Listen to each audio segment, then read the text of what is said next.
Good evening. Good evening. Good evening. Am I audible and visible now to everyone? Evening. Good evening. Evening. Yes. Can you confirm this to me? Yes, sir. Finally. Yes, sir. Okay. So YouTube is back to its senses now. Evening. I welcome you all to this session. Yes, finally. We have a very important set of topics to discuss. Yes. I think everybody is now saying all perfect. Good evening. Thank you so much for your patience. We can now start our discussion.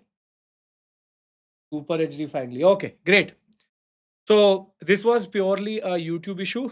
We have finally sorted it out.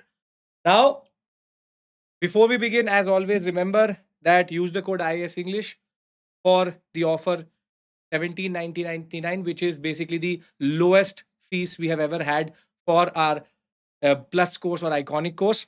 12 months extension is there further. So do use the code. Now, previously we've discussed art and culture, current affairs. But in this session, I wanted to do something different.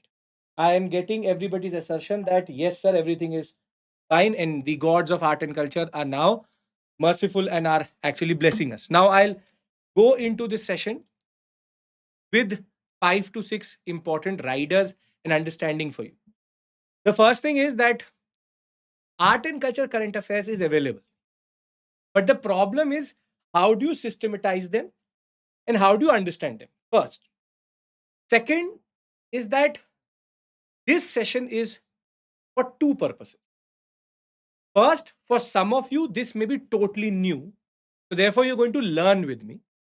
And for some of you, you may have an idea about some of these topics because you may have attended sessions previously. So, you are going to revise with me. Wherever it is possible, I have kept questions.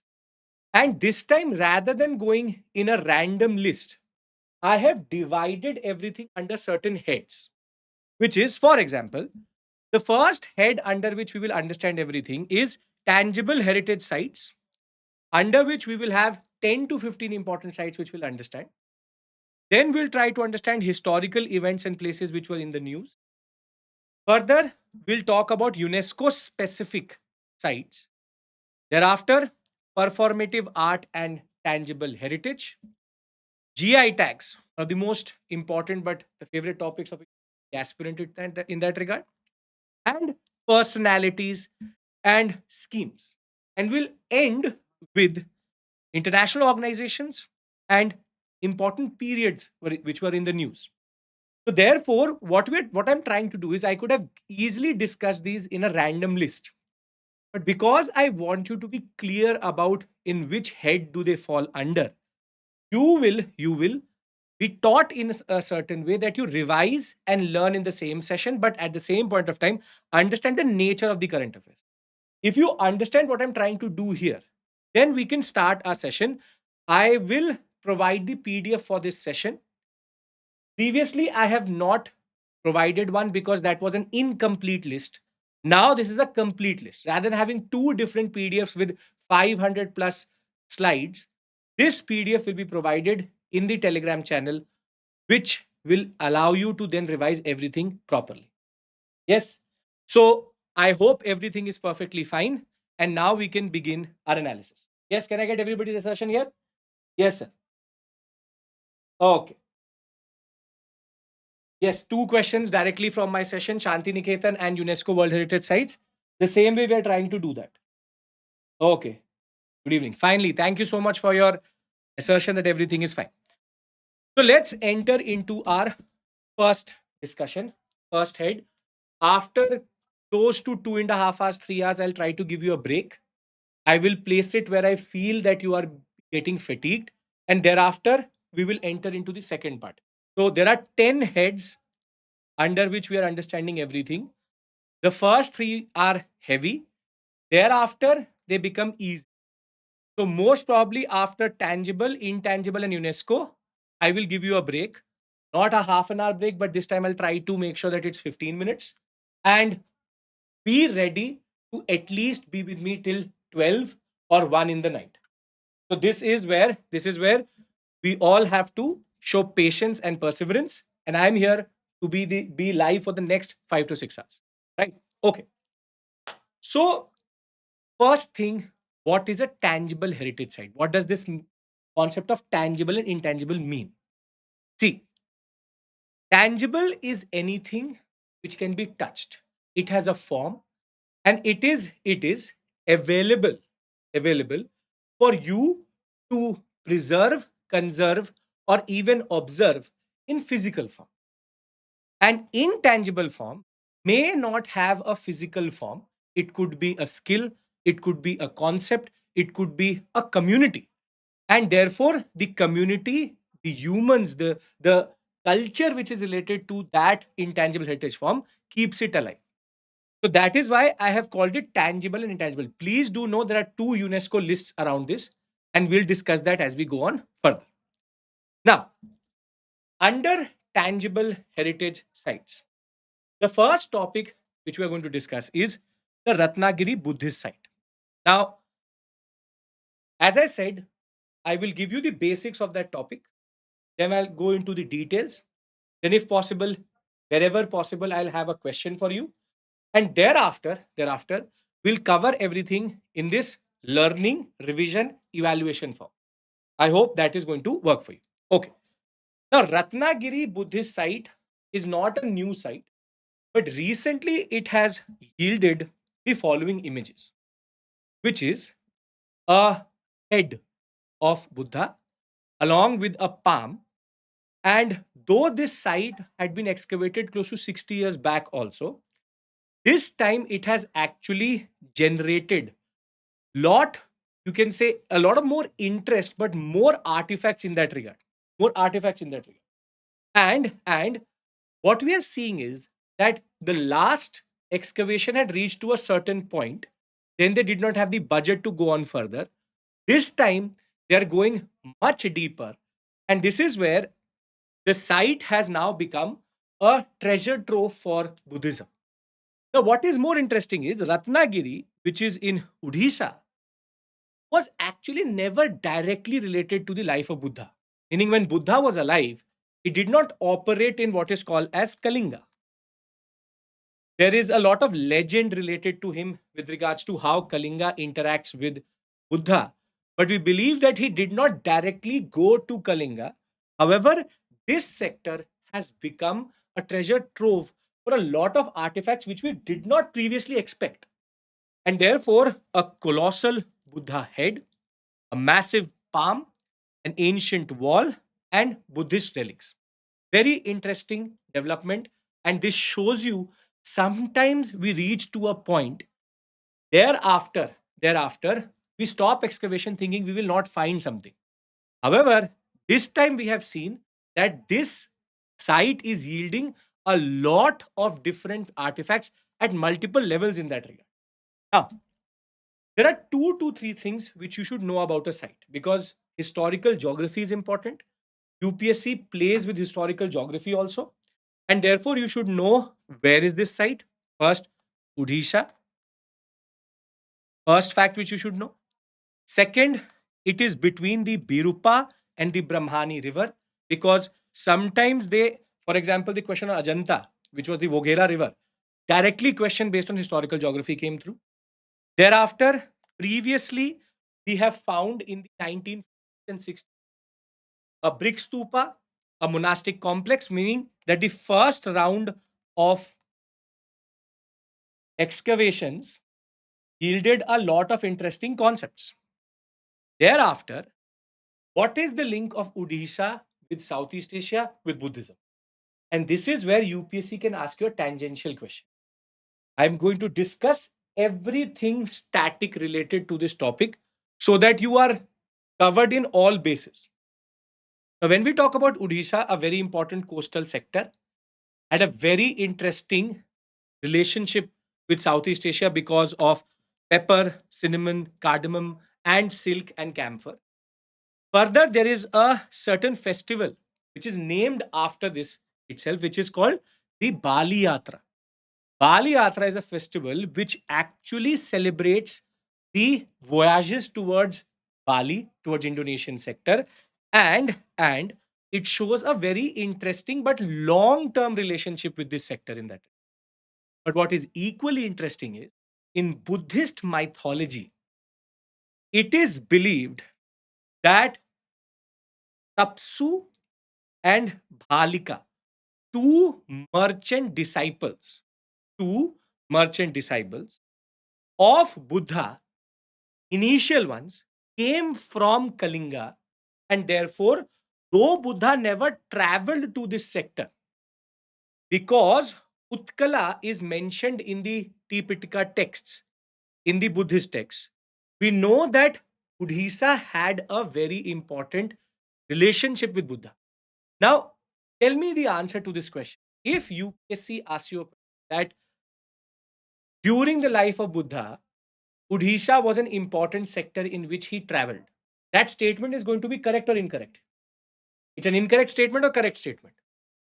I'm trying to actually give you the depth to, yes, very good. It's a false statement. He was not directly associated during his lifetime. However, if they ask you another question, which is there was no relationship of Buddha with the Kalinga or Utkala sector, that statement is so incorrect because he had disciples coming from Utkala in that regard. Therefore, look out for this word Utkal, Utkala, and Kalinga. Kalinga is more easier, and Udisha. UPSC multiple times have asked this question that with reference to following terminologies, what does it refer to? So, Dhanyakantaka came previously. Now you can get Utkala. And over and above that, you can also get reference to these two. Buddhism, Jainism, as it is a favorite topic of UPSC. You can get reference to Tapsu and Bhalika. So you can also remember these names. So Tapsu, Bhalika, remember with me in this session itself. So we are sorted. Kalinga Ashoka connection is already there, but here it is a pre-Ashokan relationship which has been talked about. But yes, Kalinga War, the changing or the turning point for Ashoka's history also. Now, a question like this can be asked in the examination. Tell me what is the answer to this question. Consider the following statements. I'm pushing a poll to everyone. Please interact with that.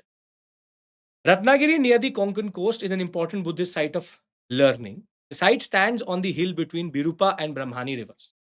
There should be a poll in front of you now.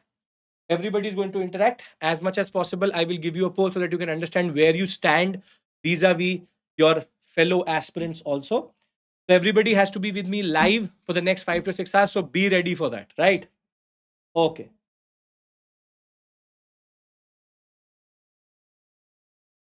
Very good.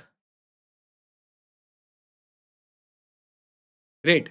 I'll give it 1 minute that you can all interact. Yeah, very good. Very good. Good trend.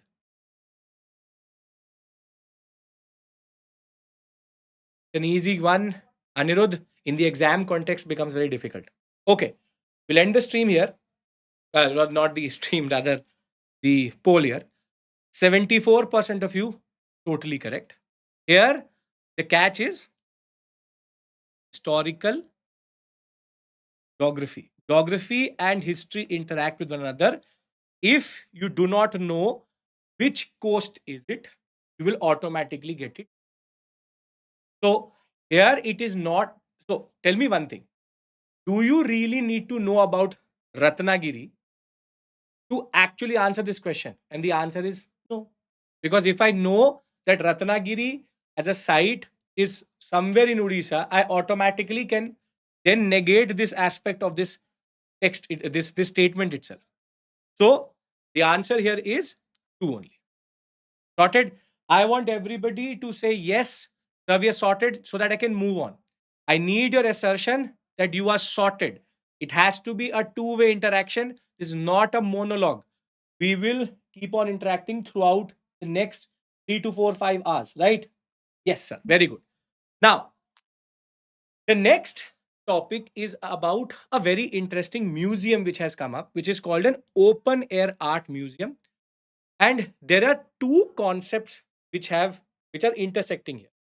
One is the Indian Meteorological Department IMD plus the concept of an open air museum. So recently there was an open air museum inaugurated by the Union Minister of State Independent Charge, Jitendra Singh, where a specific organization called the Delhi Street Art has transformed most parts of Sarojini Nagar, most parts of Lodi Road into very beautiful murals. A mural refers to any, you can say, image which is made on a big canvas. There are different forms of murals, also fresco, secco. We'll discuss that further. But the idea is mural. It is they are known to make very beautiful murals. Now, just to show you this, this is the headquarters of the IMD in Delhi, and they have tried to capture the history of meteorological, you can say, development in India, but also the history of the Indian Meteorological Department, and further how India is going in a certain direction when it comes to its, you can say, history, and at the same point of time, its science and technology. Very, very beautifully made. And now, when you go on this route or on this road, it seems like a different experience altogether. This is where there's a new concept which is emerging, which is how to change the urban landscape. How to change the urban landscape. And this is a new concept which has come up, which is open air museum. So this is the context in which this topic comes through. However, something which is embedded within it is the concept of the IMD. And because Indian Meteorological Department history is not specific to post colonial history, but is linked to the East India Company and British history, it becomes interesting for us. Now, let's try to map that history. So, you don't have to remember the exact date. Try to see how the British tried to develop a certain, you can say, science behind weather and climate in India. So, the first time we saw any meteorological sector developing or any meteorological concept developing in India was in 1785, when the British East India Company developed multiple stations, stations meaning capturing data stations, in Calcutta in 1785, within 20 years of getting the Diwani rights itself, and in Madras by 1796, which means they understood the fact that if we don't understand the climate of India, if we don't understand the larger concept of how weather and climatic changes can impact agriculture, they would never have invested. You know that the East India Company is a private. Therefore, it would never invest into something which would not, in a way, help its interest in India. Further, the Asiatic Society of Bengal, which was founded in 1784 in Calcutta, played a very important role in pushing scientific research in this area. By 1804, we had in Bombay a very important weather station developing. Then a person called Harry Pigginton at Calcutta published a very interesting paper. If you've ever imagined or were curious about this fact that where does the word cyclone come from, it is in this paper, which was published in 1835 in the Journal of the Asiatic Society of Bengal. He used the word cyclone for the first time, referring to the coil of a snake. Very interesting concept, which is the word cyclone, which we use as a term for the what we call as geological phenomenon, which happens in the Indian Ocean world. The word, that is why we have a different word other than the Americans what they use, or the Southeast Asians. So from typhoon to hurricane, the word which we use is cyclone because it was actually developed by an East India Company captain. Further, by 1842, we had a very interesting work which came through for the Indian Meteorological Department, which is called the Laws of Storms, where they tried to understand what is the upper air circulation in the Indian Ocean world, specifically in the Bay of Bengal and the Arabian Sea, and why do these cyclones actually develop. And finally, based on all of this, and a disastrous cyclone which will hit Calcutta in 1860. This will create the context for a proper, you can say, structure and a proper institution rather than these dispersed, decentralized stations. So, in 1864, we have a cyclone. In 1866 and 71, we have monsoons failing. Most probably because of what? What was the reason for the monsoons to fail in 1866 and 71? Come on, tell me. You know the answer to this question. If you know your geography, you would know why the erraticness of monsoon would not have been captured. And yes, very good, very good. ENSO, El Nino Southern Oscillation. So, because of El Nino, there was a failure in the monsoons.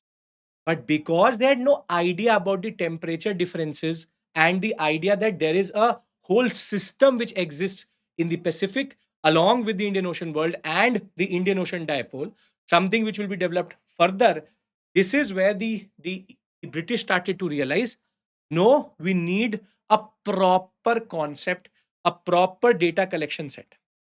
And this is where in 1875, finally, the British government of India will establish the India Meteorological Department.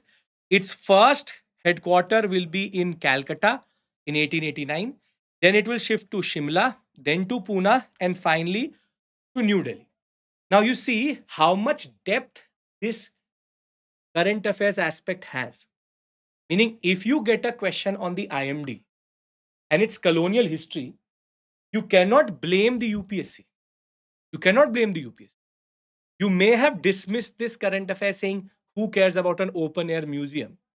But looking at the depth of this topic, the fact that now you can get references to the monsoon failures in 1866 and 71, this is why sometimes static is equally important as the current affairs aspect. Now, how can you get a question? You can get a question like this. What I've done is I've locked in the history of IMD with the history of modern India. Let's see if you can figure that out. Consider the following statements. The Indian Meteorological Department was established before the establishment of the Indian National Congress. The first headquarters of the IMD was also the first capital of the British in the Indian subcontinent. What is the answer to this question? Tell me in the chat box itself. What is the answer to this?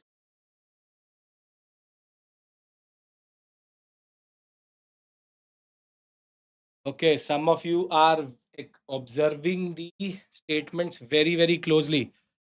Very good. Very good. The students who are seeing, or rather writing C, read the whole statement.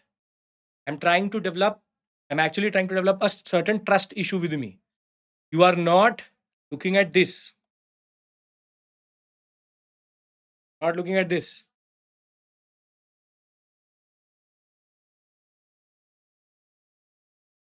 DDBD. Okay, okay. When was the INC established? When was the INC established? What is the year of the INC establishment? 1885? Okay. What was the first capital of the British in India?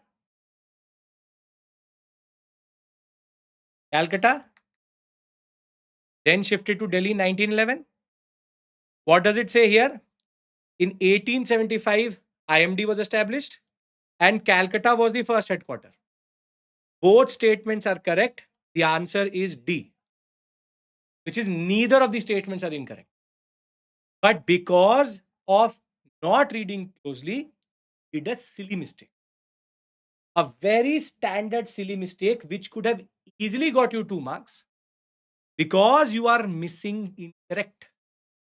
So, throughout this session, look out for this. Read the whole statement, read the whole question. There is no train to catch. I'm trying to also develop technique for you. So you always have to read closely. You may be the last person to answer this question, but it is better to be correct than to take a negative here. So I'll try to develop a certain technique based understanding for you also. At the same point of time, we'll keep on revising. Got it, everyone? Come on. Yes, can move to the next topic. Okay, perfect. Now, the next topic is equally interesting. Based on a village called Guneri, Gujarat got its first biodiversity heritage site, which the state itself notified. And Guneri village, in that regard, is a very interesting landscape. I'll tell you why. When I use the word mangroves, what is the first thing which comes to your understanding? Or where will you find mangroves in the larger topography of the Indian subcontinent? Where will you find it? In the coastal sector, it is mostly associated with coastal sector where we have saline water, and it is a marshy terrain in which they are able to develop. So they are known to survive in salt water at the same point of time in the ecotone between the landed topography and the topography of, or the ecosystem of an ocean system, or what we call as the coastal system. Perfect. Now, Puneri is an example of an inland mangrove. Just to show you this, it is a very unique sector where an ecotone actually exists within the landform itself. You may have not known about it, or you may know about it, but it has now been called as a biodiversity heritage site by the Gujarat government itself. The reason why this in what we call as inland mangrove, very good question. How is that possible? See, it is believed that this mangrove sector is not something which has come up in the past 10-15 years. It is linked to the Miocene era. Miocene era would mean before Paleolithic period, when the Indian subcontinent was continental drift towards, or the drifting towards the Eurasian plain. This had already started to develop.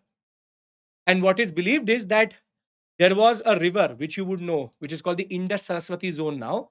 The Saraswati River initially used to provide water to this inland mangrove. Thereafter, the Saraswati River has now receded back. It is now considered a mythical river, but now we have enough archaeological evidence to say that there's a river which used to exist in this sector, Gagra Hakkar sector. If you extend it towards Pakistan, it basically becomes the Saraswati River. But what is there is a limestone, you can say, landform beneath this sector. And what the limestone sector does is it captures water. And that is allowing this inland mangrove forest to exist. That is where it truly deserves to be a biodiversity heritage site. So they have, for the first time, for Gujarat is the first. Remember, sometimes we go for what is called as extreme statements. It is the state's first biodiversity heritage site, and it is playing a very important role in the biodiversity landscape of this sector. But the Indian inland mangroves is equally important. I'll again explain it to you. How it exists is, this is not a new phenomenon. It's not a forest which exists maybe in the last 100 years. It goes back to the Miocene period when the Indian plate or the Indian subcontinent was drifting towards what is called as Eurasian plate. Further, the ancient Saraswati River used to provide water to this sector. Further, once it receded back or dried up, there is a limestone deposit under the surface. So that limestone deposit acts like a chamber in which the groundwater is stored. And though it seems like a barren and arid landscape, the roots of these mangroves are drawing from these limestone deposits and chambers within the, and what we call as the crust itself. Very interesting concept. Again, historical geography and history and geography coming together. Something which we would have never known if Guneri was not given this tag. There are two things which you have to remember. It's an inland mangrove forest, It is also something which is related to the prehistoric history of the subcontinent itself, the geological history of the subcontinent. Further, the local communities have played a very important role in conservation of the. There's a person called Jadeja Devaji Negarji, also called as Deva Bhai. He and his community have made sure that these mangrove forests are not cut down.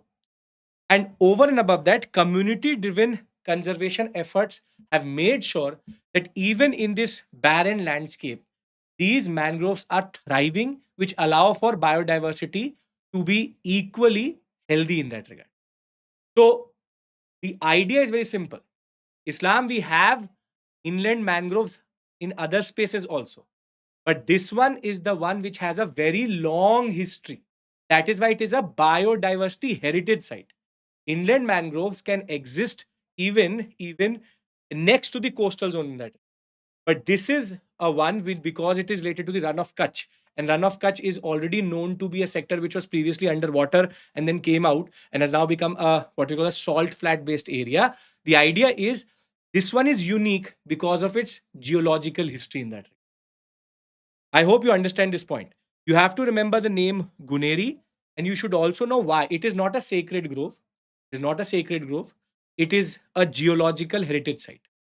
And it has now been given the tag of a biodiversity heritage site. It should be nominated for the UNESCO understanding also of tangible heritage. Maybe it will be later. Now, how does UPSC ask you a question on this? Guneri village in Gujarat is the state's first biodiversity heritage site. The inland mangrove at this site is one of the last remaining of its kind in India. Simple statements, but would seem to be extreme statements in the context of the examination. I am pushing a poll to you. Yes, Karan, this is the consolidated list which I want you to learn for the examination. That is why the PDF will be provided. Don't worry. The previous session which I took did not have the whole set. It was not 1 year, it was close to 9 months. This is 1.5 years of current affairs, which you should know. So don't worry about that. Don't worry. You just need to join my Telegram channel. Don't just that. Don't have to worry in that. Okay.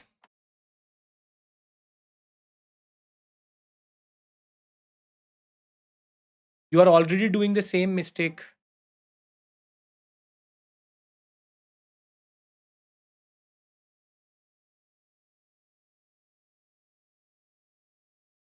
Again, you are trusting me too much.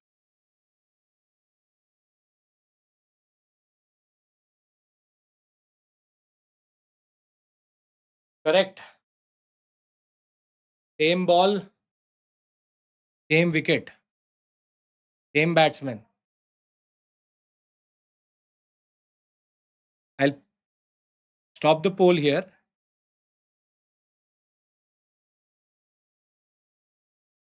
49% say B. Guneri, Gujarat government, Kutch district. What is the issue in the first statement? Why are why are you rejecting the first statement?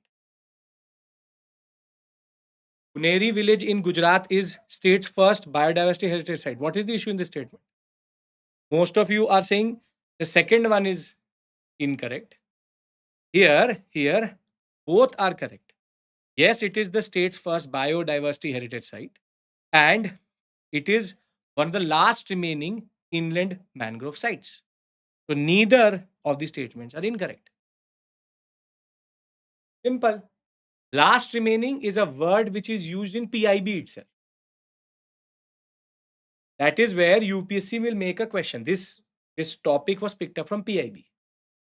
PIB itself says it is the last remaining. See, it does not say it is the last remaining. One of, read the whole statement. One of the last remaining. It is not saying last. One of the last remaining. Are you getting my point? What you have done here is the two things. You're not reading the whole statement. And second thing is you're overthinking. I told you in the exam context, both will seem to be an extreme statement. They are not extreme statements. This one is true first. This one is one of the last. I will say, sir, how many are there? Tell me. Doesn't matter. The source of this topic itself says one of the last remaining. Simple. I said there are other landforms also which have inland mangroves. I said that. But this is one of the only ones which has a very long history. It's unique. So please read the whole statement again. I have multiple googlies locked into the questions. If you will fall for the same ball, then it is going to be a problem. Then what you're doing is you are trying to rush it. Don't do that. I am telling you, don't develop this strategy of reading quickly. Yes, I know, and don't do that. Last remaining means one of the last. Right? Okay. Can we move to the next topic? Come on, everyone. Yes, sir. Okay. Two googlies, some of you clean bold both times. Okay. Now,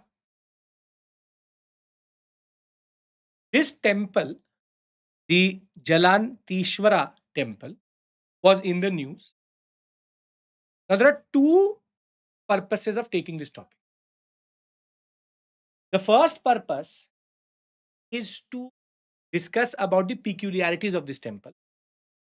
But I also want to discuss the concept of Dravida temple architecture. In the coming weeks, I have planned two sessions for you in which we will revise ancient, medieval, modern through timeline and maps in the coming week. And I will also hold one session in which I will discuss all art and culture static just before the examination.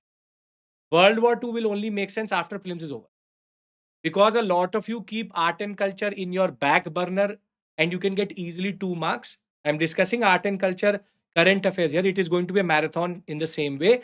I will cover everything end to end. I will cover. So once prelims is over, I will go for World War II also. Don't worry. I'm telling you this. I will tell you the dates in the Telegram channel. Don't have to worry about that. Don't have to worry about art and culture, static and current affairs. Current affairs we're doing right now. Static I will do. But I still want to give you a little bit of context in what is a Dravida style temple. Before I go into a very important treasure trove in Tamil history, because this temple is related to the Pallava period plus the Chola period. It is a very important, you can say, site which captures both the two most important early medieval and medieval dynasty. But let's revise once, because I'll be using a word called Gopuram, presuming that you have no idea about what is a Gopuram. I'm now discussing first what is called Dravida style of temples. Now,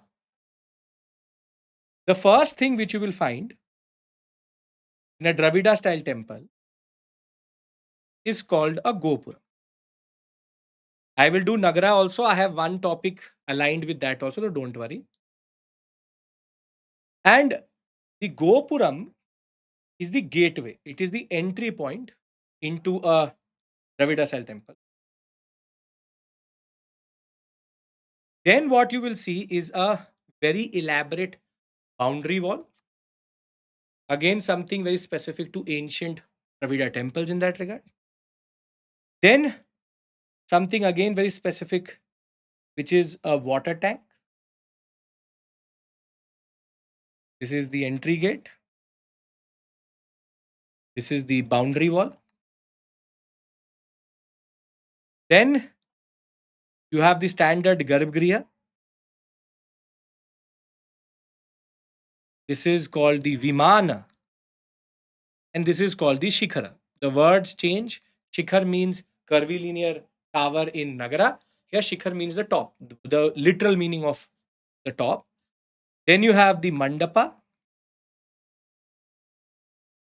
and you also have the Ardh Mandap. I've done this multiple times, but I believe that you should be able to discuss this. These are the topics which I really want to discuss in that session. Are the Mandapa and Mandapa. One major difference is that it is not on a raised platform.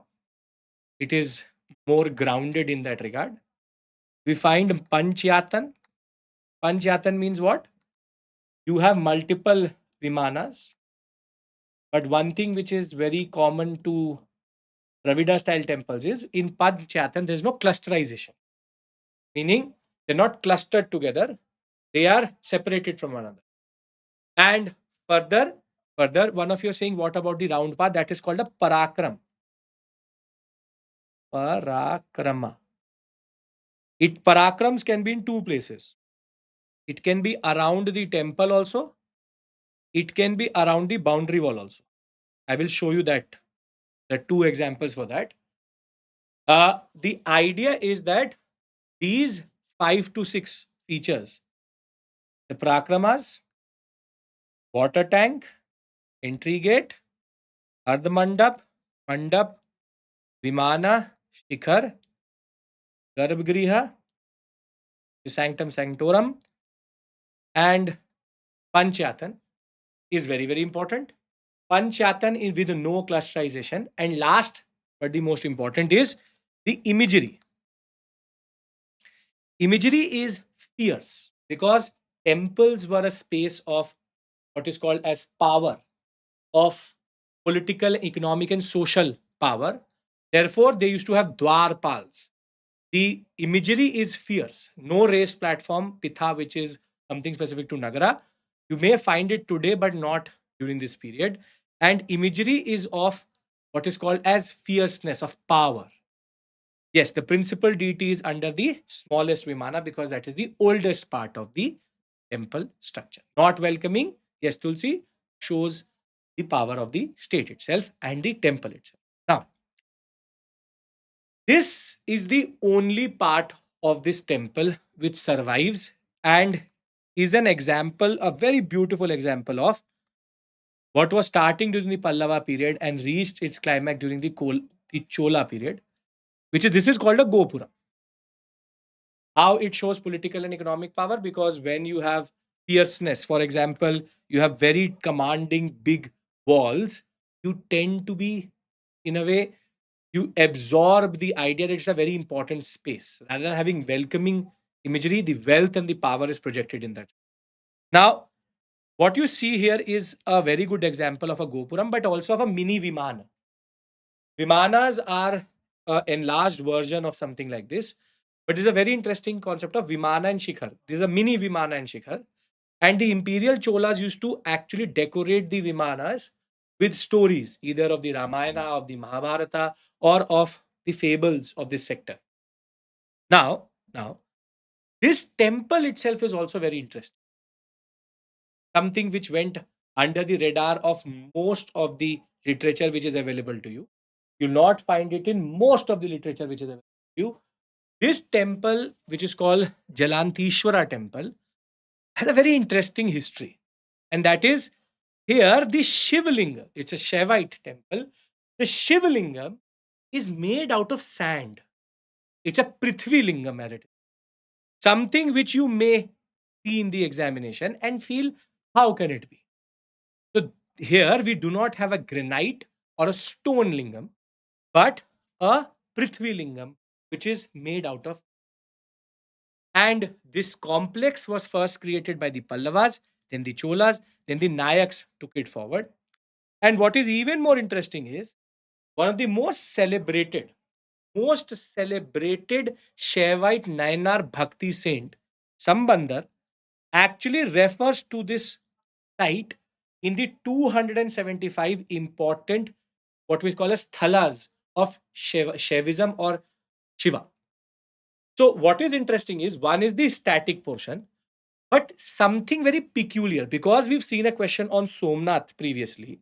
We've seen questions where they're asking you about Chausat Yogini temple, which we will also discuss. You can easily get a statement where, and I've made the question in the same way, where it seems like it is a wrong statement. How can there be a lingam of sand? Yes, we have a very important site which captures the history of three very different periods, but at the same point of time, is known for its peculiarity. So, if you get a question like this in the examination, I'm going to push a poll to you. Tell me what is the answer to this question. The Jalaneshwara temple, which was recently in the news, has a lingam made out of sand. It is one of the shrines of the Padalpetra Sthalams, as glorified in early medieval Tevaram poems of Nayanar Sambandha. If you don't know the concept of Bhaktism, you will also struggle here. You can just write answer. What is the answer to this question? Come on, come on. Very good. Helicopter shot. Very good. I'm more happy that you are. Yes. Chahal, hat trick. I was going for the hat trick, but you hit me for a six. Very good. Good. Third time lucky. Kriti, the second statement is mentioned. Last thing which I mentioned. 87% of you are so proud of yourself. You should be also. Very good. Doesn't mean that I'm not going to try the same trick on you, but don't do the other extreme also. That it actually says correct, you are reading incorrect. Don't do that also. Okay, we'll end the poll here. Yes, you're enthusiastically taking part in it also. That's very, very, very good. 84% of you totally correct. Both of these statements are correct. Neither of these statements is incorrect. Now, see, here it says it is one of the shrines of the 275 thalams under 9. What you have to check, Kirti, here is 2 to 3 things. The number is not given here, so it doesn't matter. If you check 9R, it should not say Allavar. Sambandar should be correct. It should say the early medieval, it should not say medieval. These are things which you have to look out for. This is called the concept of foundational knowledge. See, in UPSC, there will be a phase in which, or there will be a question where you have no idea about nothing. Let's be very honest. There will be questions where you don't understand the statements itself. There you use your foundational knowledge. Foundational knowledge is how good is my foundational art and culture understanding that I can figure out. Yes, basics where I can figure out. If it had said Allavar, automatically it would have been wrong. So here I was just playing on the idea that do you now trust yourself or not? Because what happens is in the examination, when you get 2 to 3 questions incorrect, you tend to develop a ability to question yourself. Where a question which you already know, it could be the easiest one, that who is the son of Akbar, you will get it wrong because you are now questioning yourself. Is it really Jahangir or was it Shah Jahan? Things start to happen in the mind. So don't ever fall for this trap where you start to question yourself because you got 2 questions incorrect or 2 questions which are very difficult. Never do that. Okay. Yes, Purnima, I'll be very honest with you. In the name of art and culture current affairs, whatever literature you've ever referred to or you referred to till this point is all repetition from last year. I'm not going to name organizations and institutions. They just repeat. They add 2 3 things and they repeat. And they give you, because there was a fire in a temple, they will give you the name of the temple. What I've done is I've removed the clutter. It was a list of close to 140. I'm giving you the core thing which you can actually remember for the examination. Right. Now, this may be for some of you a revision, but for some of you, it may be for the first time you're learning about it. Fort Emmanuel, because we had a question on a fort directly in 2024. You should know about Emmanuel because it was mentioned multiple times. I'm again emphasizing, I have a question in the end. If you know about this and you get that question incorrect, then there's a problem. So, Fort Emmanuel was in the news because recently it's, you can say, restoration has now come into question. It's a Portuguese fort created in or constructed by the Portuguese in 1503 in Kochi. Yes. And what is more interesting here is it is not only connected to the Portuguese, it is connected to the Portuguese, the Dutch, and the English. This is where this fort, very beautiful image made by one of the Portuguese tailors in this sector. This is Fort Emmanuel. What actually remains is this. That's it. The only thing which remains of this fort is this one. The British mostly destroyed the parapets. This is the only part which remains, which tells us that this is Fort Emmanuel. But what is interesting here is that it was made on the Kochi beachfront by the Portuguese in 1503. Then the Dutch took over in 1683. Thereafter, the Dutch then gave way to the British, and the British then held on to this sector for a very long time before destroying most of the construction. And today, it stands as an alliance or image of an alliance between the Maharaja of Kochi and Portuguese monarch or the governors as they were. The Portuguese were expanding at this point of time. So Fort Emmanuel is a very important, you can say, a reminiscence or a relic of a history which we really don't know. We really don't know. And therefore, this concept of Fort Emmanuel, you should know. You should know. I will give you the Telegram channel ID. I will push it into the chat box when I give you the break. Don't worry about that. Okay. Now, I will share this in the Telegram channel. Don't worry. That was an incomplete list. That is why I was holding on to that PPT. I did not want you to give two PPTs where you would get confused. So please do understand my strategy here. I had covered for 9 months. I wanted 1.5 years in one set. So now you have something which you can revise, and that is final. So don't worry about that. Right? Okay. Now, solve this question for me, please. Consider the following: English, Portuguese, Dutch, Danes, French. What is the answer to this question? Come on, come on. We are pushing a poll. Let's give it has to be manually added so you don't have to write the answer. Just write question. You.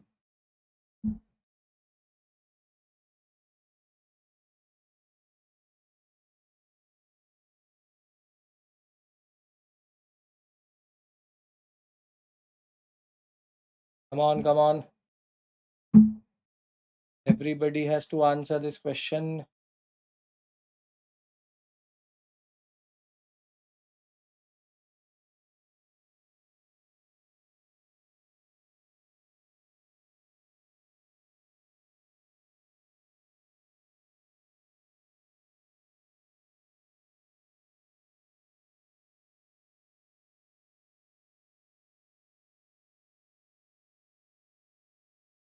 That link into the chat. Okay. I'm pushing the link to the Telegram channel. Share the team, it will come to you. Okay. We'll end the poll here.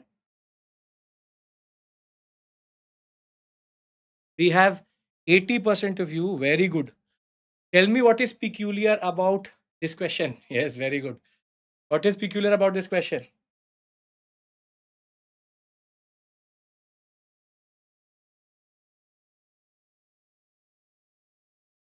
Not. Fort Emmanuel, which was recently introduced, is not associated with which of the following colonial powers? Not means the Danes and the French, it is not linked to. So therefore, the answer becomes only two. If it had said which it was associated with, then there's no option only. There's no option only. So for anybody who, that is why it became easier. If I had given only three, then there could have been a chance that you would have answered these three. So again, trying to inculcate a certain behavior in you where I'm trying to ask you to read the whole statement in the best way possible. Best way possible, closest way possible. How can it be restored, Abhinav? Because we can develop a certain museum around it. We can restore the parapets, whatever are there. We can write the history. It can be a protected site. It is not a protected site. Dutch were there. It for first in the hands of the Portuguese, then the Dutch and the English. For anybody who has no idea about the, you can say, sequence, I'll give you one very important trick here. If it says what is the sequence of the first establishment. The first establishment. It is Portuguese, Dutch, English, then Danes, and then the French. But there can also be a question where they ask you East India Company formation. Then it becomes Portuguese, English, Dutch, Danes, and French. So here the order changes according to the question. Order changes according to the question. So please make sure that you are paying attention what it says. What it says, which is that is it saying first establishment, because Mosli is first, and then it is the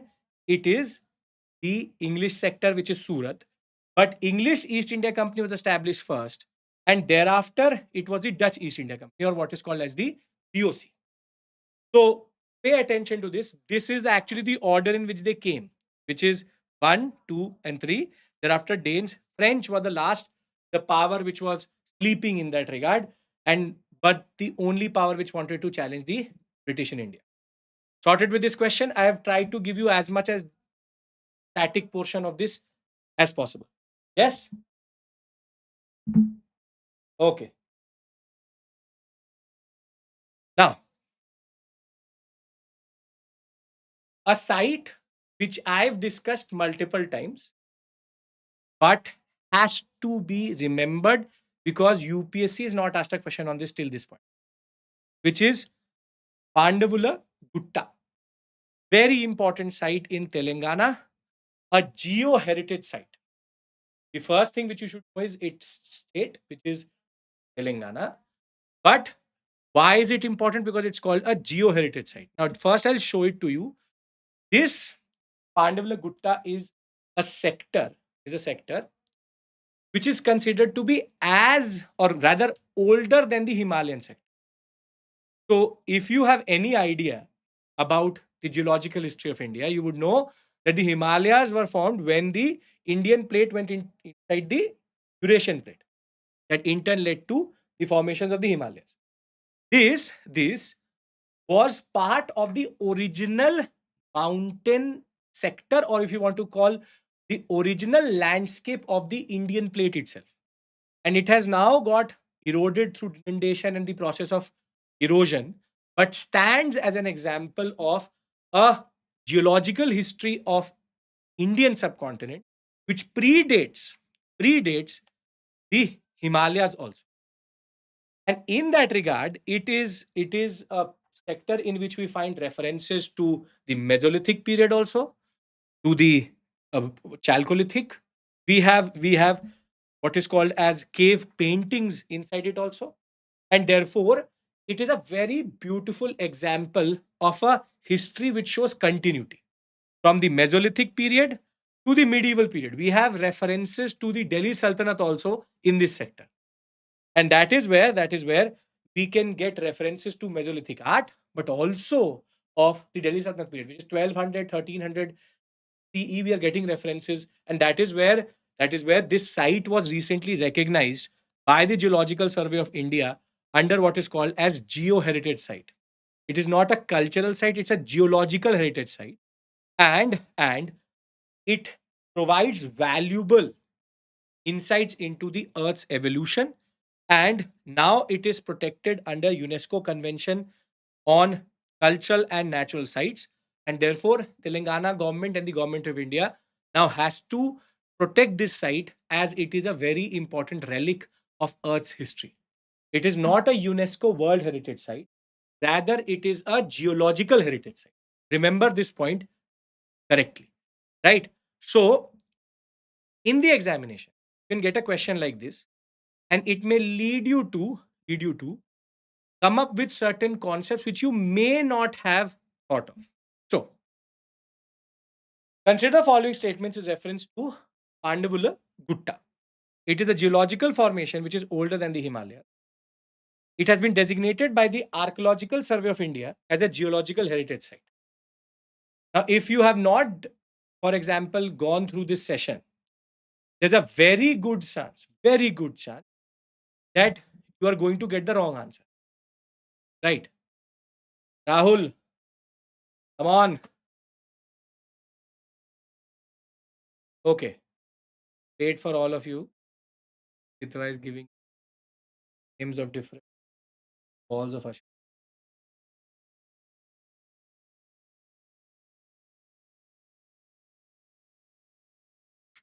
See, I'll tell you why I gave you this question. There is a certain tendency which UPSC aspirants have, which is they fill information automatically. Meaning sometimes that information is not there, but because they have a certain notion in their mind, they push the data into it.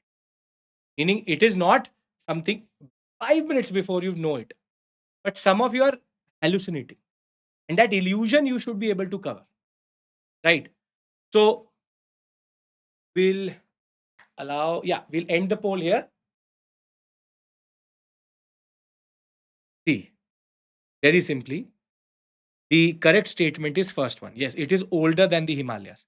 Don't think of it as a statement which seems to be very, very out of the box.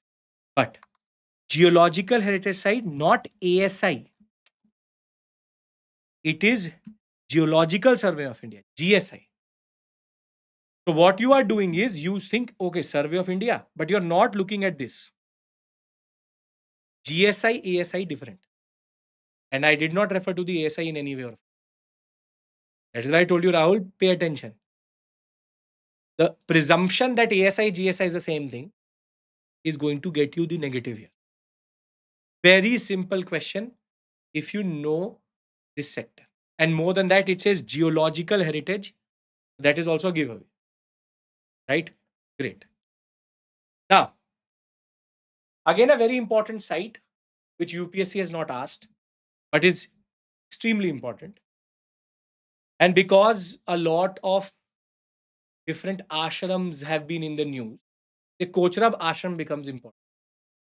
Now, what is taught in basic context or in standard books is that Gandhi returned back to India in 1915, Pravasi Bharatiya Divas, and thereafter he established his first ashram at Sabarmati. And we all have this understanding where we fill information automatically. Sabarmati is the first ashram or first place where Gandhi resided. But that is not true. The Kochrab ashram in Ahmedabad, near Ahmedabad, the Kochrab village is actually the place where Gandhi stayed for 1.5 years before he shifted to Sabarmati. Now, this is where, on returning back from South Africa, he settled in Ahmedabad. He then took this bungalow from his very good friend Jivanlal Desai, and he stayed in this bungalow for 1.5 years before moving to Sabarmati Ashram. And it makes a lot of logical sense also. Gandhi's return date was not known. It can't be that Sabarmati was already getting developed. And if you know basic logic, you would know that a ashram cannot be built in one day. Therefore, there would be an interim, you can say, residence for Gandhi. That is where Kochrab comes. May 20th, 1915, Gandhi shifted here.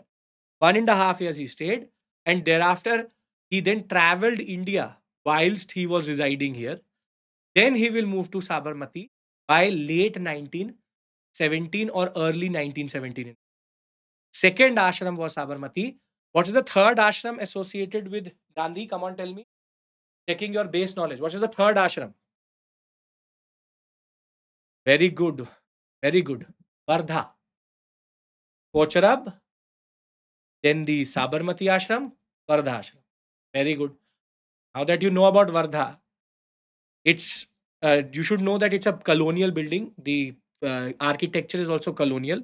So wide facaded building, very bland looking British type building. Now it has been restored. It's a proper museum now. Answer me this question. The resolution of the resignation of the Congress ministries was taken by Gandhi at the Kochrab Ashram. It is a Rajputana style building with a red sandstone facade. I really don't care about one of these statements, but I really want to.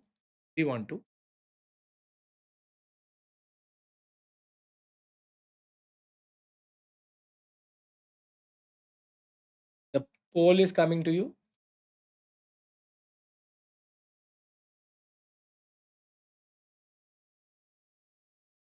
If you have no base knowledge of the concept of modern India, you will not be able to answer this.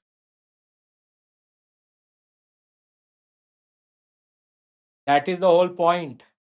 I have taught you the period, but the questions are checking your base knowledge.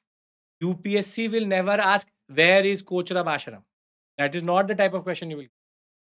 You will always be pushed into a space where you would think that, okay, I know it. This is the difference between learning static and then checking if you can solve questions or not. Okay. So,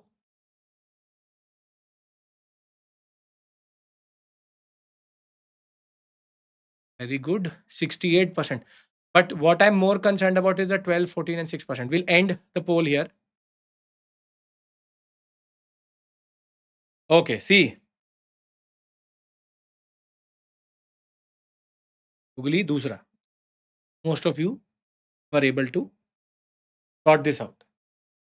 But now, the resignation of the Congress ministries in 1930, 36, they will form the Congress ministries, and the resignation will come after the war cabinet is created. That will come through the Vardha resolution. That is why I asked you Vardha. Vardha resolution was 1939-40. Ramgarh session is going to ratify it. Vardha resolution 1939. So Gandhi's Kochrab stint is between 1915 to 1917. And I am referring to something which happened between 1939-40. This is incorrect. Second one is obviously incorrect. So the answers both are incorrect. I'll just give you a little bit of context here so that you are sorted. Understand this. Kocharab is the first one. Sabarmati is the place from where he launched Rowlatt Satyagraha. Kheda, Ahmedabad, and Champaran also are related to Sabarmati.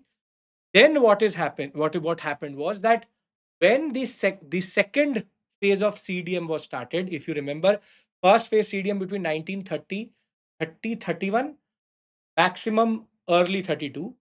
When he goes for the second roundtable conference, comes back, and then comes the communal awards when he's in the jail, Gandhi will then sign the Pune Pact. In order to show to Dr. Ambedkar and to the depressed classes, he really wanted to change, and he wanted to integrate the depressed classes into the what is called as Hindu society, quote unquote. He now took a certain pledge. He said that I had promised at Sabarmati that I will give you Swaraj. Now I will only come back to Sabarmati once I have attained Swaraj. And that is in that 1932 period, he will shift from Sabarmati to Wardha. And from Wardha, he will then operate and his Harijan campaign will start. So Wardha is associated with the Harijan campaign. Sabarmati is related to, till CDM it is related to. Kochrab is related to the first part of his journey in India, which is from 1915 to 17. I hope you will remember this point. Yes, Dandi March started at Sabarmati, then will come Gandhi Irwin Pact. Once Gandhi Irwin Pact is gone, and he will go to second roundtable conference, Minorities Pact is going to happen. That will in turn lead to the, you can say, demeaning of the INC and Gandhi's position. He will come back, start second phase of CDM. That will not work out. Then will be the communal awards. In turn leads to Pune Pact. From Pune Pact, he will be released from the jail. He will then not go back to Sabarmati, but will go to Wardha.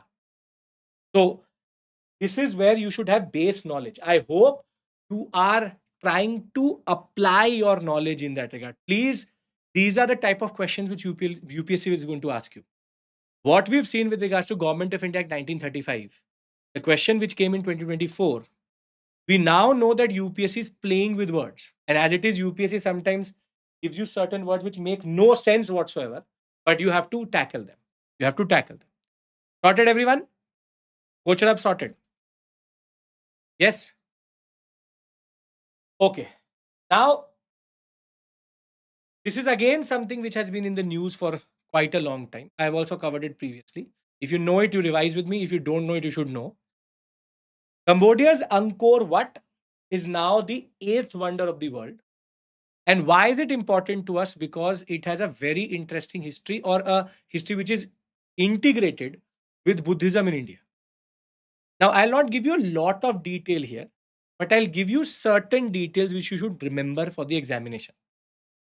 Now, Angkor Wat in itself is an architectural marvel. Started as a Vishnu temple, then became what is called as a Mahayanic Buddhist center. Now, the remains of the Cambodian Angkor Wat still shows the built quality of something like this. It is it's a it's a sector where if you actually have to uh, appreciate it, you have to go and see the scale of something like this. The fact that it was surrounded, it was made into like a man-made island, had water on all sides. Only one entry point was there. It was originally a Vishnu temple, then became a Buddhist temple. Now, what you should know is who converted it into a Buddhist temple and who actually was associated with this. Now, the first thing is the person who constructed it as a Vishnu temple. His name is Suryavarman the second. Suryavarman. Okay. Suryavarman second. And it is a person called Jayavarman. Jayavarman the seventh, who converted it from a Vishnu temple into a Mahayanic Buddhist center. Mahayanic Buddhist center, because of his wife. Her name is Indra Devi. Indra Devi. Indra Devi is the person for which he converted this Vishnu temple into a Buddhist temple. There are three things which you should remember here further. First, Indra Devi, Mahayanic Buddhism. Just to give you a little bit of context, Hinayanic Buddhism thinks Buddha is a good teacher. Mahayanic believes Buddha is a god. Temple, what is called as image worship, and temples of Buddha is going to start to emerge. Further, the concept of Bodhisattva and what is called as deities, subsidiary deities are developed. Hinayanic Buddhism worships Buddha through the concept of symbols. And there's something called Vajrayanic Buddhism, which is an offshoot of Mahayanic Buddhism, where Mahayanic Buddhism then starts to interact with what is called as Tantra Mantra. And whilst it interacts with Tantra Mantra, it will then create the concept of through Tara, which is a very important deity within the Bodhisattvas itself. They will get salvation through Tantra Mantra. That is called Vajrayanic Buddhism. So you should know the concept of Hinayanic, Mahayanic, Vajrayanic.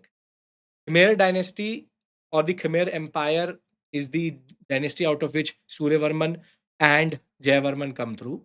This is the soft power of India in that regard, that we have this Hindu and Buddhist connection. You should be able to identify these two personalities. And one thing to be noticed is through this image, when you look at the shikhars, it is very Nagara type. It's a Nagara type structure. What is even more important is that the way they used to make the Garbhagriha is called the five lotus concept, which is one, two, three, four, five.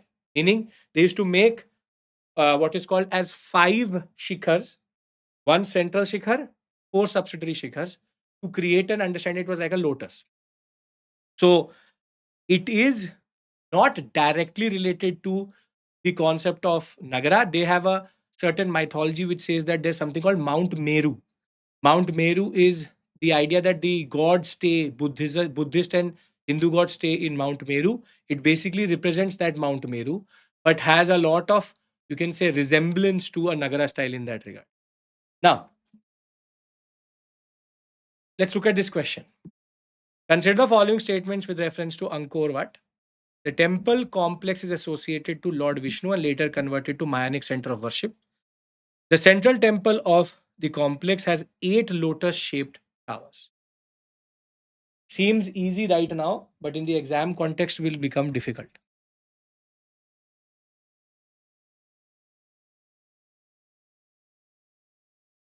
We are still in the first discussion. We have 10 subsections to cover.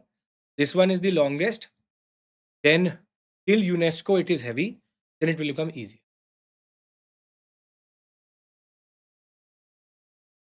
Yeah, I will most probably, as per way we are moving, I'll give you a break after this next subsection. So that may be coming around 9:30. We'll see. Okay,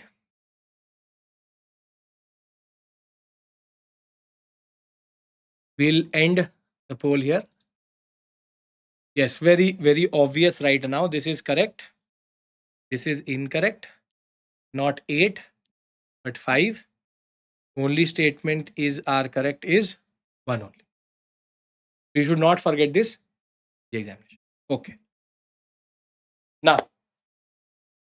the last concept which we started with Buddhism, will end at Buddhism also for this subsection, is a site called Tenagiri. Tenagiri is a site in Telangana. And again, I have previously also mentioned about this site in multiple different contexts, but I wanted to emphasize it again before the examination. Fenagiri of Telangana, is a very important Buddhist site, but is also associated to one dynasty which people really don't talk about, which is called the Ishwakus. So, a lead coin hoard, meaning a whole pot filled with hoards, or rather, a pot filled with a lot of coins have been found, close to 3,730 coins. You don't have to remember that. This has been found in a site which is already known for Buddhism, which is called Fenagiri. And Pengiri is much like Ratnagiri, a very important site where you find a lot of Buddhist imagery. So, because Nagarjuna Konda and Amravati were important sectors of Buddhism, these are subsidiary sectors which generally are associated with Buddhism and have, in a way, you can say, produced or reproduced a lot of Buddhist relics which we don't find in other places. So we have a Mahastupa there, we have a Chaitya, we have a pillared congregational hall, we have a Vihara, we have an octagonal stupa also at this site. It is a place where we found multiple mandaps.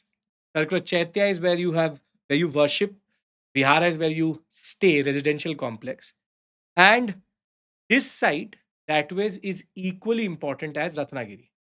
And this hoard, which we found recently, is connected to a post Satvahana dynasty, which are called the Ishwaku.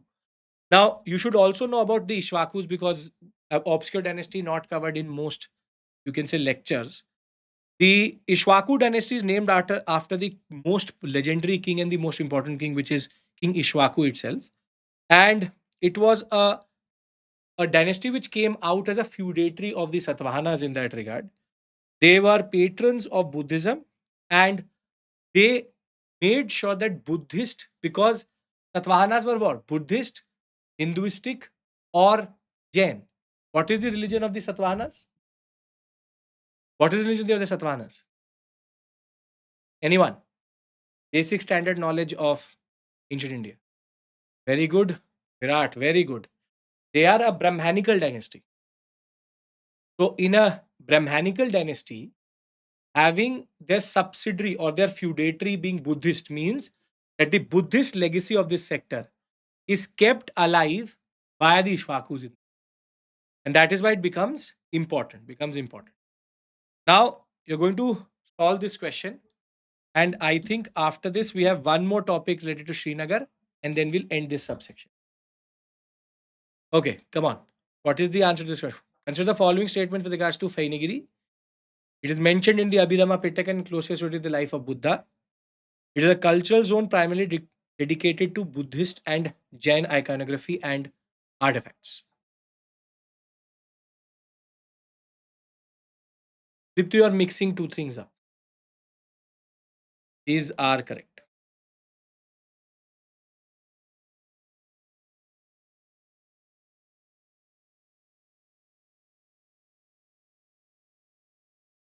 What is the Abhidhamma Pitak? Whilst students are answering, what is the Abhidhamma Pitak? 38% of the students,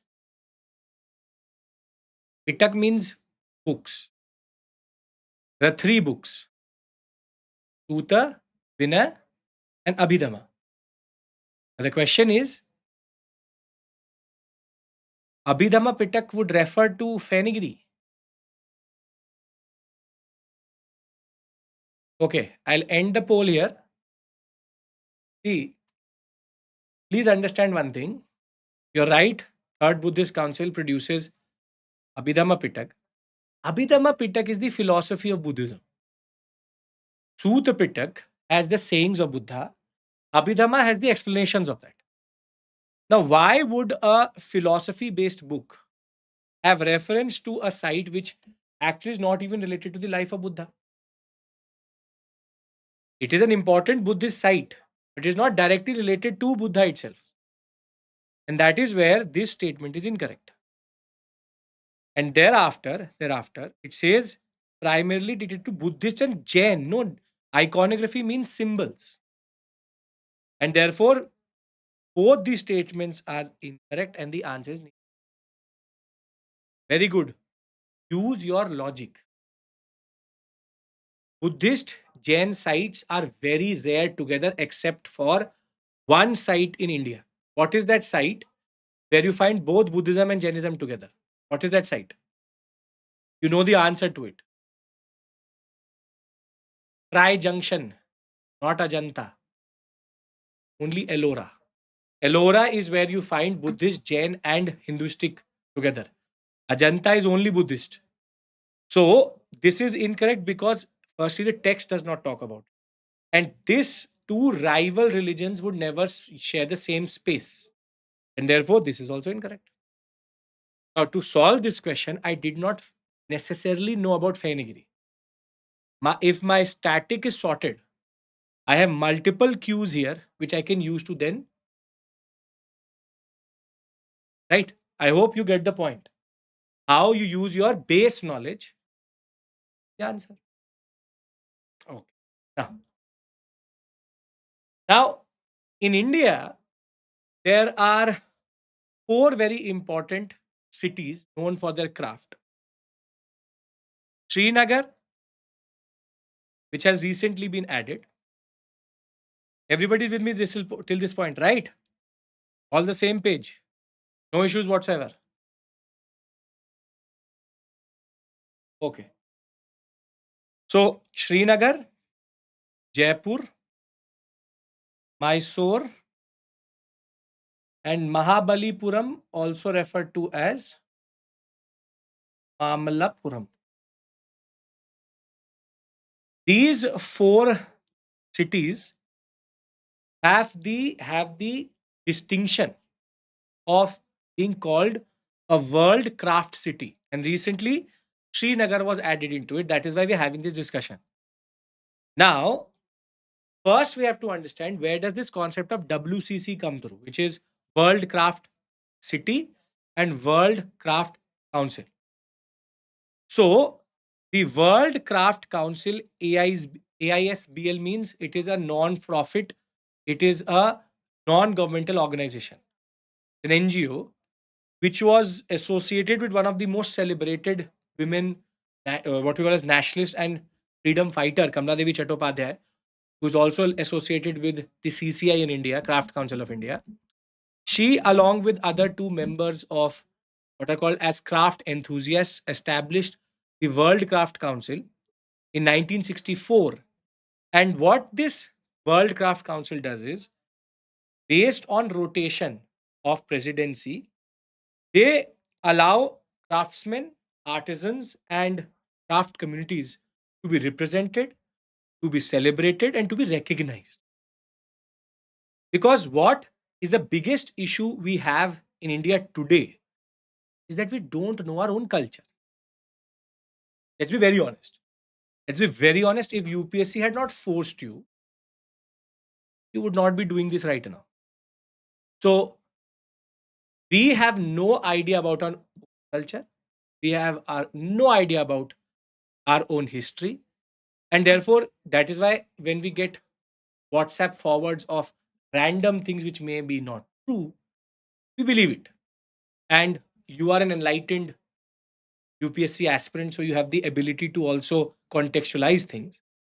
But 99% of the Indian population will take things face value as they find in multiple platforms.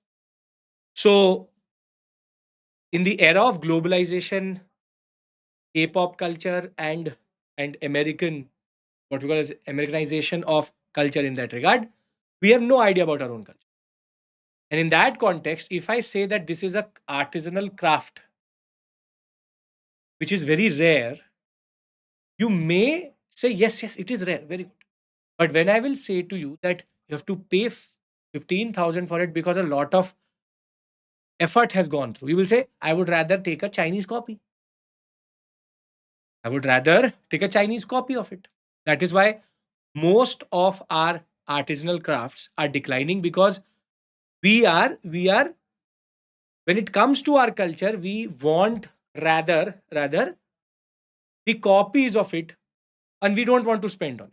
We will spend on n number of subscriptions for OTT platforms, but we will never appreciate it. ऐसा क्या है इसमें? What is so out of the box here? It's just a certain cloth that way. So Kamla Devi Chattopadhyay was cognizant of this. When I will say CCI to you, the first thing which will come to your mind is actually Competition Commission of India, not even Craft Council of India. That is the irony of this story. But the World's Craft Council tries to negate this aspect, which is at least give these artisans some form of representation, some form of recognition across the world. And that is why it is a consultative body to the, it is not a UNESCO subsidiary. Remember this point. Not a UNESCO subsidiary. It is a consultative body of the UNESCO, which gives a lot of, you can say, information and consultative notes on multiple things, which should actually be what we call as AISBL, means it is a non-profit. That is the French of non-profit. So it's a not-for-profit organization which helps UNESCO identify multiple intangible and tangible heritages, which should be in a way preserved. So you should be clear about two things. First, World Craft Council, what is its history, how Kamla Devi Chattopadhyay is related to it.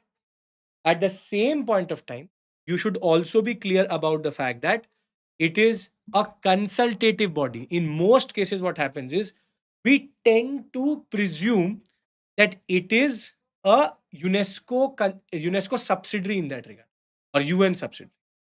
Now, Srinagar has recently been designated in the Union Territory of Jammu and Kashmir as a World Craft City. Now, what becomes important is why Srinagar and what are the different art forms which are related to Srinagar. Now, this is very important because Srinagar, as it is a craft, you can say, capital of North India. The amount of paper mache, shawls, and the carpets, along with different other forms of paintings which come out of this sector, Jammu and Kashmir, it is astonishing that this took so much time to be recognized. But the crafts of the UT include carpets, shawls, wood carvings, stitching, what is called as paper mache, crevel, namda, fulkari. Namda is a type, and fulkari are types of what is called as embroidery in that regard. And there are multiple GIs which also are connected to the history of Jammu and Kashmir. We have Basholi painting, we have wooden products, we have Chikri woodcraft. Obviously, you don't have the bandwidth to remember all of this any day. You don't have the bandwidth to remember all of this. But what I've done is that I have sprinkled across the whole session some of these art forms so that you can at least learn, within this session itself. I'm giving you 30 seconds. Just don't have to learn it. Just create a visual memory. For example, Namdha, Fulkari, Crevel. Remember this and have a basic understanding of this also. Maybe it will help you down the line. The next 1.5 hours, it may help you. So what I'm trying to do here is I know that remembering all GIs is not possible. Let's be very honest. But what I'll try to do is the ones which I know that were in the news and are generally important, I will keep on revising with you through questions. If that works for you. Right? I'll randomly ask you questions to check if you've developed. I'm trying to prolong this section so that you can look at these words and create a certain visual memory. I can give you this PDF and do anything you want, but you will never be able to remember in the examination. It is just this visual memory which you can develop, which will help you in the larger context. Right? Okay. Consider the following: Krevil, Bhardwaja, Rajma, Majuli, Mas. Which of the above is are associated with the UT of Jammu and Kashmir?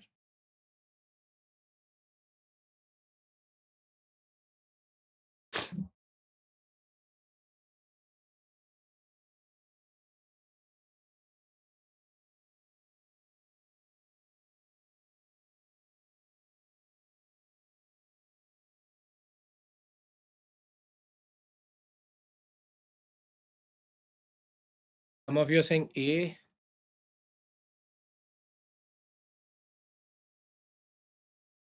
Come on, come on, come on, come on.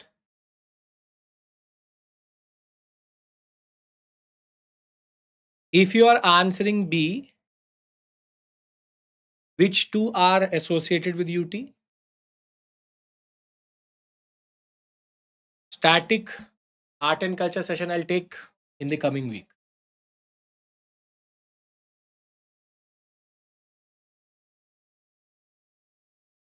Okay, we'll end the poll.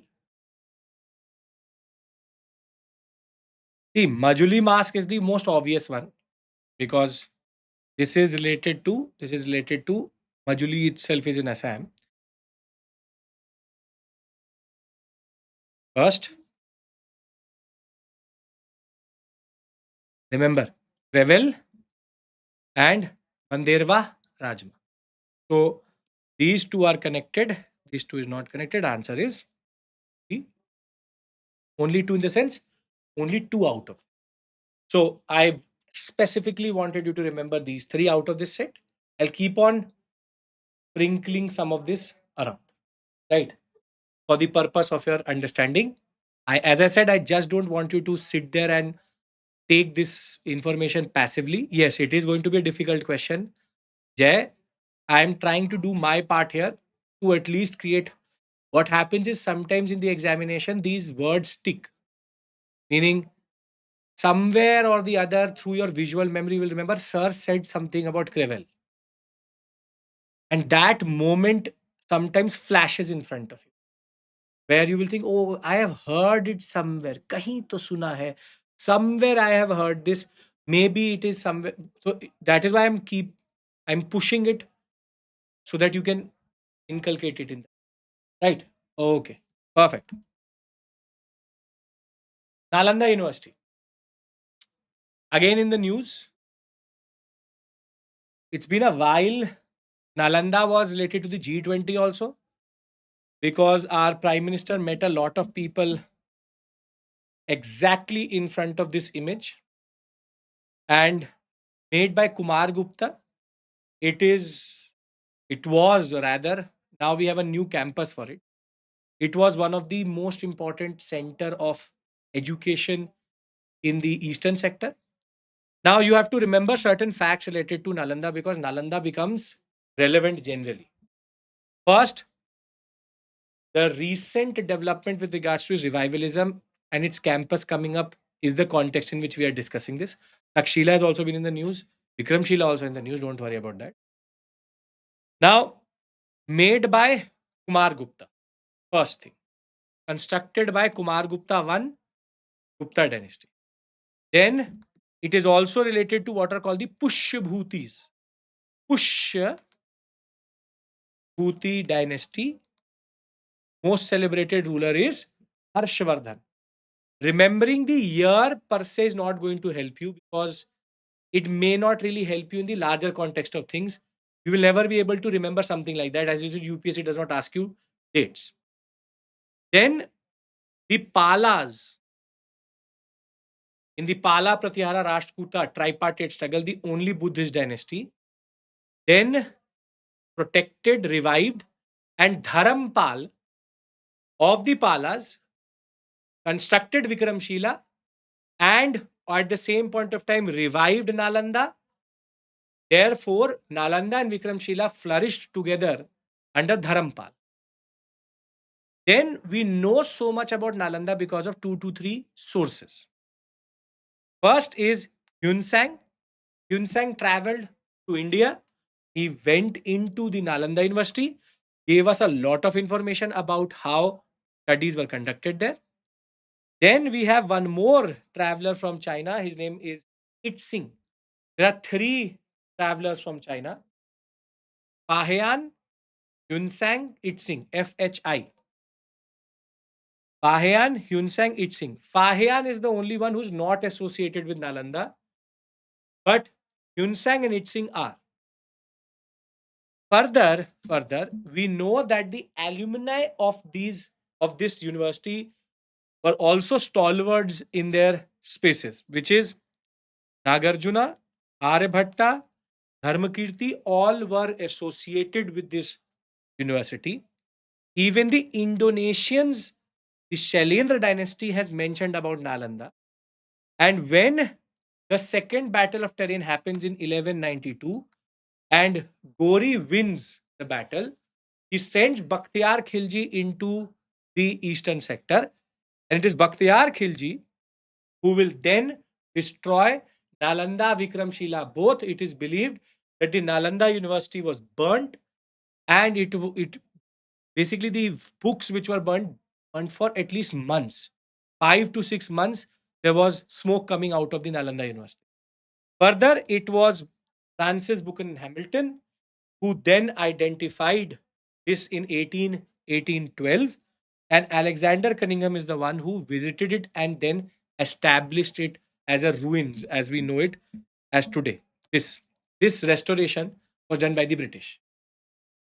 Now, the idea of its revival is linked to former President APJ Abdul Kalam, who first talked about it in the East Asian Summit.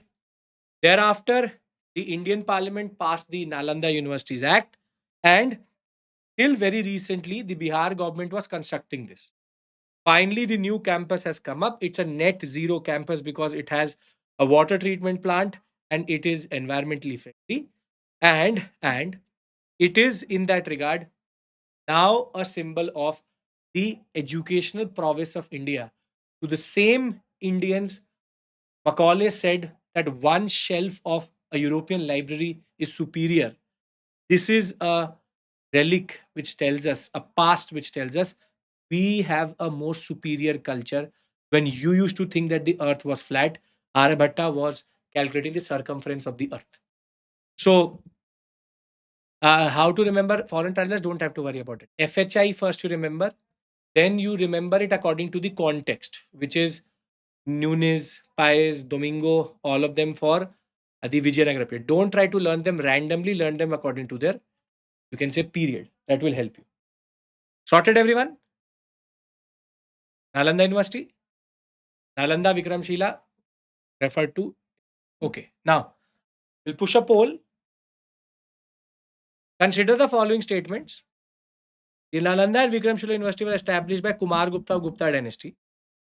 Chinese traveler Itzing and Fahian visited the Nalanda University in its prime. Okay, come on. Everybody has to answer.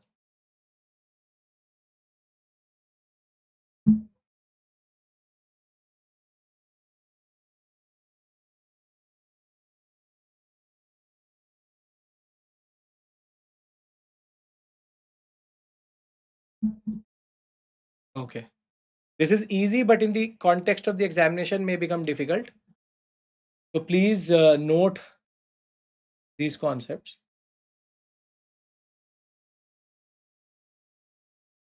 Kuldeep says always stuck on 50-50. See, the only way to come out of 50-50, Kuldeep, is base knowledge.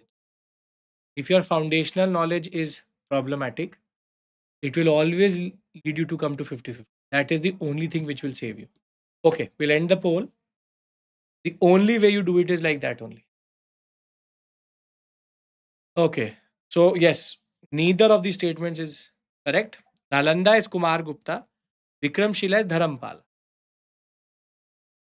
And this is also incorrect because Fahian has nothing to do with Nalanda. It is Itzing and Hyunsang. Hyunsang first, Itzing second. Perfect. Now, two temples which were in the news because of the corridor being developed, Vishnupad and Mahabodhi. Again, I have discussed this previously, but I wanted refer to this again because you should remember it. Corridor based temples are coming in the examination. One of the reasons why the Somnath question came through was because of this only.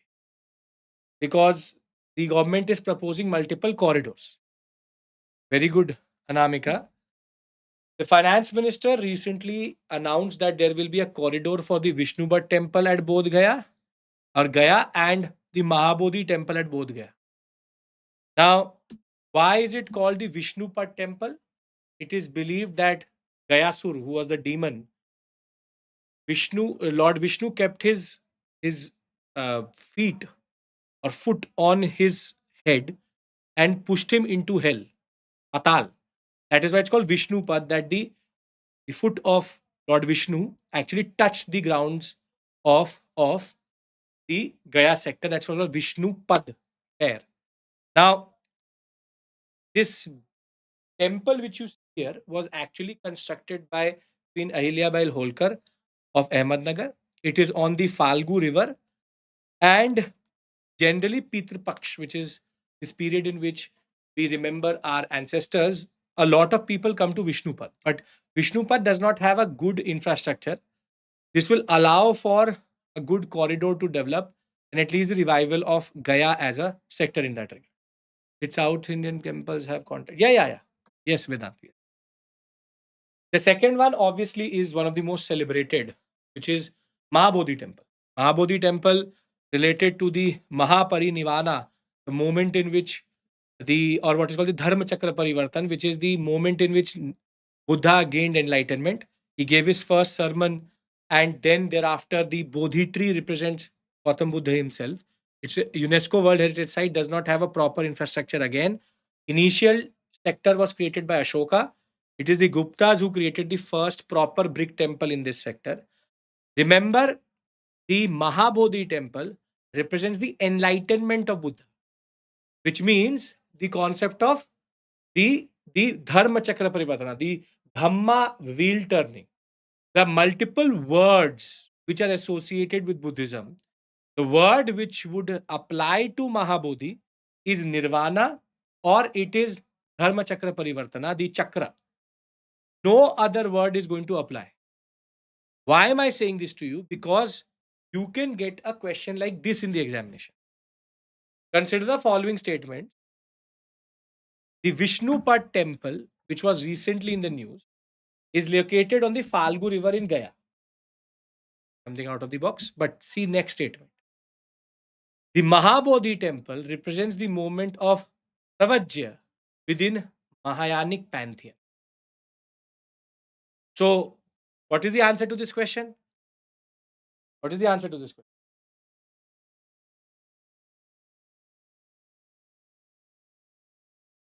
Very good. The answer to this question is A. What does Pravajya mean? What does Pravajya mean? What does Pravajya mean? Checking your base knowledge of Buddhism. I'll tell you what it means, but I want to know if you understand what is Pravajya. It is the moment, yes, very good, Sayyad.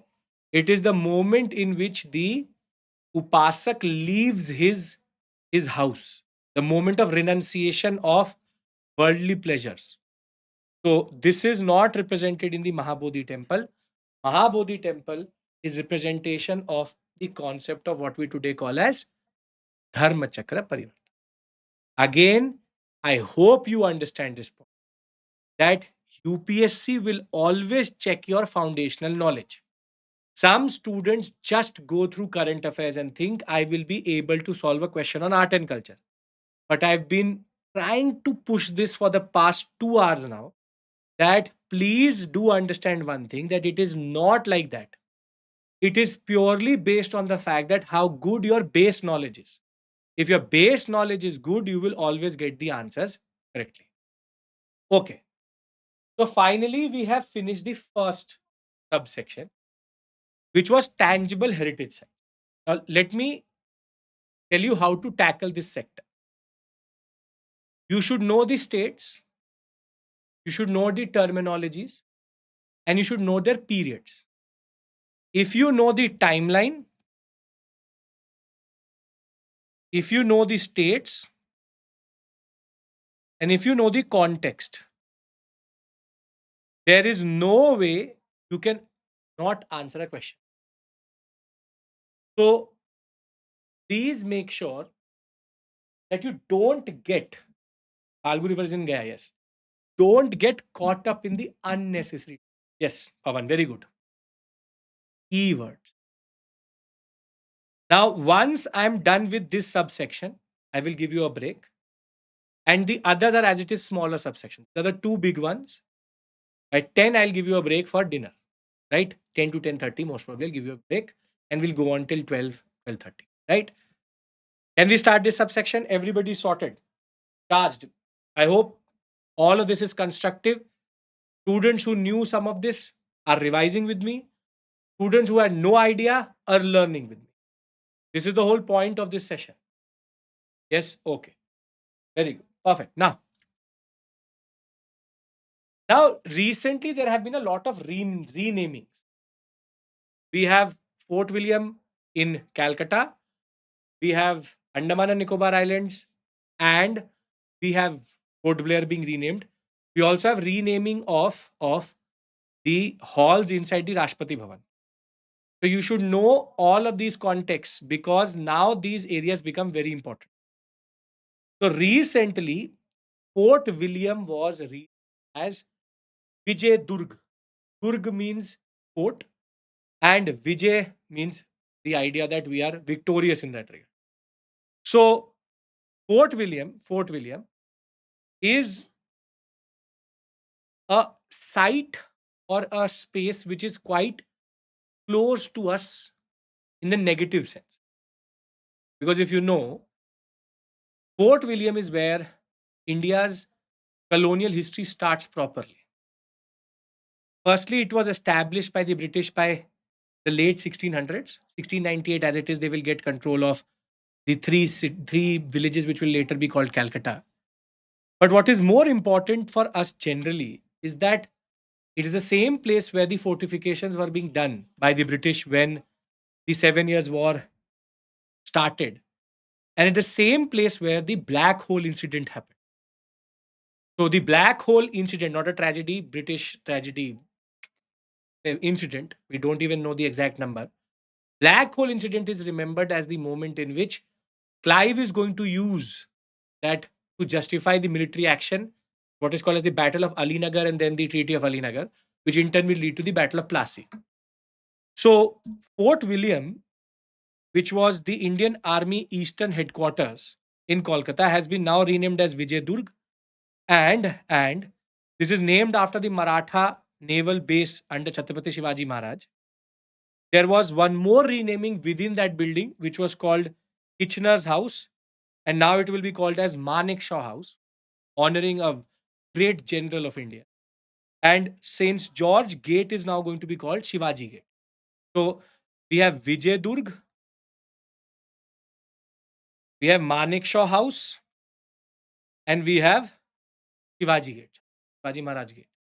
Now, this is a painting which shows you the extent of the Fort William at its peak, at its peak. And Fort William had one very important sector which was called the Fort William College. If you know, Richard Wellesley established the Fort William College for the training of the ICS officers. Very quickly, the Board of Control became very, very anxious and insecure about how this college is going to conduct itself. By 1806, it was then stopped.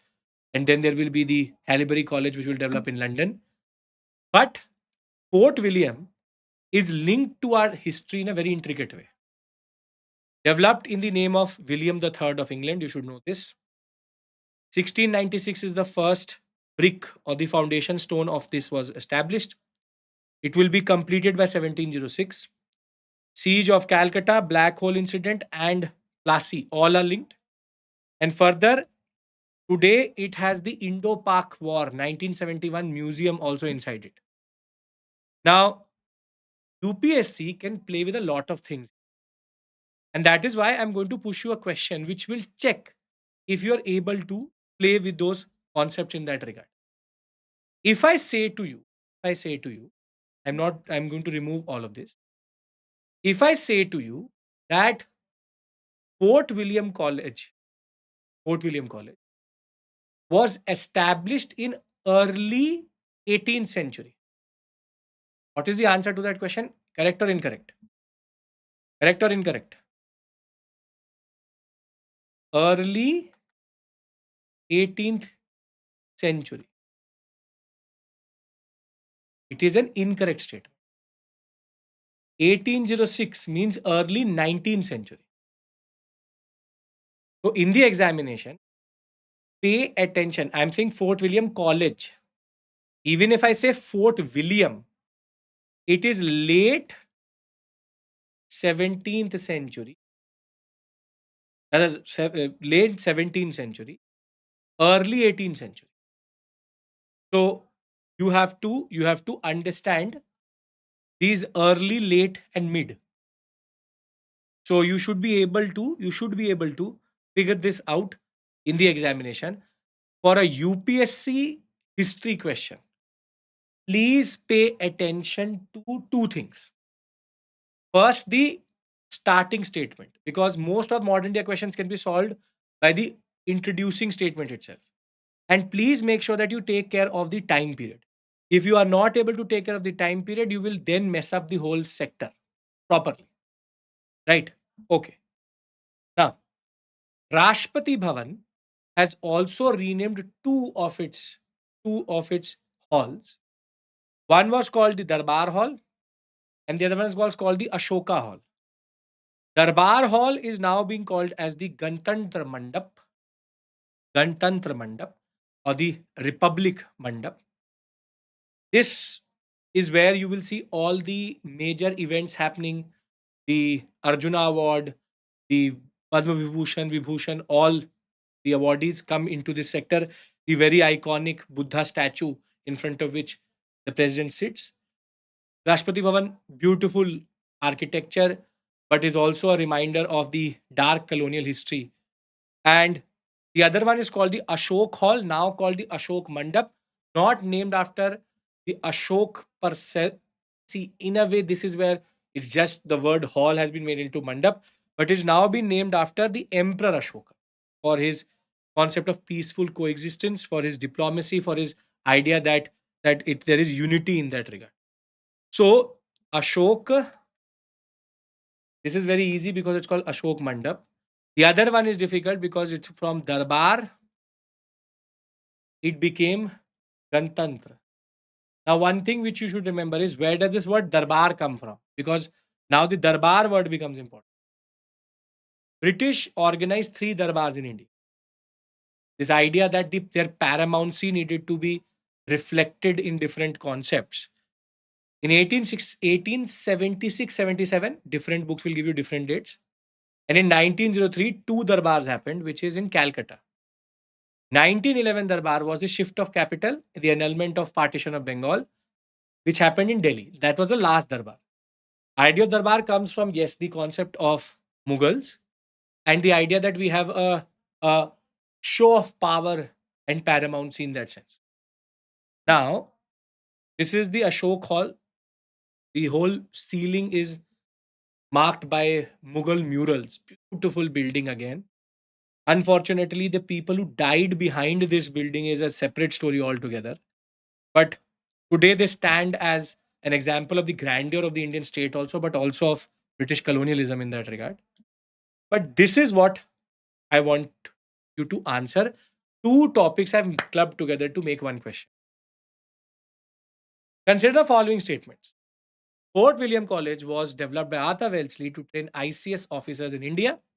The partition of Bengal was annulled in the 1911 Imperial Darbar of Calcutta. First Darbar was in Calcutta.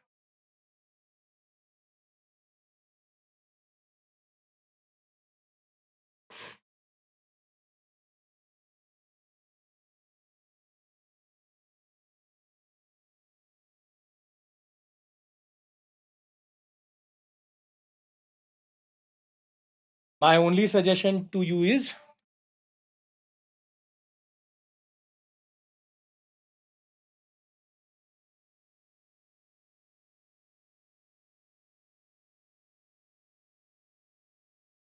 yes, it's called the Upturned Dome. I'll just let you know. Yes. Yes. The Lutins had picked up this idea. It's called an upturned dome. People believe that it has been picked up from the concept of stupas. So you may get a parallel there, not something out of the box.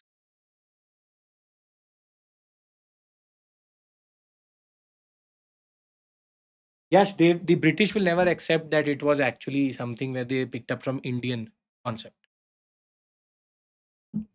Okay, we'll end the poll here. We have D, neither one nor two, but we had a close fight between D, A in that regard. See, Fort William College, Richard Wellesley, brothers, Richard and Arthur.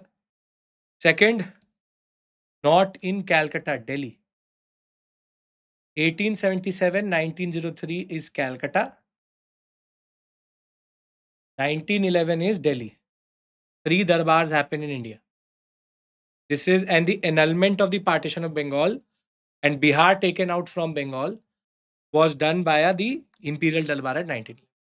Easy if you have the basic understanding. So here, neither of the statements are correct. Right? Okay. This is again something which I've discussed previously, but important. Port Blair is now called as Sri Vijayapuram. Called Sri Vijayapuram. There's a long history related to Port Blair. Port Blair is actually named after the capital city of Andaman and Nicobar Island, named after a person called Archibald Blair. He's the marine surveyor who actually went into this sector. He's the one who even found the Chagos Archipelago, the Diamond Harbor of Calcutta, the Hooghly River. He's the same person who went into this sector and through his two ships, Elizabeth and Viper, in 1778, he will go into this sector of the Bay of Bengal and he will discover the Andaman Islands. Now, Andaman Islands was first developed as a small settlement. First, it was called Port Cornwallis after William Cornwallis, the commander in chief of the British Indian Army. Thereafter, it was renamed, but not after Blair. There's an obscure name in that regard. The East India Company tried to develop this sector as a small settlement, but because of the hostility of the tribes and not properly being able to develop it, it became a unsustainable colony. So they moved to the north of the Andaman sector. They first found this sector, moved to the north, was hostile, was not. It's a sector which is very obscure. They were not able to develop it properly by 1792, so they gave up on it. The revival of Andaman and Nicobar Islands happens after 1857 revolt. Once 1857 revolt happens, they start to develop a jail there, which is called the Cellular Jail or Kala Pani in that regard. And Port Blair name was given after 1857 in order to mark the port where these what we call as nationalists were brought in. Interestingly, Archibald Blair himself never knew that his name was used to mark the capital city of Andaman and Nicobar Islands. Meaning, at the moment of his death, He did not know that there was a city or there was a port named after him. Now, UPSC can ask you a very specific question about it. Very specific question. And I want you to, in a way, answer this question. Will be very easy right now. But because I want you to remember 3 to 4 facts, I've added it to the question, which is in 1778, Archibald Blair left for his first surveying voyage to Andaman with two ships, Elizabeth and Viper. Andaman Nicobar Islands was developed as a penal colony after the revolt of 1807. What is the answer to this question?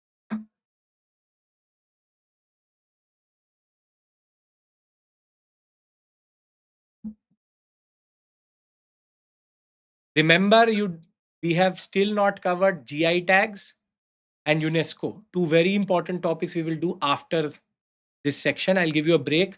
I can see a fatigue in you. I'll give you a dinner break. You have dinner. When we come back, we will then do two very critical areas in that. Right? So, in the larger scheme of things, these two are very, very important. Very, very important. Which is UNESCO and intangible heritage and performative arts and GI tags. What I've done is I've collated 1.5 years of GI tag in one place so that you can be sorted. Yes, good time to order food in the next half an hour. Get a break. Great. Now, one very important anniversary linked to Gandhi himself. Okay. Yes, both the statements are correct. The statements are correct. Just wanted to remember these things. Okay.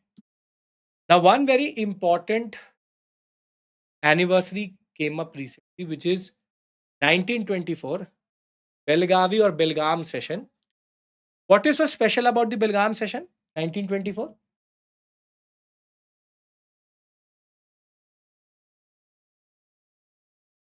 What is so special? Yes, the only session of the INC over which Gandhi presided over as president. Only session. So recently, you can say exhibition was organized by the Karnataka government to mark the 100th anniversary of the Belgaum or Belgavi session. And very beautiful recreated images of the Belgaum session was shown, meaning they were black and white through AI and through Photoshop and other forms of, you can say, softwares. They were able to add color into it. So, what was the most important contribution of this moment was that we were able to see this moment in Indian history in the most vivid way possible in that regard. So, there were multiple images. I'll show it to you. But as I said, there are certain things which were also accepted in this session, which you should know because now they become relevant for the examination. Only Congress session in which Gandhi presided, obviously. No. Then it was also a session in which 2 to 3 important decisions were taken. First is Khadi spinning was made mandatory by the Congress for the Congress members. The membership fees of Congress was reduced by 90%. And untouchability, khadi, village industries were things which Gandhi wanted to push. Wanted to push. One more thing was that a very noted vocalist of what is called as the Karnataka Unification Movement also sang the anthem of Karnataka in this session. And that ways, it was a very significant session. Something else was also happening in the background. Can anybody tell me what was happening in the background during this session? A very important decision were taken in 1924-25. Vicom is one, but I'm not referring to that. Vicom Satyagraha is there, but something else related to the INC. Astitva, you are in the right space, but you're using the wrong words. Swarajist no changers. The tussle between the Swarajists and no changers had been happening between 1922, 23, 24. After being released from the jail, It is at this session where in principle approval was given to the Swarajist agenda. And therefore, now even students who were nationalists who were previously related to the no changers camp were now fighting the elections, and the non-cooperation movement, what is called as the resolution to not enter into the councils, was removed. Nehru report is 1928. So remember, whilst all of this is happening, the Swarajist no changer was brewing, and yes, also the Vaikom Satyavaya was happening in the background, wherein Gandhi will get involved into it and give a solution. We'll discuss about Vaikom also. But important moment in Indian history. Now, very simply, a very straightforward question can come in the examination. I hope you will answer this question correctly. I want 100% coverage here. The Belgaum session of the Indian National Congress, which was recently in the news, was presided by and held on.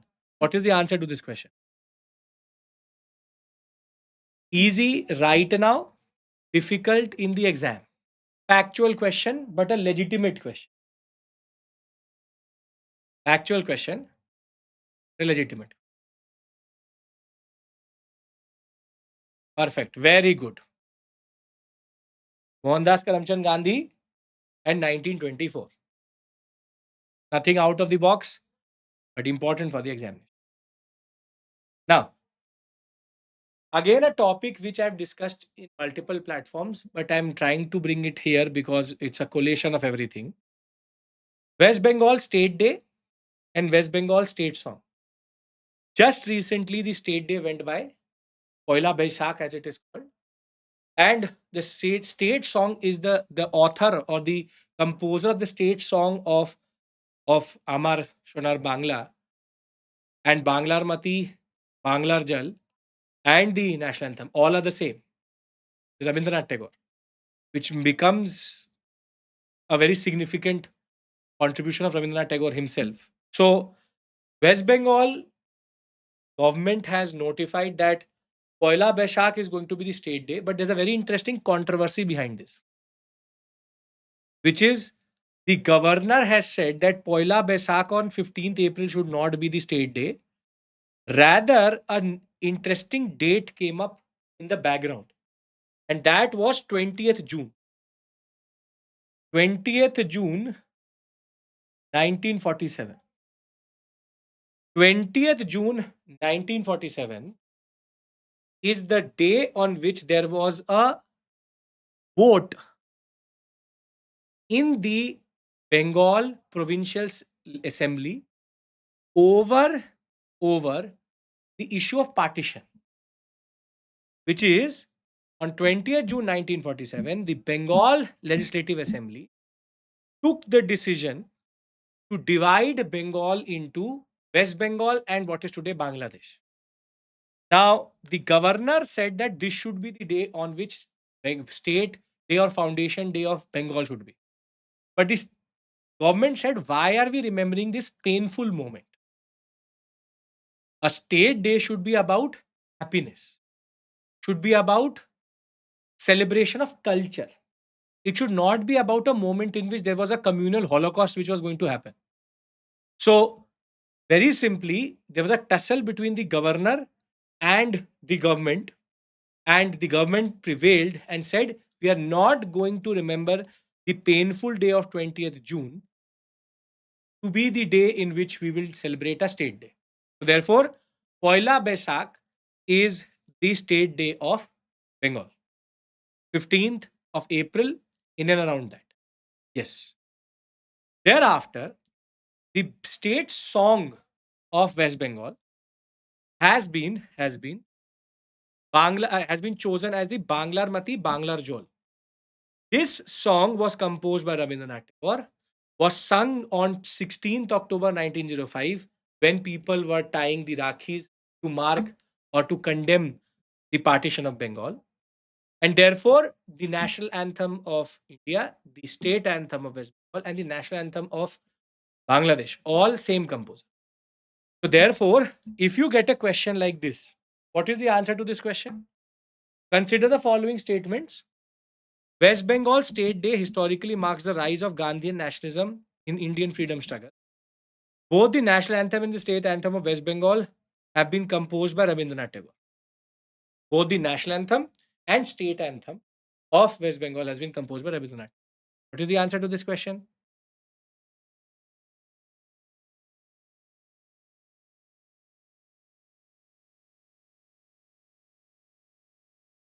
Very good. B. This is correct. West Bengal State Day has nothing to do with nationalism. Because what is the West Bengal State Day? Poila Baishak. Poila Baishak is related to Baisakhi or the concept of harvest festivals. And therefore, please understand this point that there is no politics behind this date. Therefore, what was initially proposed was something else. But but now it is April 15th. Again, nothing out of the box. Before I move to the next topic, Viacom Satyagrah, you're on the same page. A break is coming. Don't worry. I can see a certain fatigue in you, but don't worry about that. I'm going to give you a break very soon. Everybody with me? Everything is making sense. Fruitful session that way till this point. Yes, sir. Very good, sir. Okay, sir. Now, 100th anniversary of Viacom Satyagrah also. Now, see, I'll tell you 5 to 6 facts about Viacom Satyagrah, which you should remember. We have discussed a lot of things previously. I'm going to tell you this. See, you should know the name of T.K. Madhavan. I will give you the details later, but T.K. Madhavan, who's the one who started this Viacom Satyagrah, city of Viacom. Viacom city had a very interesting peculiarity, problematic peculiarity that in the Viacom temple, 4 roads used to go in and around it, and depressed classes were not allowed to even take these roads because the shadow was considered problematic. And therefore, this whole non-cooperation or this NCM type movement which happened, Satyagraha happened, was on temple entry movement. It's called Viacom Satyagraha Temple Entry Movement. Now, TK Madhavan is the one who will start it. 1923 session of INC, Gandhi is going to give in principle approval to this concept that we should go for it.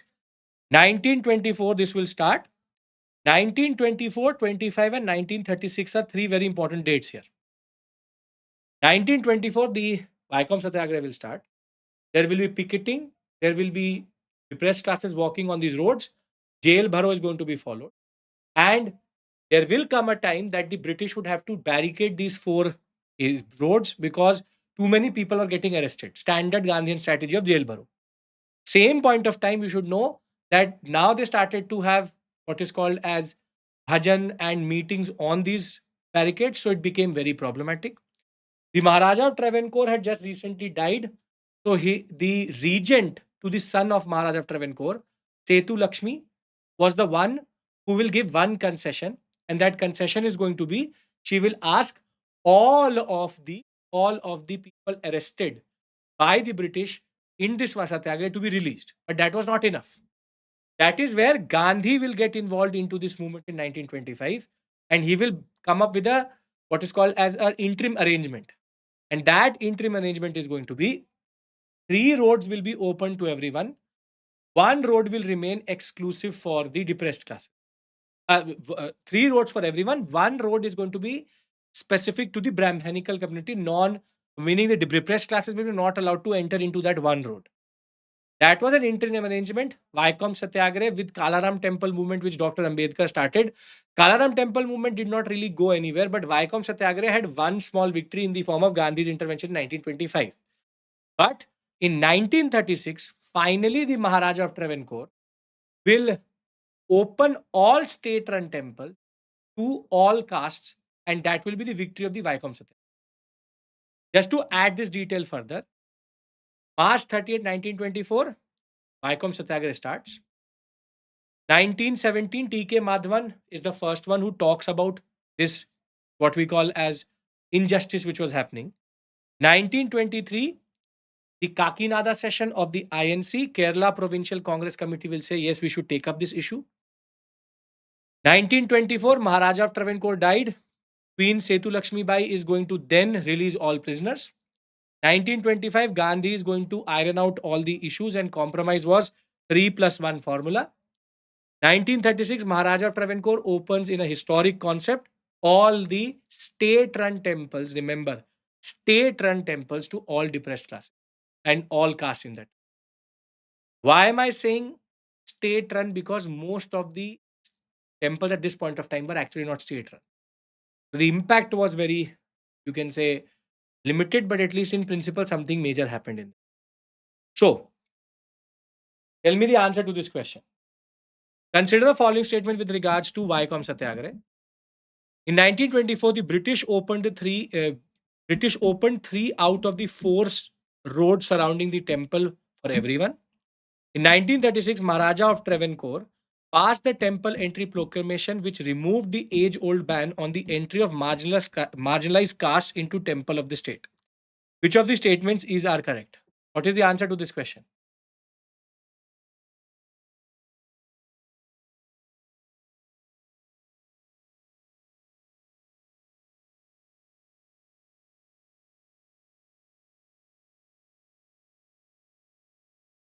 Okay. Some of you are saying D, some of you are saying B.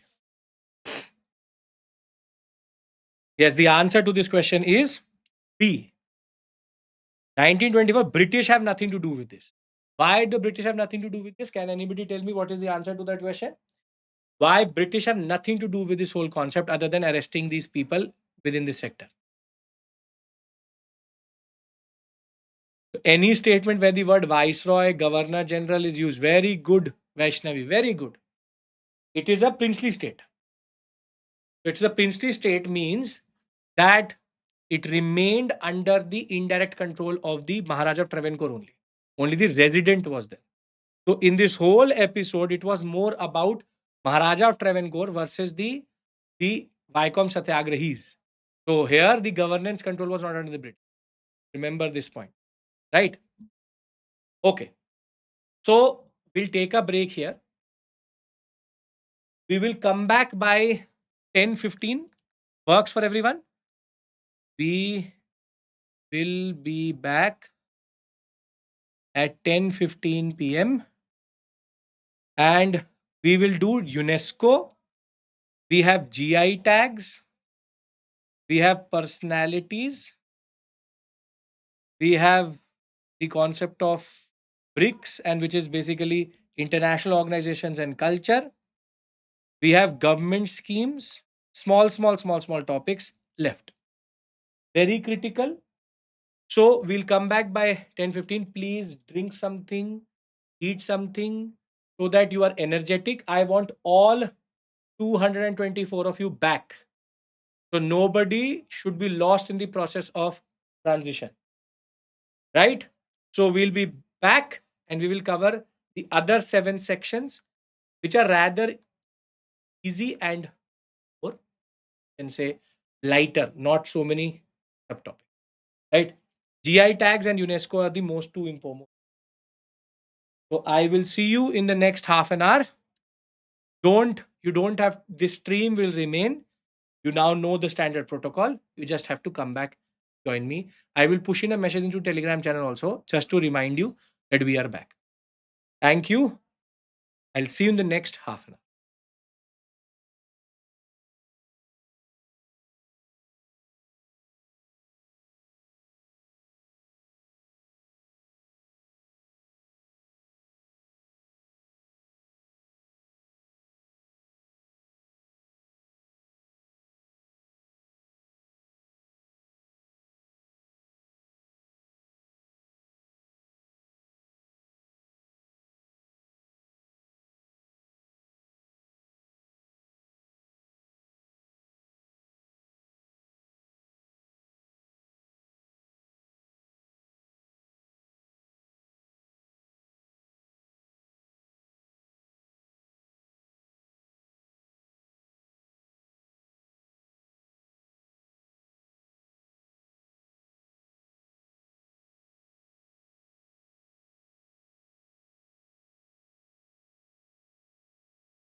Okay, welcome back.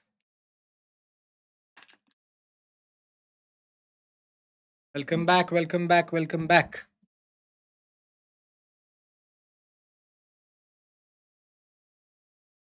Naman, we'll do that from the timeline. We'll do that from the timeline. Session which I'm planning, ancient, medieval, and modern timeline. We'll do that. Don't worry. So we have covered tangible heritage sites. We've also covered with that historical places and events in the news. For anybody who is preparing for 2026, who's here, you should know one thing. You should remember things in the same head. For anybody who's preparing for 2026, this is the way you are going to cover the current affairs, which is tangible heritage, historical places, UNESCO, in that regard.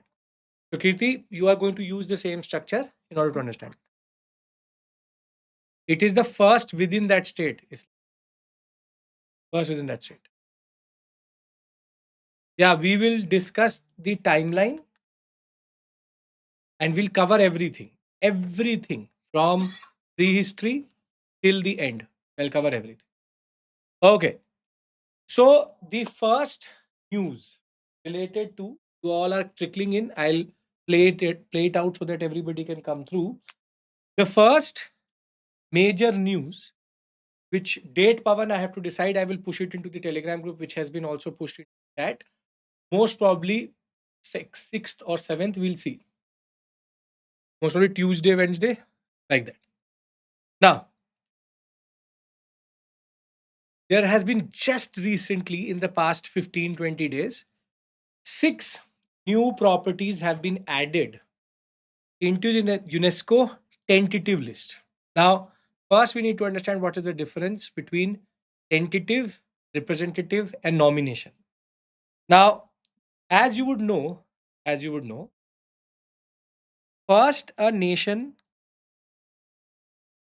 if it wants to get the UNESCO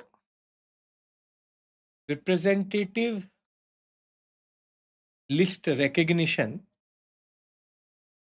which we basically called as UNESCO World Heritage Tag, if we want something like that, India first will nominate sites.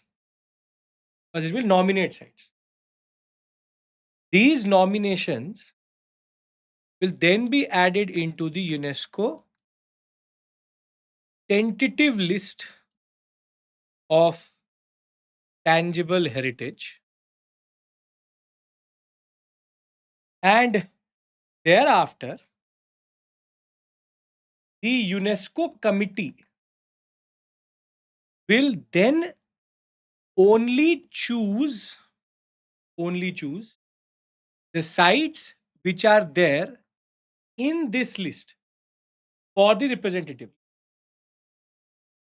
which is there's a three-step process: nomination, tentative list, representative.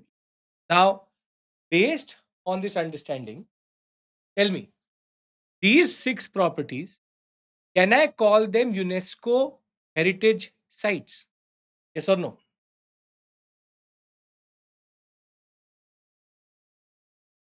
So the answer to that question. And the answer to that question is no. They are only at second stage. They are not at the third stage. The last, the last major addition into the UNESCO representative list is the Charadev Maidans. The list has not come till now. So therefore, it will remain as Charadev Maidans for the examination of 2025. In the same way, previously we had Sacred Assemblage of Hoysalas and the Shanti Niketan.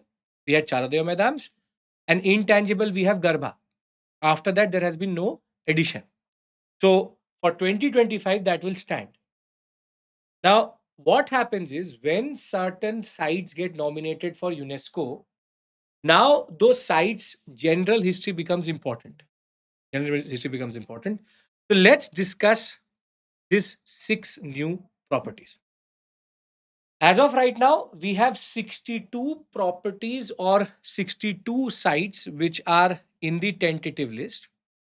And after the nomination, any future consideration for for representative list will be based on the tentative list.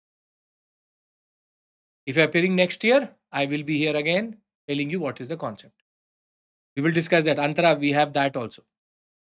Remember, as of 2025 April, 62 in the tentative list, 6 new have been added, and the Chardeo Maidam is the latest addition.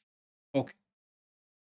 Now, the first site which has been added is called the Kanger Valley National Park in Chhattisgarh. Now, this is important because now this national park becomes important for the environment perspective also. This site has been nominated under, there can be three criterias: natural site, mixed site, and heritage site. This has been nominated under the concept of natural site. It is it is the home to what is called as the Bastar Hill Maina, which is a state bird of Chhattisgarh. This also becomes very, very important for you. And there is the Kolab River on the Odisha state boundary side. On the other hand, we have the Kanger River, after which the Kanger National Park is actually named. These rivers become important: Kolab, Kanger, Bastar Hill Maina, and Chhattisgarh for Kanger Valley National Park.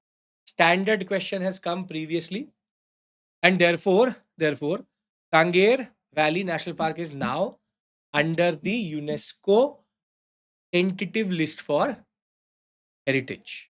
Something very easy, straightforward. This is the Bastar Hill Maina. It is known for its caves also. It is a very, very important site geologically also because of these limestone caves, which is called the Kotumsar and the Kailash caves in that regard. But generally, you should know about it, right? Any issue in Kanger Valley National Park, everybody has to give me assertion. There's six different areas we have to cover. No issues here? Okay. Yes, sir. Sorted. The second is something which should have been done maybe decades ago, is Ashokan edict sites. There are multiple edict sites. I'll show the map to you also. Ashokan edicts, major rock edicts, minor rock edicts, and pillar edicts all have been now nominated. I believe that very soon this should be given a representative list, you can say entry, because Ashoka's way of spread talking to the future through these edicts is very important. And we also know that these were monoliths made out of chunar sandstone. This is called the shaft. This whole thing is called capital. This is called lower abacus. This is called upper abacus. And this is called capital figure. Right? You know this. We also know that this could be a lion. One, two, three, four, all configurations have been found out. Monolith means that it is one rock, borrowed from the idea of the Achaemenid Empire. Perfect. There can be one, two, three, four. This represents royalty. It could be an elephant. Hawley's elephant is the oldest rock cut structure we found. That represents grandeur.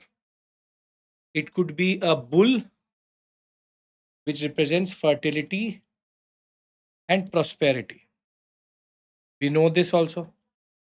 Now, when we talk about the location, Sarnath, four lion capital, is also the emblem of the government of India.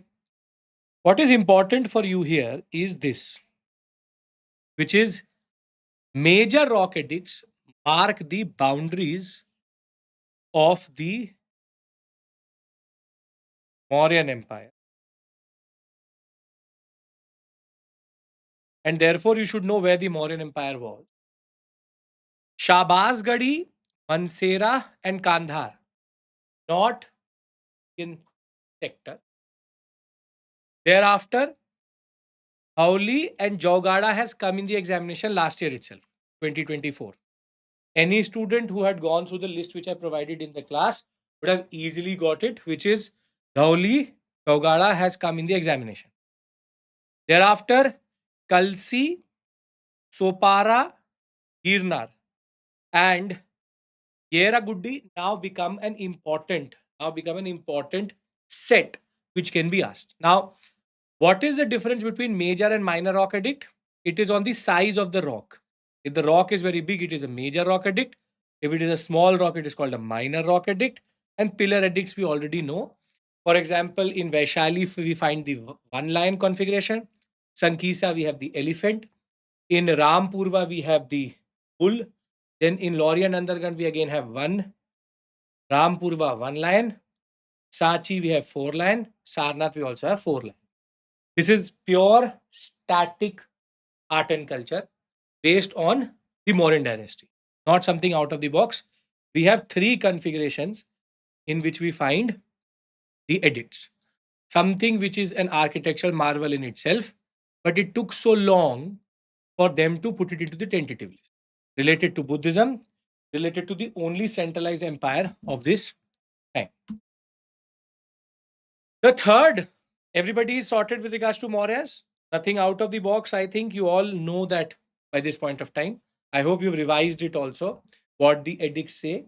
I hope that all of that is sorted. Now, inverted lotus being the lower abacus.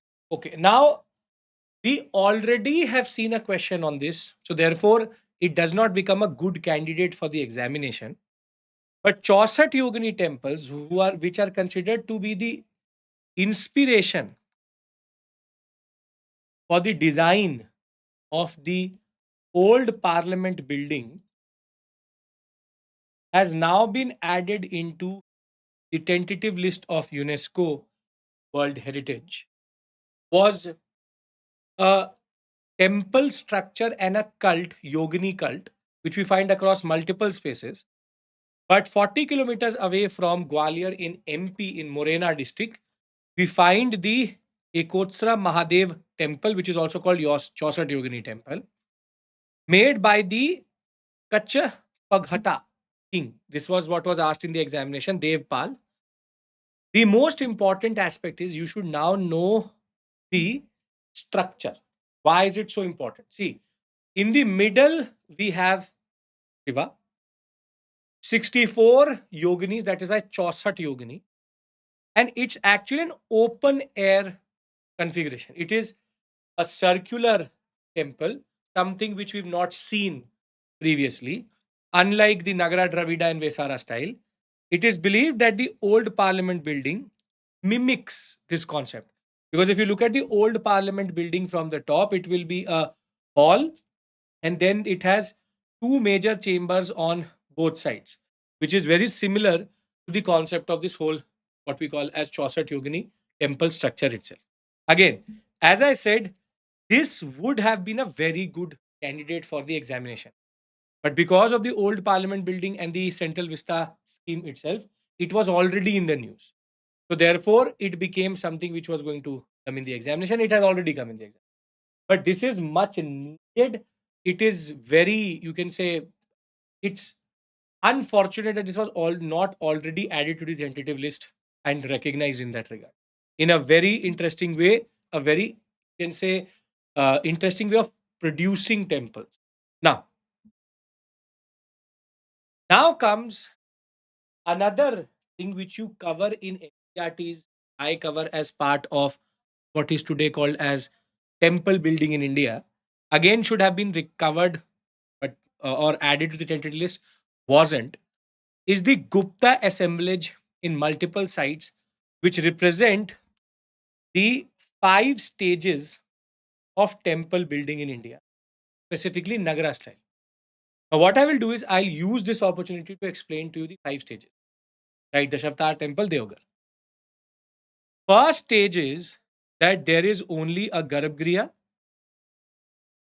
and a very shallow mandapa. There is no shikhar, there is no raised platform, and there is no amlak kalash as it is. Very basic, only two elements are there. Garbhagriha. Second stage is when you get Garbhagriha, when you get mandap, but you also get one, two. Get the third feature which makes Nagara Nagara is that this is built on a raised platform called third feature, Itha as it is called, or Jagati, which is raised platform.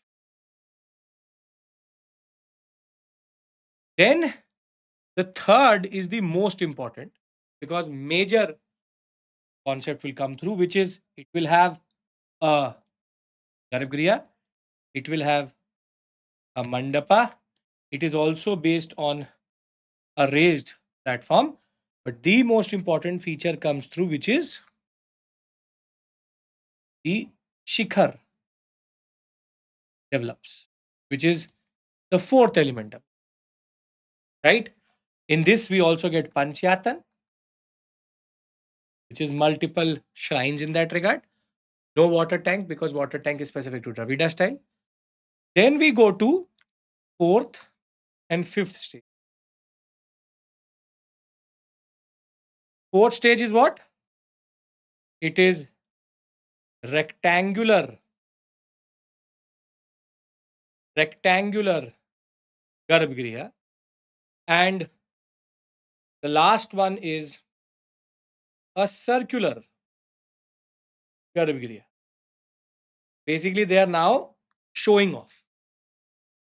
This 1, 3, 4, 5 is actually quite well represented in the assemblage of the Guptas. Gupta early brick temples actually represent this transition.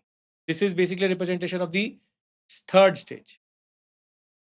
If you want to see, for example, this is also a representation of the third stage. The mandapa does not survive. This is the shikhar. This is the garbhagriha. This is the mandap which used to be there. This is the raised platform. So fourth and fifth stage is just show off. You should be able to remember garbhagriha, shikhar, raised platform, mandap used to be here something like this, and therefore it becomes important. So you can see from four sides they can enter, and there is this is the plinth where they used to have the garbhagriha, the mandapa in that. I hope you are sorted with regards to this. Something which I would teach you again in the marathon on art and culture static, but I hope you understand this. Right. Okay. So again, something which should have already been in the what we call as tentative list, but wasn't. Now, Rudra Pratap Singh of the Bundelas. Amla Kalash is something which develops as a way of modification of the Shikhar. Rudra Pratap Singh of the Bundelas created a very important fortress palace assemblage that is called the Orcha Fort Complex or the Bundela Fortress Complex.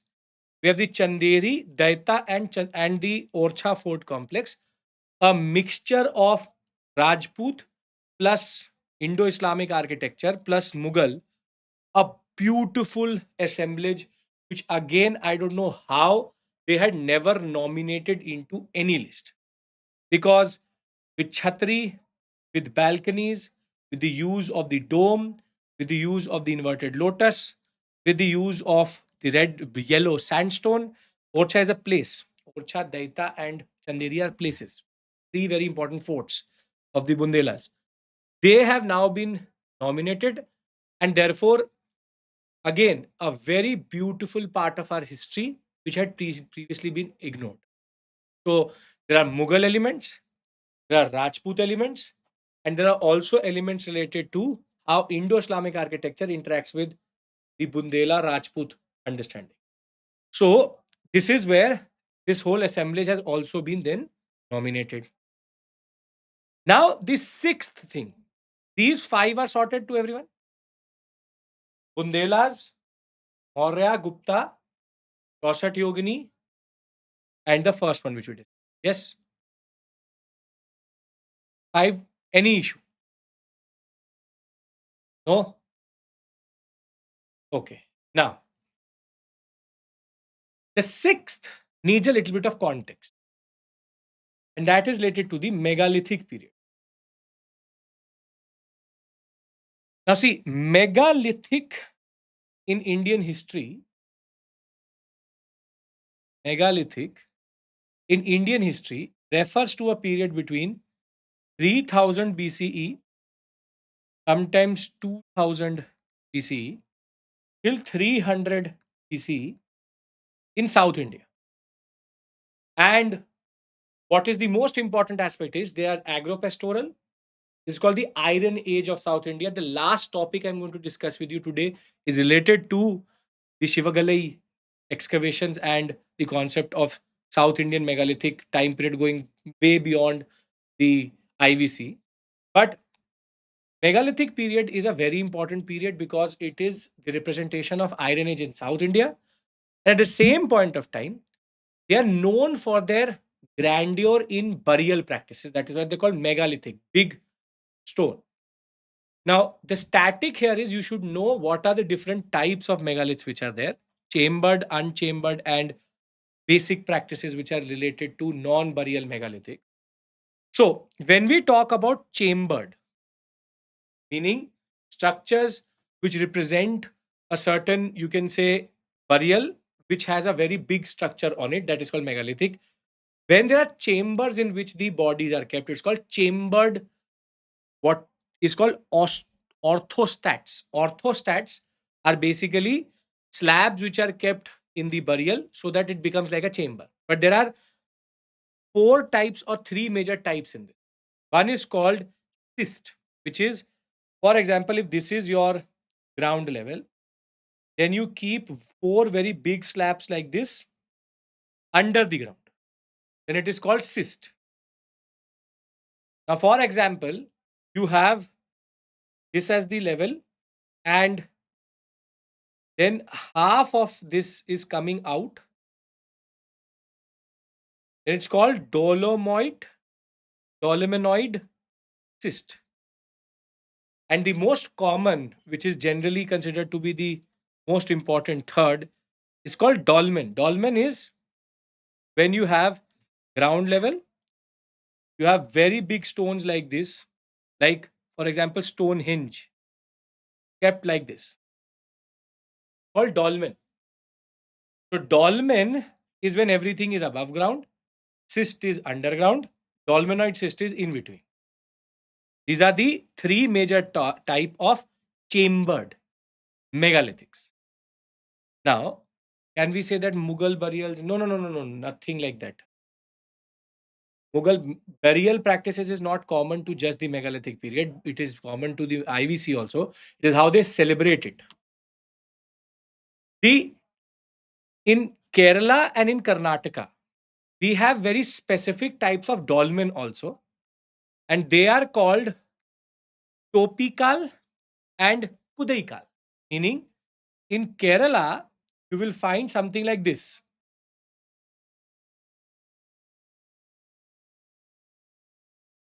What does this look like? A topi. A topi, which is a cap. Therefore, it's called topikal. And thereafter, we have what is called as kudaikals, which is a chamber consisting of four. So basically, four very big structures with a very big hemispherical stone on it. This is called kudaikals. So these are words, standard Upinder Singh concept. The Kudaikal, Topikal are types of dolmen in Karnataka and Kerala. Now comes unchambered ones, wherein we have again four types. Is pit on sarcophagus. Sarcophagus means how you have mummies, but you can have, for example, stones lining your burial. This is called a one second. This is called a pit burial. Stones in and around it.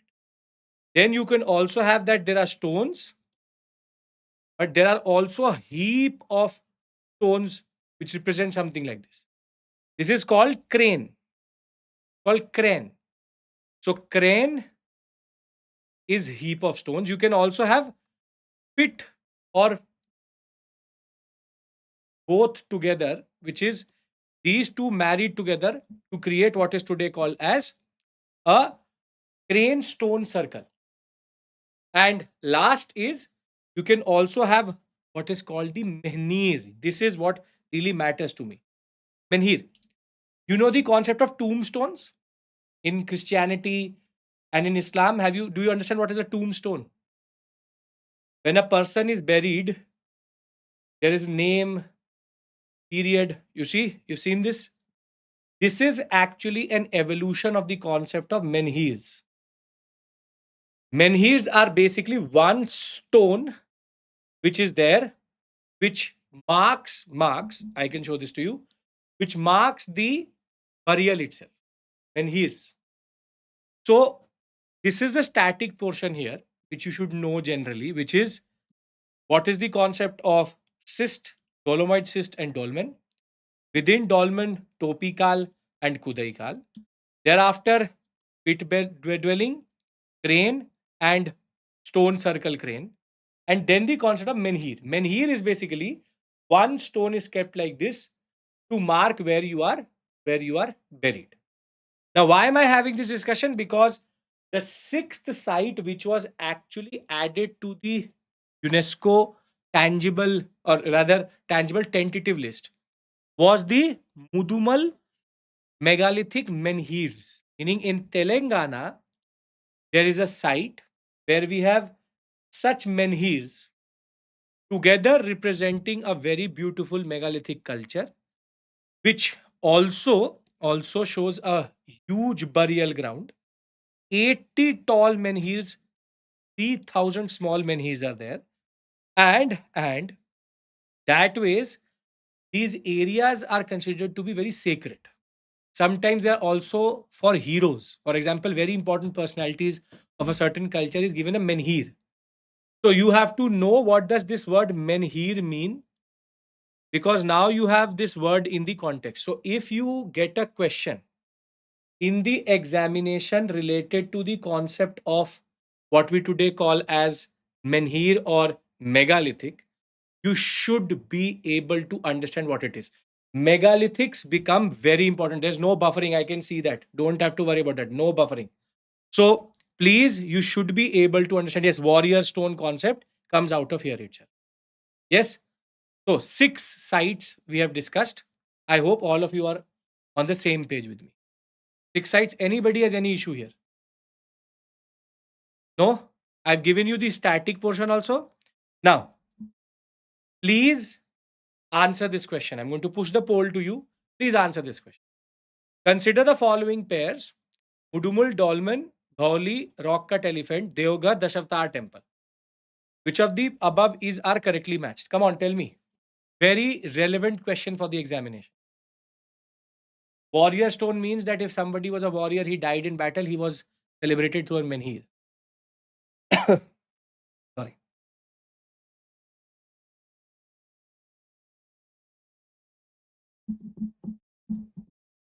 Come on. Everybody has to answer.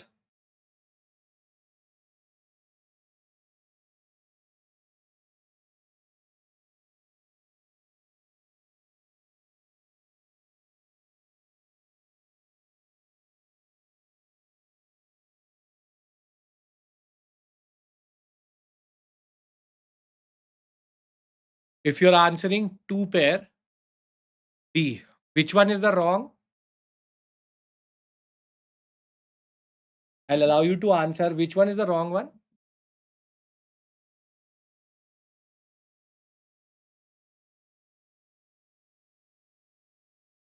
Okay, we'll end the poll here. Very good. Yes. The first one is wrong. Mudumal is not a site of dolmens. It is a site of menhirs. Please pay attention to this. This is totally correct. Pay attention to this. This small technicality can be the difference between you and 2 marks. So, answer is B. But pay attention. The reason why I gave you the word cyst, dolomoid cyst, dolmen, menhir, crane is because you should be able to answer this question. You should be able to answer this question. Rather five terminologies: dolmen, dolmenite cyst, cyst, what we call as topical, kudaikal, and crane should be known.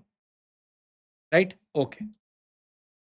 Now, to something which I've discussed multiple times, but just to revise with you, Charadev Maidans are the latest addition to the UNESCO representative list in Assam. So this should be on your fingertips now. The community it is associated with is called the Tai Ahom. There are close to 386 such Maidams. This is a Maidam. They are called the pyramids of India in that regard. It has two chambers inside it like this. And the Tai Ahom royalty. Only royal family members were buried in one part, or sometimes they were burnt and their urn was kept because they followed some Hinduistic practices and some not others. And it was a mix of religious practices. And in the other side, they used to have a paraphernalia of, for example, the servants, warriors, not specifically warriors, but servants buried in the other chamber, so that the royalty has servants in the afterlife also. But no issues. You can watch it later.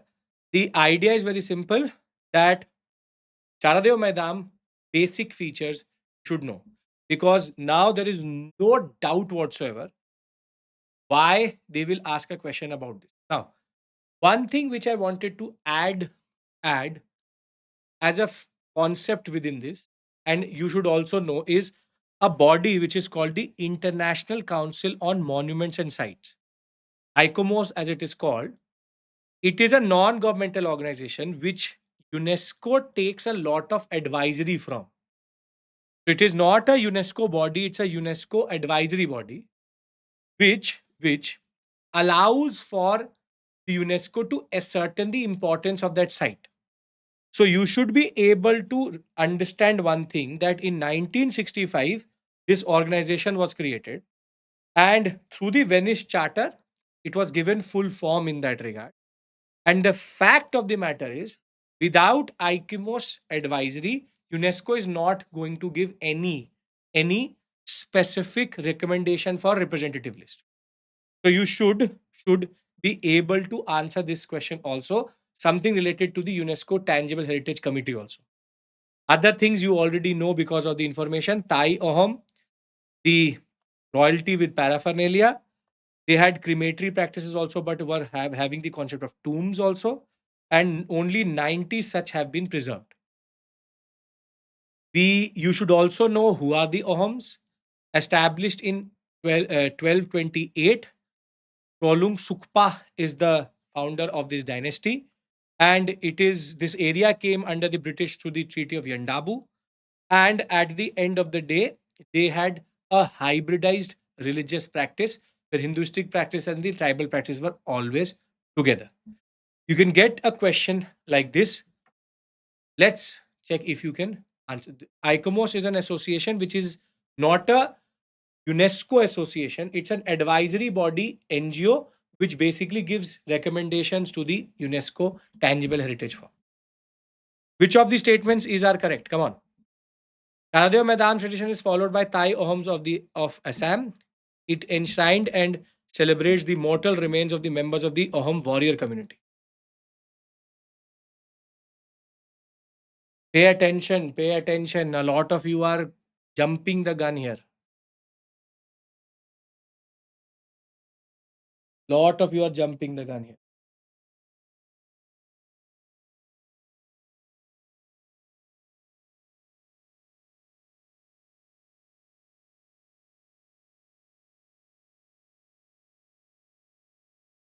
Everybody has to answer, even if you don't know. Come on, come on.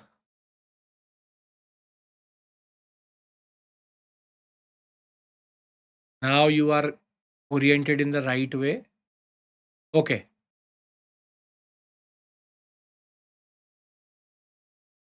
we'll end this poll here. Very good. This is correct. Thai Ahom. Not warrior, royalty. Only one is correct. Only one. Correct. Yes, Aditya. Only one correct. Perfect. Okay. One of you referred to this again, something quite well established under UNESCO head of art and culture current affairs is memory of the world register and three new entries from India into it. Now again, three sets of information have to be remembered here. What is UNESCO's memory of the world register? What does it actually try to remember? And what are these three different entries? So the Ramchatramanas, Panchtantra, and the Sadraloka Lokana, all three were added into the memory of the world register. Now the question is, what is the memory of the world register in that? Warrior community would be Kshatriya community, fighting community. Royalty is the kings.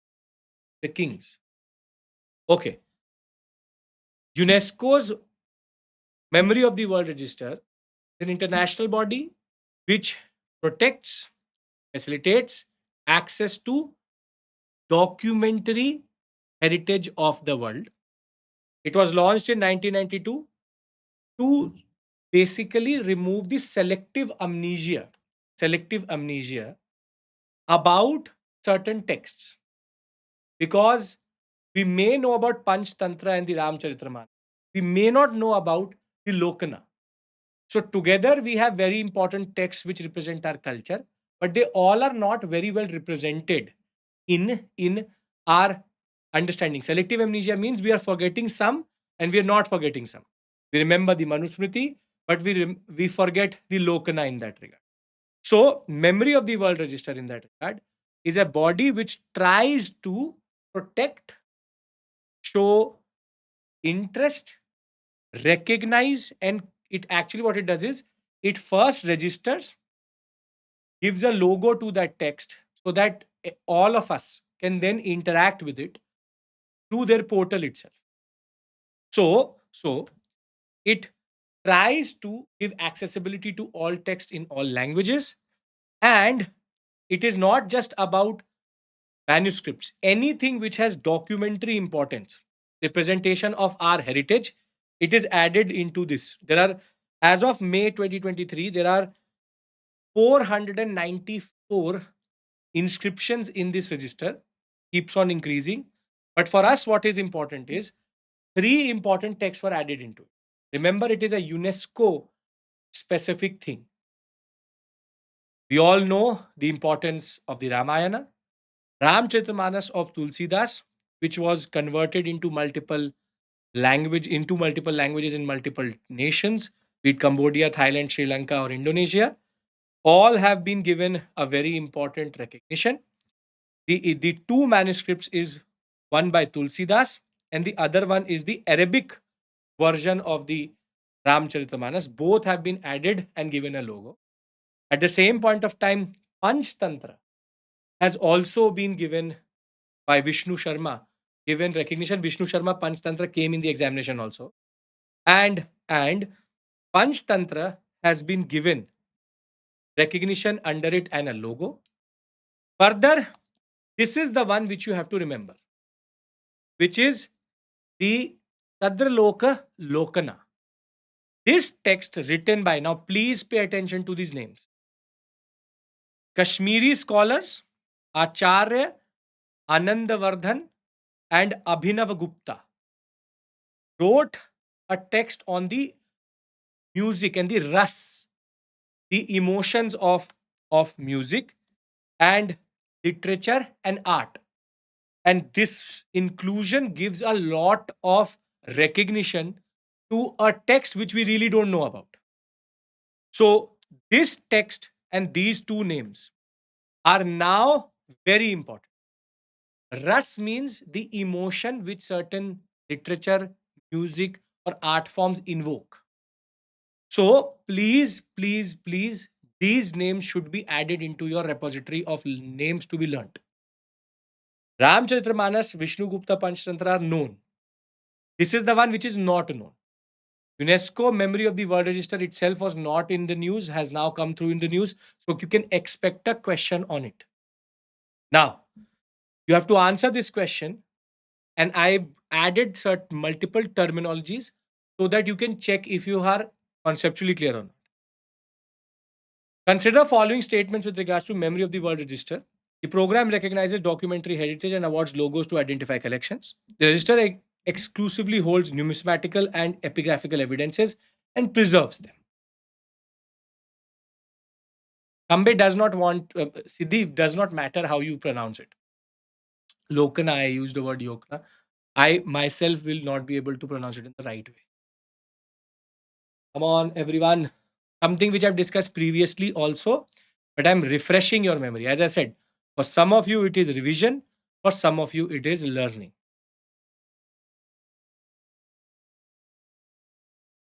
Still quite, still halfway-ish.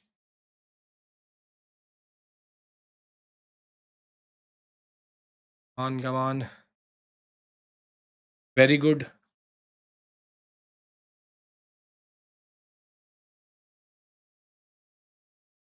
Okay. More or less on the same right lines. Let's end the poll here.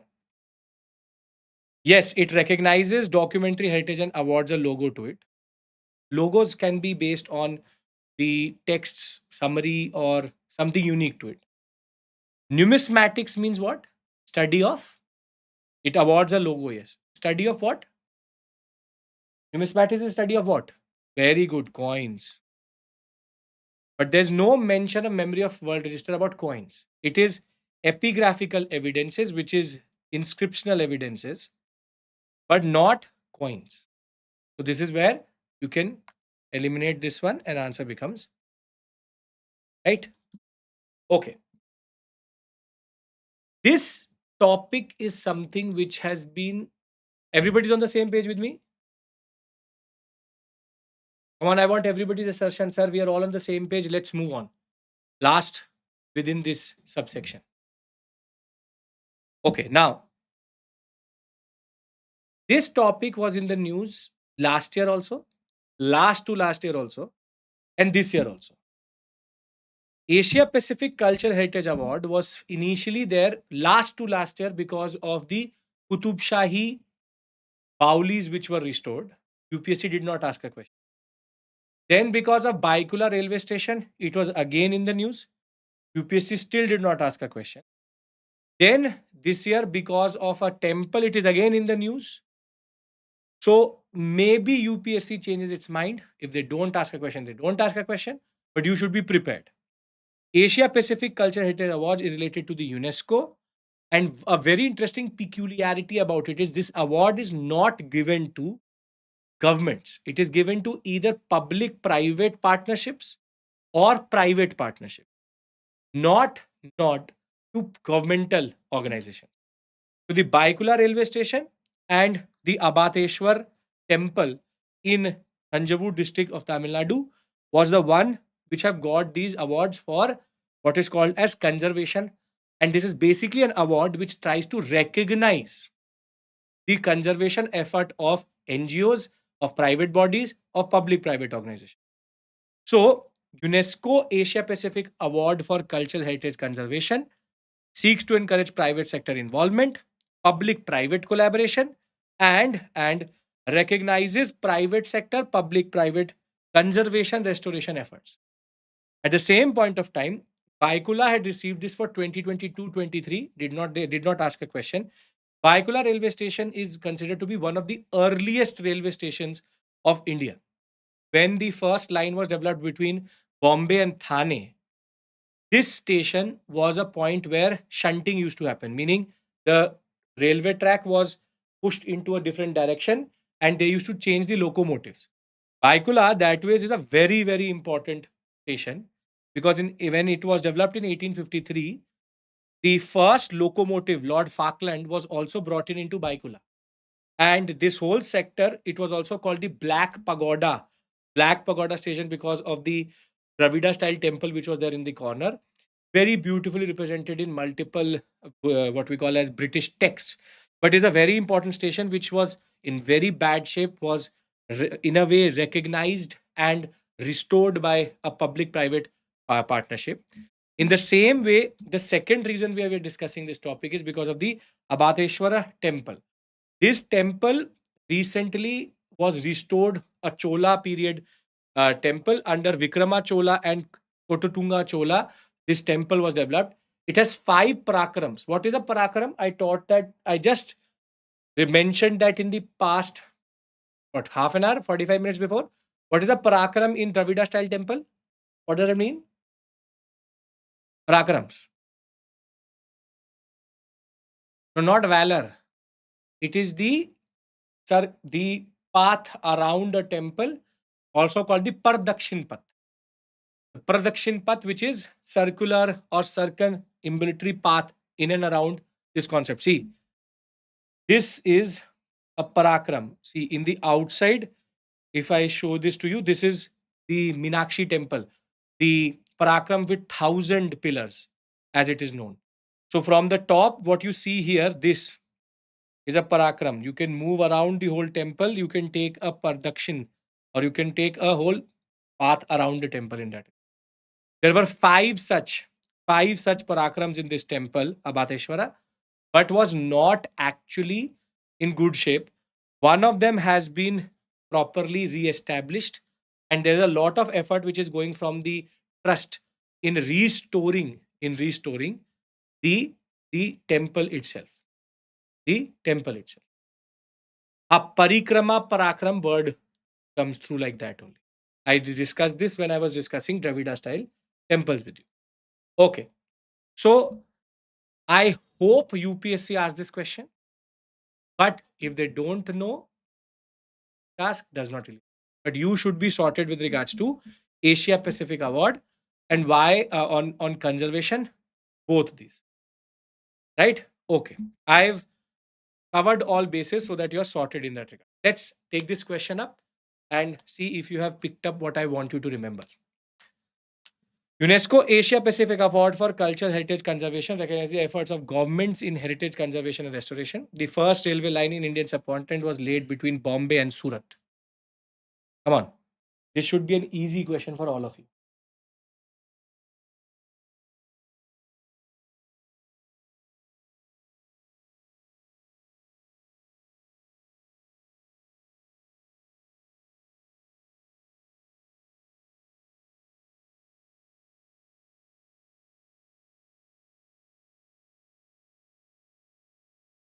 Come on. Everybody should answer. Giving you enough time, not everybody is interacting. I want everybody to answer this question.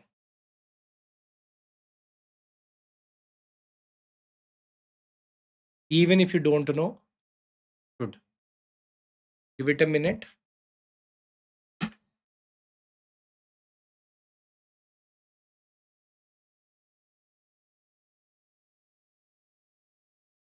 Okay, blend the poll here. Most of you are correct. Neither one nor two. This is incorrect because it talks about governments. This is incorrect because it's not Surat but Thane. 1853. So what did I do? I picked up from the concept, gave you one statement related to the concept, one related to the static portion. Happens quite a lot with UPS. right? Okay. So we are now done with the third subsection. UNESCO tangible, UNESCO intangible. We've already discussed Garbha. That is not a very big issue. World Memory of the World Register and an award. No issues, everyone. First three subsections done. These are small subsections, but equally important. Garbha is the last major addition for you, right? Okay, perfect. Now, this again is something which is now very well established amongst UPSC aspirants, which is the addition of 5 new languages into classical languages. But again, I want to refresh your memory about this. Major points I want to discuss with you. Right. We already had Odia, Sanskrit, Tamil, Kannada, Telugu, and Malayalam. Six. And recently, five have been added, which is Marathi, Pali, Prakrit, Assamese, and Bengali. Now, I'll tell you something very clearly. For this to happen in 2024, a major rule was changed. This concept goes back to 2014. Under UPA1, the concept of classical languages came through. Tamil was the first one. Thereafter, Tamil, Sanskrit, Telugu, Kannada, Malayalam, Odia, which is Sanskrit, Odia plus all South Indian languages. Got it. The initial set of rules was that a language should not be a derived tradition, meaning it should be original and should not be borrowed from any other tradition. Under that rule, if you actually look at it, Marathi, Assamese, Bengali would never be added to this. Why? Because Assamese, Bengali, Marathi are actually derivatives of Prakrit. And over and above that, they are a derivative of one part of Prakrit, which is called Abahata, which is for Assamese and Bengali. And Marathi is called the Magadhi Upbranch mixture of Prakrit. And that is why this concept itself was distorted in order to add it. So the first time, 2014 became very important year, but 2004, yes, is the starting point of this. The UPA one was the one who introduced this concept. 2004, Tamil was added. Then we had to 2008, Telugu, Kannada, then Malayalam, then Odia. And in the same year of 2004, we had Sanskrit also. Derivatives mean that it comes out of the same language. Meaning, for example, if Sanskrit is there, then all languages in the Indian subcontinent are considered to be a derivative of Sanskrit, because Pali, Prakrit are also derivatives of Sanskrit in that regard. So, see, as of 2024, as of 2020, these are the criteria, which is a history of at least 1500 to 2000 years, should have a ancient literature and text body, epigraphical evidence should be there, knowledge should be there, and classical language can be distinct from the original and the new form. But they removed this very important provision, which is it should be original and unique. Because if you add this to this, then out of these five, three will become very difficult to add. So when we talk about, yes, Mansi, when we talk about classical language, now why is classical language important? Because when you get a classical language tag, a language gets a classical language tag, education ministry can have two national and international awards and can create chairs within the central universities. At the same point of time, we have digitization and documentation of these languages getting a lot of money. So UGC and Ministry of Education now get a certain right to promote these concepts. Now the idea is very simple here. You need to know only these names of these 11. All South Indian languages plus Sanskrit plus Odia. Thereafter, Assamese, Bengali, Marathi, Pali, Prakrit. So, BAMP. Just remember this one, which is Bengali, Assamese, Marathi, Pali, Prakrit. And we already had Odia, Sanskrit, Telugu, Kannada, Malayalam. So that should not be a problem along with Tamil. Along with Tamil. Can you remember these names? 11 languages which are in a way now part of the classical language. The problem is with this criteria gone, you can add any language in the Indian subcontinent into this register. Therefore, it dilutes the concept of classical language itself. Assamese, Bengali, Marathi, all offshoots of Prakrit. Assamese Bengali are a derivative of Abahata, which was a derivative of Prakrit, and Magadi upbranch mixture gives you Marathi. Okay. Answer this question then. Come on. Marathi, Pali, Sanskrit, Tamil. Which of the above is our classical languages? Very simple, but in the exam context, there's a chance to get confused.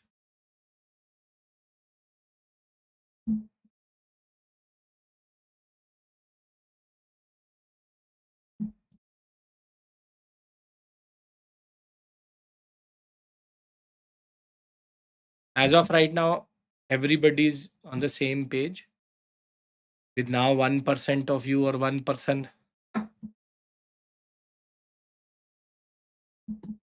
99, 98. Marathi, Pali, Sanskrit, Tamil. Asking this question itself is a crime, but why not? Okay, let's end the poll here.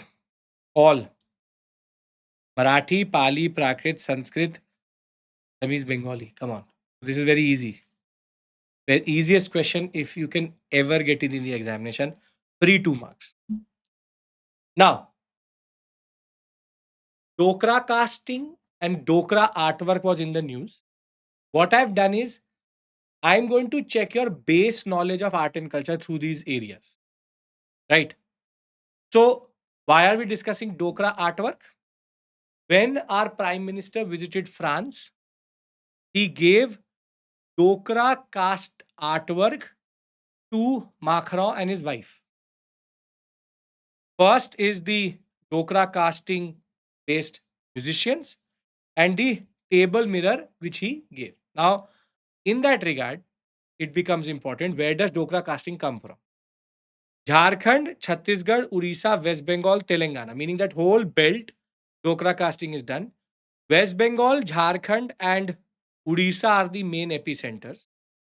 You should understand one more thing, which is that the ones which were given to the French president was Jharkhand based. And you have the word Dokra coming from the tribe which produces it, which is called the Dokra Damar tribe itself. It is based on a technique which goes back to the Indus Valley civilization, which is lost wax technique. Lost wax technique is based on the fact that you create a wax replica, then remove the wax through heating. That's called lost wax technique. And that ways one figure can take up to months to make. That ways, yes, the dancing girl, the Nataraja figure, all made out of Dokra, what we call as lost wax technique. Now, obviously, I could not just ask you this. I want to check if you know all the metal casting in India. Answer this question. Consider the following pairs: Gajatandava, Hemabharati, Dokra casting. Which of them is correctly matched? Come on, tell me. Only one of them, only two of them, or all of them?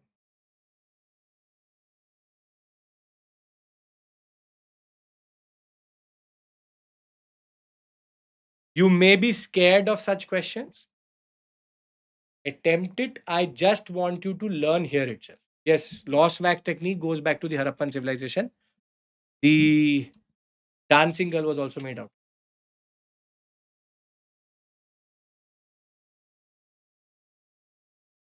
Most of you in the right space here.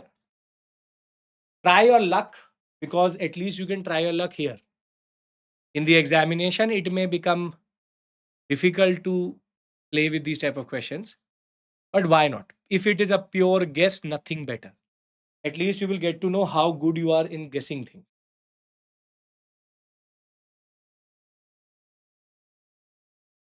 Come on, I'm giving you time, all of you to answer. Random. I'll try.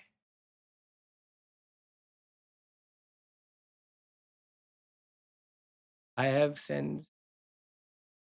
No, they are Shiv connected to the places where they come from. Basic standard art and culture. Okay, let's end this poll here. See, you are correct, most of you, which is answer is B. But can you tell me which one is the wrong one? Which is more important? Which one? One, two, three. All you have said. This is correct. This is correct. This should be Telangana. This should be Telangana. This is the incorrect one. Now you learn here itself. Right now, I want all of you to learn. Kerala, Gajatandava, Hemabharti, Telangana, and Dokra casting West Bengal. If it was West Bengal, Jharkhand, Odisha, it would still have been correct. GTK, PCT, Dokra casting. Nothing out of the box here? Yes. Nothing out of the box? Okay. Now, another important intangible heritage. All are lost wax technique? No. Only Dokra and the Chola bronze cast. Jharkhand, because there are multiple states for Dokra casting, that is why all of them would have worked. But Shiv, for today's context, you would have to contextualize. Okay. Now, a very important text, which was again in the news for its restoration, is called the Kamba Ramayana. Now, the Ministry of Culture is now trying to preserve and promote Kamba Ramayana in Tamil Nadu. It is basically the Tamil version of the Ramayana itself, Valmiki Ramayana. And it is a very beautiful text because it very well captures the essence of the Ramayana. It has been composed by Kambar. Kambar, you should know this name. I may not be pronouncing it correctly. I'm really sorry for that. 12th century, he was given money by a person called Sadyappa Velal. He is the one who gave patronage for him to write. Further, it is Kola Otunga. During the Chola period, the person is Kolotunga III, who basically patronized this. And he is not just considered to be the only, you can say, Tamil literati or most important personality, but he's written quite a lot. And this is where there are multiple other texts which are related to it. Now, what do I want to do? Can you remember all of this? I doubt. I doubt. Remember the name. Try to just look at this list before you go into the examination.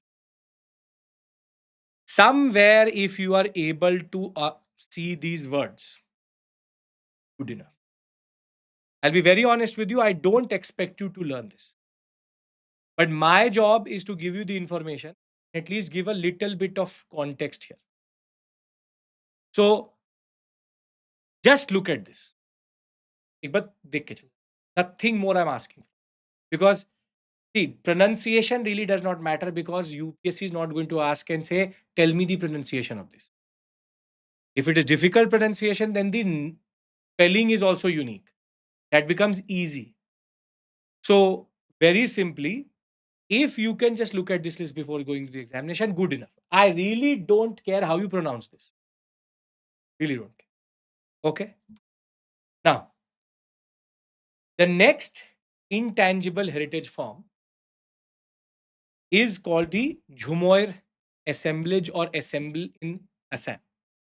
This is a dance form, folk dance form, which was recently in the news because 8,000 artists of the tea garden community of Assam came together to commemorate 200th anniversary of the Assam tea industry. We know that the tea picker community, which was in the plantations of Darjeeling and West and Bengal in that regard, were basically British associations and British organization or institutions. But a very beautiful community developed there with a lot of different tribes brought in from the areas of Karnataka, from Chota Nagpur Plateau, from Odisha, and they all created a very unique culture in that regard. Now, the Jhumal Bindhani dance, or Jhumur it is as it's called, it is an Adivasi tea tribe dance of Assam. Festivals, weddings, it is something where the iconic Assamese saris also come through. And one word becomes very important, which is called Dhomsa. The Prime Minister actively took part in this assemblage, and he was beating the traditional tea garden community drum, which is called Dhomsa. So you should know what is a Dhomsa. This is a terminology which can come in the examination. He very categorically, he's always been very proactive in doing this, but in these festivals, he always takes part, and this is the drum. Dhomsa is a very important terminology. Dhumar is the next one. Just to give you a little bit of more context, the community which was built up in the tea plantations come from multiple states today, which is Jharkhand, Orissa, Bengal, Chhattisgarh, even from northern Karnataka parts in that regard. And in that sense, this community today is also fighting for recognition, because within Bengal they are given the, or in within Assam and Bengal both, they are considered OBCs. They are asking for SC/ST, specifically ST status, and there's a different tangent here which is there, where they are saying that we should be recognized as STs and not as OBCs. But this tea plantation, you can say culture, is specific to this sector because the British brought in a lot of labor which was needed in that regard. So again, lot of details, but you have to just remember the dance form, Assam, Dhomsa, should be enough for the examination. Now, this question you will find it difficult, but let's do it. These are all the folk dances of different states. Some which were in the news, I made it into a question. Kali Gopal, Assam, Dhamal, Haryana, Lezim, Karnataka. One you should be able to at least eliminate because one of them was in the news. In the news for the wrong reasons.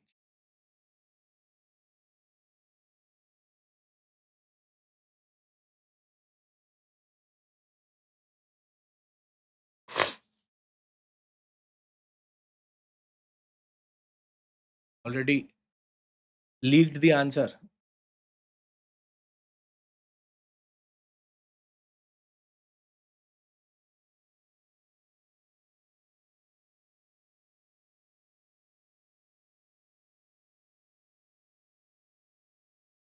So most of you are actually giving a good guess. I'll be very honest with you. Kali Gopal I have not talked about, Dhamal I have not talked about. If you are guessing here, good guess. Good guess. Good. Yes, here I'll end the poll here. The answer here is two pairs. Kali Gopal is Assam, Dhamal is Haryana. This is Maharashtra. See, one thing which is good is that in the examination, UPSC cannot ask a in a way a follow-up question. Even if your Ukka is second, which is the two pair concept, you're getting it correct. Doesn't really matter if you come out of the hall and you get to know, oh, you thought that 1 and 2 were correct, or you thought 1 and 3 were correct. At the end of the day, you got the answer. So this is a loophole in this one pair, two pair one, because you may not need to know the specific one. You just need to have an idea also. So here, if you most of you are using your base knowledge, very good, very good. Pat on the back, good. Can trust yourself. Do this. No issues. This is the problem with UPSC will listen to me and then do something else. That's a separate issue. Okay. Intangible forms done. We are now entering GI tags. Got it? Till this point. Nothing out of the box, right? Everybody's alive with me till this point. No issues whatsoever. Roll count. All good. Okay. Now, I have collated 1.5 years of GI tags in one place. This whole subsection is about GI tags. Now, I will give you a very important, very, very important suggestion. That suggestion is going to go through these once with me, go through them once before the examination. You're not able to, because this area, if you're going to waste your time for one question, it is not worth it. As it is, UPSC is not asking a question out of this. But students have an obsession in this area. Sir, GI tags, sir, you have to give me GI tag. 500 plus GI tags are there. As it is, when UPSC has to show you your real place, will what will you be able to do? You will learn 400, they will ask 400 and first. You will learn 500, they will ask 500 first. Art and culture is not difficult. Art and culture is difficult if you don't know what to learn. GI tag concept should be clear. Geographical indication recognizes the geography and the unique characteristic it gives to that area, that product. After that, after that, let's do one thing. Let's go through them. I have all the details here. Just I will keep on telling you the states. If UPSC as it is asks one more set of questions out of it, you will never be able to answer. So can we very quickly, in the most efficient way possible, cover GI tags? Details are there. You can read it out of the PDF, which I will give you in the group. Can we just go through it? I will give you a suggestion. I'll give you a suggestion. If you don't have a paper and pen in front of you right now, just get a pen and paper. I'm giving you 5 seconds, 10 seconds. Note it down with me so that you can just create. I have a table here also. So I have already collated also in that. Right? Okay. I hope you understand why am I doing what am I doing. I have no. It's a habit of mine. What I cannot learn, I don't expect you to learn. That's the whole point. This is a standard thing which I believe in. I am not that person who will say, Ratlo, you have a specific memory. Don't have to die over areas where the input output is not worth it. Right? Okay. Now, the most recent is in the past 50. I'll tell you tricks through which you don't have to worry. Recently, from Banaras, from UP, two things were given GI tags. There are three things. Banaras Shehnai, Banaras Tabla, and there's something called the Banarasi Harwa Mirch. Tell me one thing. Do you really need to learn this? Can UPSC ask you a question out of this? And the answer to that question is no. Why? Because the name itself has the location. So, simple. If it says Banarasi Shehnai, you would be only drunk or high to not give the state of that area. So they cannot ask you Banarsi Shehnai state because the name itself has Banaras. Same way, Banarsi Tabla has the name in it. Further, Banarsi Lal Bharwa Mirch also has the name in it. So if you are trying to learn this, then you're wasting your time. UPSC is not that dumb that they will waste their time in giving you this. This is a free question. It is like asking, what is your name, Abhishek Mishra? Giving the name of the area itself. Easily identifiable. Nothing out of the box. Now, looking at the name of this GI tag, I'm actually making you learn this, so don't worry. I've done this in UK and I'm doing it again. Looking at this name, which state does it belong to? Looking at this name. Because you see Kannadi, you think Karnataka, Kerala. This is the catch here. This is the catch here. It is a very beautiful tradition of making carpets out of bamboo, bamboo art. It is the first tribal art from Kerala to get a GI tag. Kerala, GI tag. It is the first tribal handicraft to get a Kerala. So the trap is, don't read too much into it. Nothing out of the box. Okay. So you've learned 4 with me without knowing it. 3 you don't need to learn only. Banarsi, Banarsi, Banarsi. And this is the latest list. So I believe that this is the most relevant one. 6 things out of West Bengal got a GI tag, out of which 4 are actually just sweets.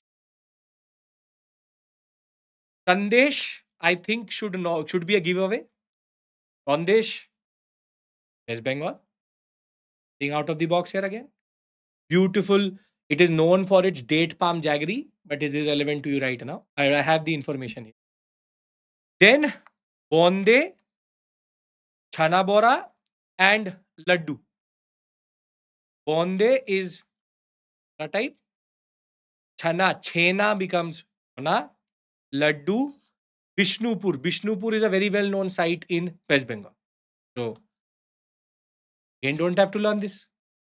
What you have to, again, Malda, they cannot ask because the name Malda itself is there. So, the only one they can ask from this set is Radhuni Pagal rice. Radhuni Pagal rice. Can you remember Radhuni Pagal rice? Can you do that? You can do that? Radhuni Pagal rice. Nothing out of the box. So, in this whole set, we have to only learn one. Very good. Now, Khasi handloom, which state would it be? Logic, दिमाग लाओ. Khasi, Garo Khasi Jaintia, Meghalaya. So they can't ask you this. So what they will ask you is Rindia. A Rindia silk, like Iri silk is known for its sustainability, has got a GI tag. Rindia. So Raguni, Pagal, and Rindia, West Bengal, and Meghalaya. I hope you're understanding what I'm trying to do here. I really don't need to do this. This is not even spoon feeding, this is bottle feeding.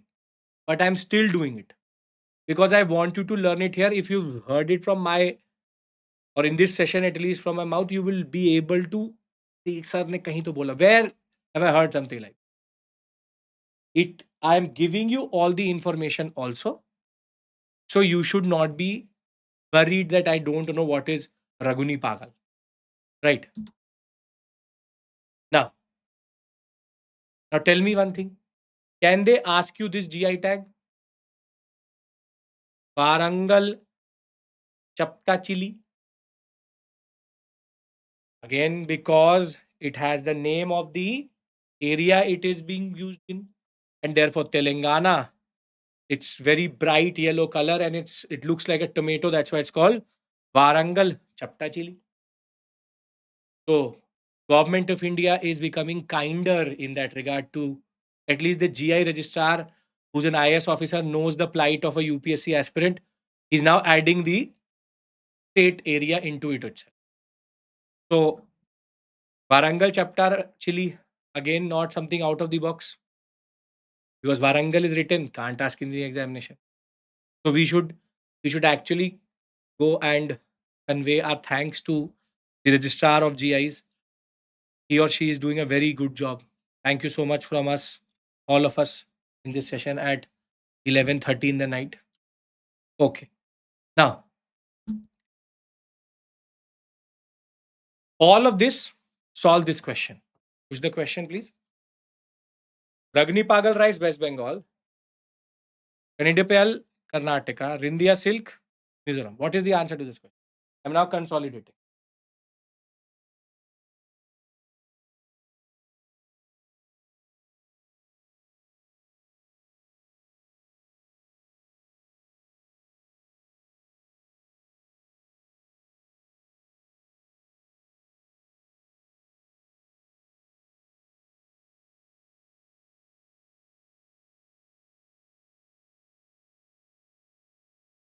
Now, I hope you understand this question would have been zero without this type of strategy. So, we'll end the poll here. This is only correct. Kerala, Meghalaya. I hope you can learn this much. Okay? Okay. Nothing out of the box. Now, if you can remember the last set, if you can remember the last set, then these become irrelevant because they go back to January of 2024. I'll be honest with you. This is the oldest set. This is the latest set. Meaning, whatever is before this is April and March of 2025. And this is the oldest. I've previously discussed it also. But here it is a little bit more tricky because lot of names coming out of the same state. 17 products were added in one go. For example, this is a list of all the summary of all the ones which were added till 2023-24. But again, to expect you to learn something like this is out of the question. That is why I say it in class, I'm saying it here. Please don't waste your time in GI, but I'm giving you the satisfaction of knowing that see something like this I've given you. Now, from Orissa, we have the Kabdangla shawl, the Saura painting. Saura painting will come later also. Then we have the Koraput and Simlipal Kai chutney. And thereafter, you have the following set. I really don't want to waste your time here. I've given you everything here. It's here. Please don't waste your time. Can we all agree? I'm giving you the information. Don't have to worry about this too much. Right? This is Arunachal, West Bengal, Gujarat, and Jammu and Kashmir. I am asking you a question to reinforce three out of them. Can I do that? Three, which I believe are the most important in this set. Right? Okay. We'll push a poll. Sagai Sari, Herrick, Maharashtra, Majuli Mask. Which of them is are correctly matched? Come on, tell me the answer.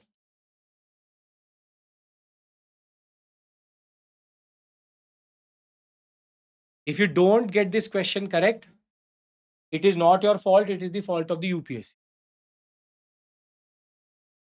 Don't worry about too much. One you would know. Give some answer, give some random answer. पता है, interestingly, most of you have a very, very good hit rate. What is interesting is that most of you have a very good hit rate.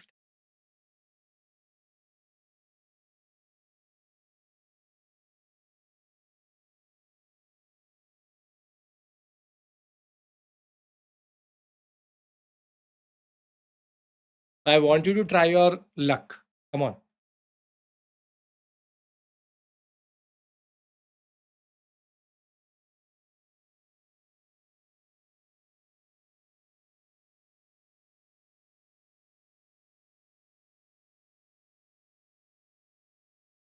Okay, we'll end the poll here. 48% if you're actually correct. Only one pair is correctly matched. This one.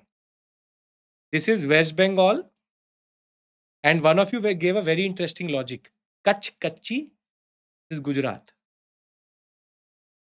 So what I'm going to say is that I'm giving you 5 to 6 seconds. Just learn this. Agali Sari is West Bengal. Kachi Kharek is Gujarat. Majuli Mas Majuli is because of. So these three I want you to specifically learn. Right? Now, rectification is required only in this area. That too, I'm saying I'm giving you the discount. Unlike anyone else, don't need to care about it too much. Okay. Then from Tripura, the Matabari Pera Prasad and the Rigai Panchara Textile. They also got recognition. The Tripureshwari temple gives us very specific type of peda that has got GI tagged. At the same point of time, the Rigai Panchara textile also got it. In the examination, a question which actually can come through is like this, which this is the format in which UPSC will ask a question. The Rigai Panchara textile, which was recently in the news, is associated with which state? So here it becomes easy because you know it is Tripura. But in the examination context, you will rather be giving random answers.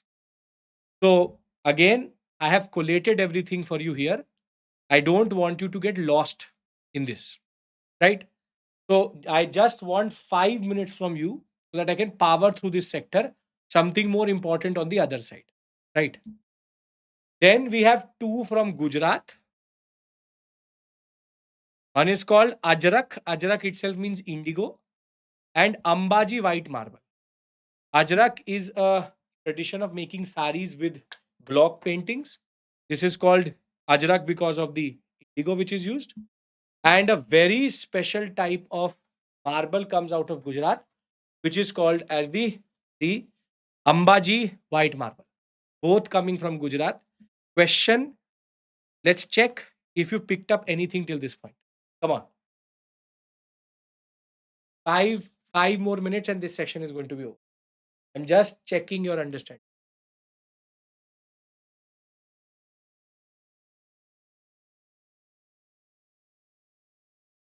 Just try your luck in this type of question.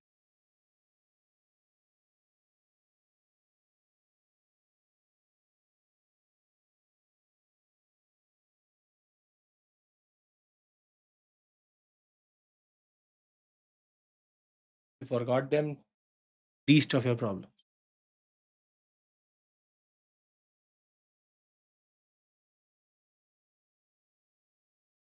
I wanted you to learn one more. That is why I've asked. I've added that. Most of you are good hit rate. Good hit rate.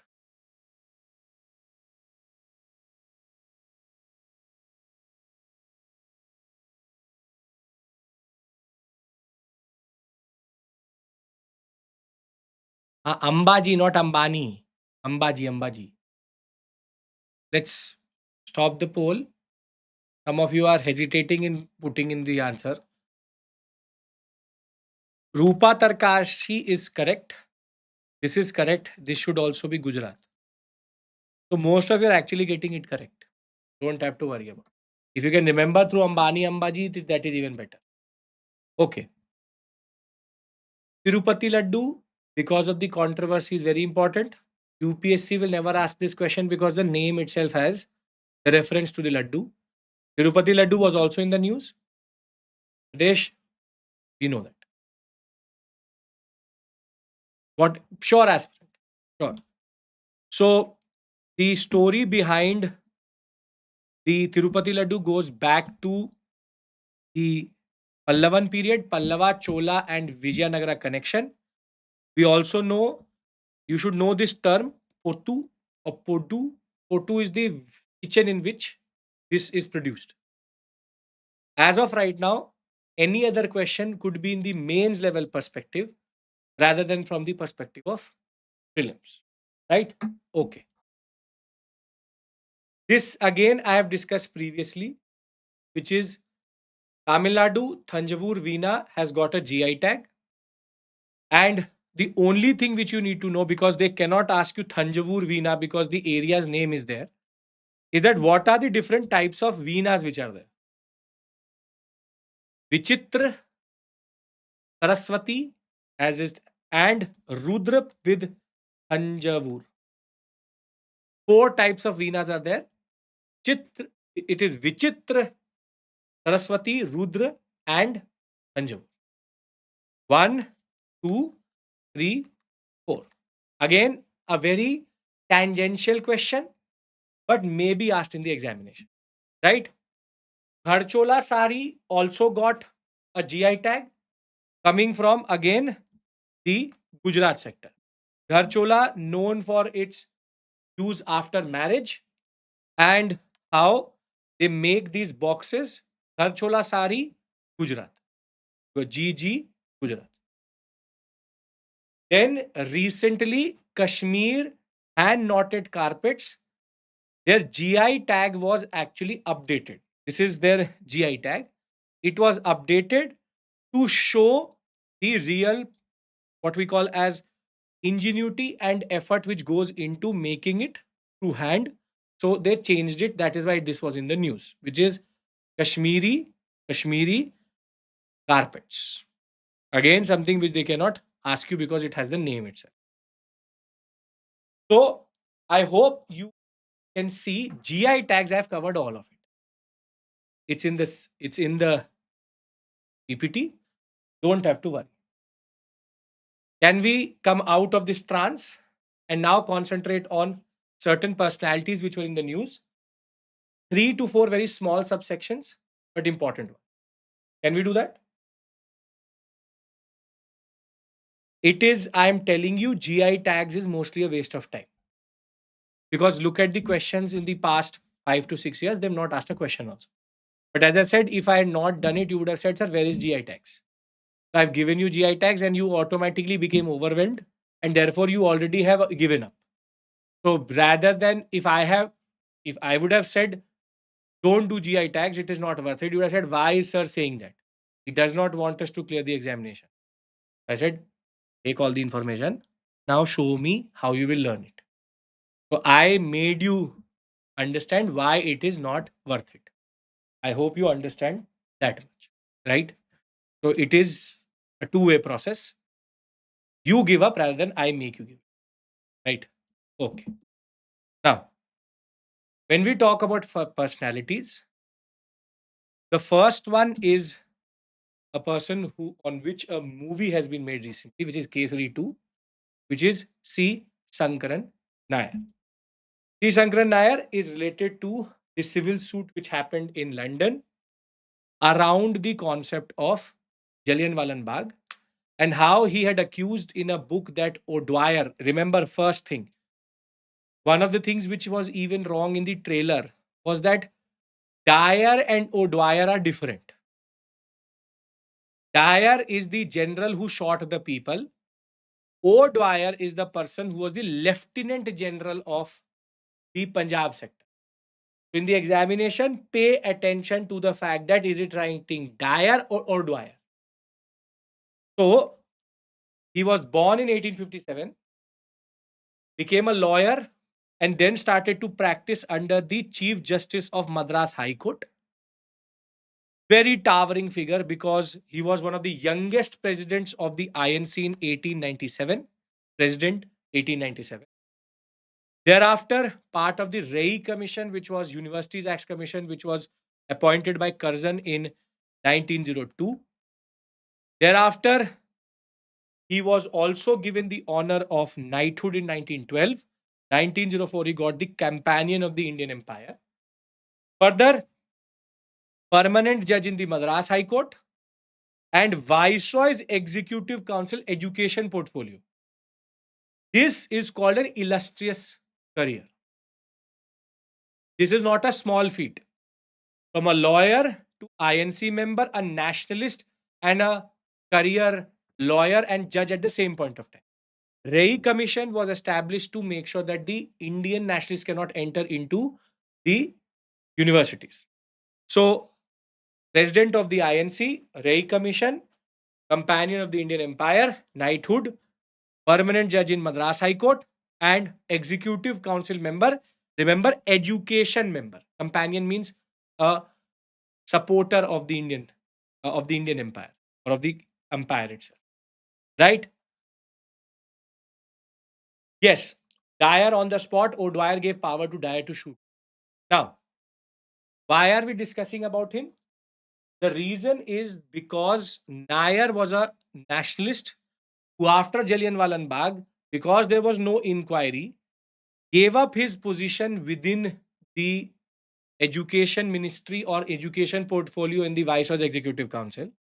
And his resignation in turn led to Hunter Commission being established, which is going to be the official commission which is going to check what happened in Jallianwala Bagh. At the same point of time, his resignation triggered change in the press censorship, and martial law was also removed. Yes, Udham Singh shot O'Dwyer. Dyer died of cancer. Now, in his book, he accused Michael O'Dwyer, Lieutenant Governor of Punjab, for being responsible for Jallianwala Bagh, which he was right. Further, he was then dragged into court by O'Dwyer. Why did you actually say that I am the reason for the civil suit? Why I am the reason for Jallianwala Bagh? He was not given support by the jury in England. 1 is to 11 is to 1. O'Dwyer was given a clean chit. However, he said he should apologize to O'Dwyer or pay £500. He paid £500. And because of Shankaran Nair, Jallianwala Bagh was now covered across the world as a massacre which the British perpetuated. That way is an important person. Now, I want you to solve this question. I'm pushing this question to you. Personality very important. With regards to C. Shankaran Nair, he was the member of the Viceroy's Executive Council as a law member. He was a part of the Ray Commission appointed by Lord Curzon in 1905. Pay attention to the details and you'll get the right answer. After this, we have small topics left, so don't have to worry too much. Maybe I would need half an hour, 45 minutes maximum. 11 is to 1 wearing, 11 were with O'Dwyer, 1 with Shankaran Nair.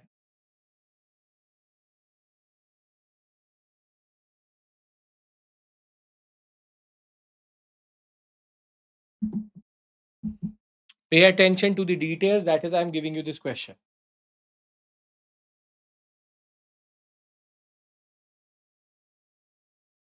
Let's remove the title as I always do in class. Okay.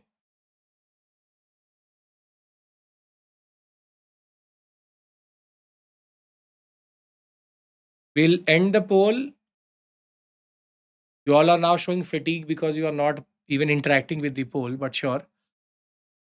This is incorrect. Not law member. He's a lawyer, but not became the law member, but the education member. And not 1905, 1902, because 1905 is the year of the Swadeshi movement. So cannot be either one or two. The second personality who was in the news was Amir Khusro, because the Prime Minister was part of a festival, Sufi festival, in which they were honoring Amir Khusro. Amir Khusro, very important personality, was a disciple of Nizamuddin Aulia himself. Lived in between 1253 to 1325. And what is interesting, he saw 5 Delhi Sultanate rulers: Ekubad, Jalaluddin Khilji, Alauddin Khilji, Barak Shah, and Gyasuddin Tughlaq. So, this personality, Amir Khusro, the parrot of India, as he was called, to the Hind, you should know how he made sure that literature in India went into a certain direction. You should know the names of the sultans because that will give you a lot of ways in which you can actually undercut the statements. and how Kawali Khayal both are related to him. His musical contribution and literary contribution. You can now expect a question from the concept of Amir Khusro's contribution to culture. Because the Prime Minister going and celebrating his legacy is significant in that. Then we lost a very important personality, Kumudini Lakhia. People really don't know about her, but she is one of the single handed reasons why Kathak is what it is today. So, she was the choreographer in the film Umrao Jan, and she has an academy which revived Kathak back. Everybody talks about Birju Maharaj, but she herself is a towering figure.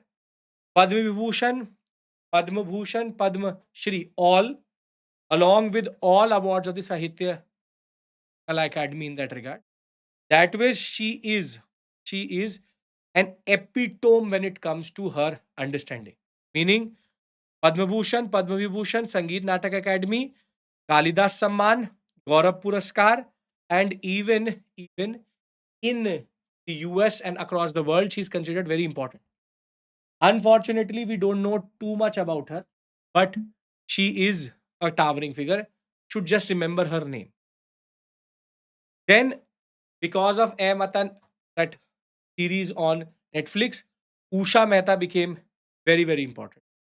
And Usha Mehta, Radio Didi, Underground Radio, Congress Radio case, he was prosecuted, and a very important personality during the Quit India movement. In the Quit India movement, she was a very important personality. He operated the underground Congress radio, which was then, in a way, conducting all the different forms of coordination across the Indian, what we call as the Bombay sector and even the Sindh sector in that regard.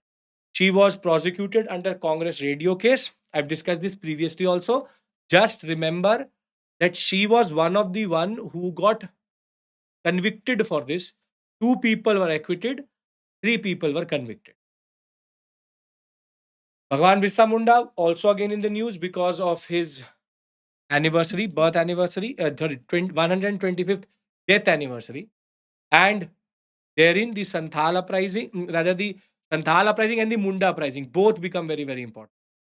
You should be able to, in a way, understand why is he so important in the larger story of things when it comes to tribal and peasant uprising in India, and how he was already a part of the Chaibasa uprising.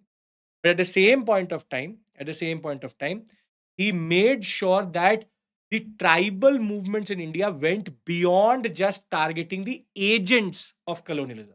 This was one of the biggest thing which in the Santhal and the Munda uprising, what is common is that they went forward and just did not target the branches of colonialism, but targeted colonialism itself. And this is where the Uluglan uprising or the Birsa Munda uprising, that which is considered very, very important and a turning point in the tribal politics of India. Because thereafter, the British stayed away from the Santhal and the Munda sector because of the way they came through.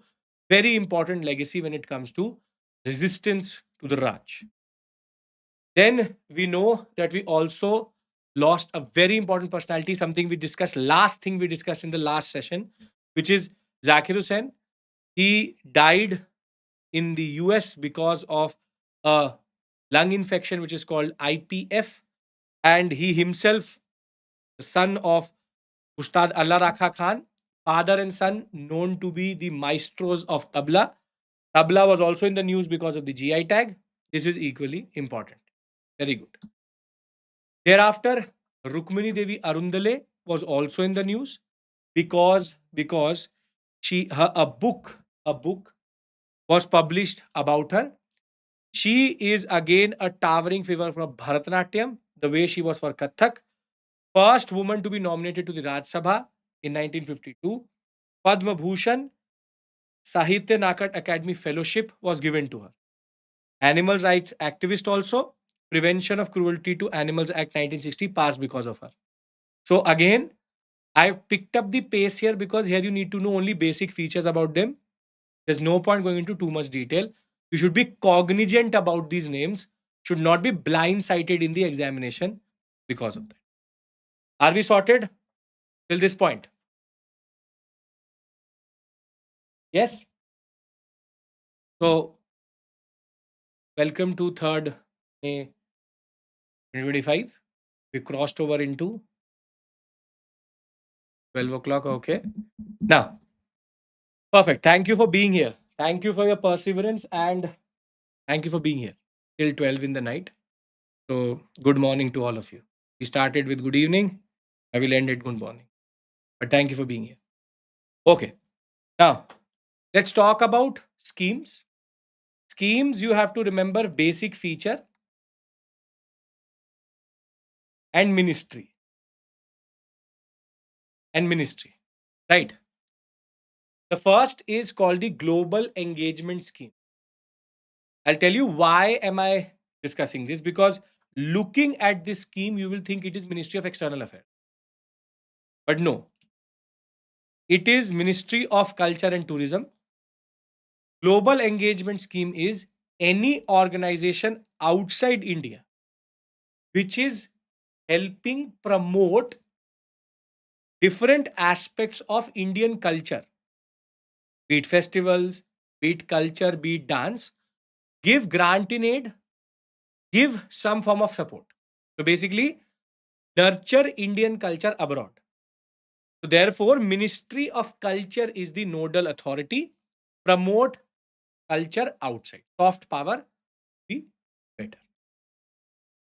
Then the cabinet recently discussed heritage repatriation fund to be created. As you know, most of India's original sculpture and bronze casting are actually in circulation either in the US or the UK as illegal commodities. Therefore, what the cabinet is deciding through the recommendation of the parliamentary panel, that there should be a fund through which the Ministry of Culture and the Ministry of External Affairs can bring back smuggled antiquities into India. A lot of 642 have already been brought in the past 10 years, but there's still close to 500 plus objects which are Indian but in what is called as smuggled markets. And therefore, the idea is through again the Ministry of Culture help create a corpus in which we can create a certain fund which can allow identification, repatriation of a lot of our artifacts which are in British museums or other museums. Because we have to pay for it, we need a fund for that, right? Then I've discussed this previously also. Chalo India Global Diaspora Campaign seems like it is asking the diaspora to come back to India. No, ask the diaspora to inspire other non Indian friends to come to India. So that you should push 5 non-Indian friends to come to India. So make foreigners come to India. Rather than it's not chalo, chalo not for them, chalo for the 5 non-Indian members. Look at this technicality in the examination. Then we had National Mission of Cultural Mapping also in the news. This one was in the news because its nodal authority is not just the Ministry of Culture, but it has a sub scheme within it. There's a sub scheme within it. And that sub scheme is called Mera Gaon, Meri Dharohar. Mera Gaon, Meri Dharohar web portal, where they're trying to create a cultural map of India. Every village known for its commodities. And therefore, the Indira Gandhi National Center for Arts is creating a lot of structures in which there can be recognition at the village level. For example, in art and craft, ecology, scholastic traditions, epics, local national history, architectural heritage, and other aspects. The National Mission for Manuscripts was in the news. Why? Because of the fact that its nodal authority was changing, wherein most probably the Indira Gandhi National Center for Arts is going to lose it, and a new body will be created to make microfilms and protect and preserve our manuscripts in India. They've not done a good job because the initial target was close to 50 lakh documents to be scanned. That has not been met, and therefore they are going to change the nodal authority. Simple, crisp, straightforward concept, right? E-Upahar portal, Rashtrapati Bhavan, president gets a lot of upahars, gifts, auction then off so that it can be given to charity. It can be given to charity. E-Upahar portal. Bharatiya Kala Mahotsav. The reason why we are discussing this is very simple. It was held in Secunderabad, but you should know where the Rashtrapati Nyalayams are, which is alternative places where the Rashtrapati, the president, can be. We have one in Secunderabad, one in Delhi, one in Shimla. Delhi one you already know is Rashtrapati Bhavan. Shimla and Secunderabad are two other places where Rashtrapati has residence or president has residence. Simple, straightforward. Then, obviously, looking at the name itself is very easy. Paryatan Mitra, Paryatan Didi, which is tourism friend, tourism sister. So, the initiative is to create an army of men and women who can help in spreading the culture of India. They can also become tourist guides, do heritage walks, and food tours. So basically, create an army of tourist guides. Paryatan Didi, Paryatan Mitra. Right? Anybody has any issue? This is how you learn schemes. Not like other subjects. Simple, straightforward, one feature, nodal authority. Clear, everyone? Efficiency is the name of the game when it comes to schemes and art and culture. Don't do a thesis on any of them. Paryatan Bhaiya is not there. Unfortunately, वो मित्र हो गया. Right. Everybody is with me. Last 10-15 minutes I want from. Right? Okay. International organizations and heritage. Two major developments here. One is BRICS and what our Prime Minister gave in BRICS. Here, the Prime Minister gave three very important things. Koharai painting from Jharkhand, given to one of the dignitaries, known for its natural pigment. You should only remember Koharai painting and Jharkhand. Mother of pearls, Tivas from Maharashtra, given to one of the dignitaries. Don't need to remember to whom, but you should know from Maharashtra. Then Varli painting, the whole world knows.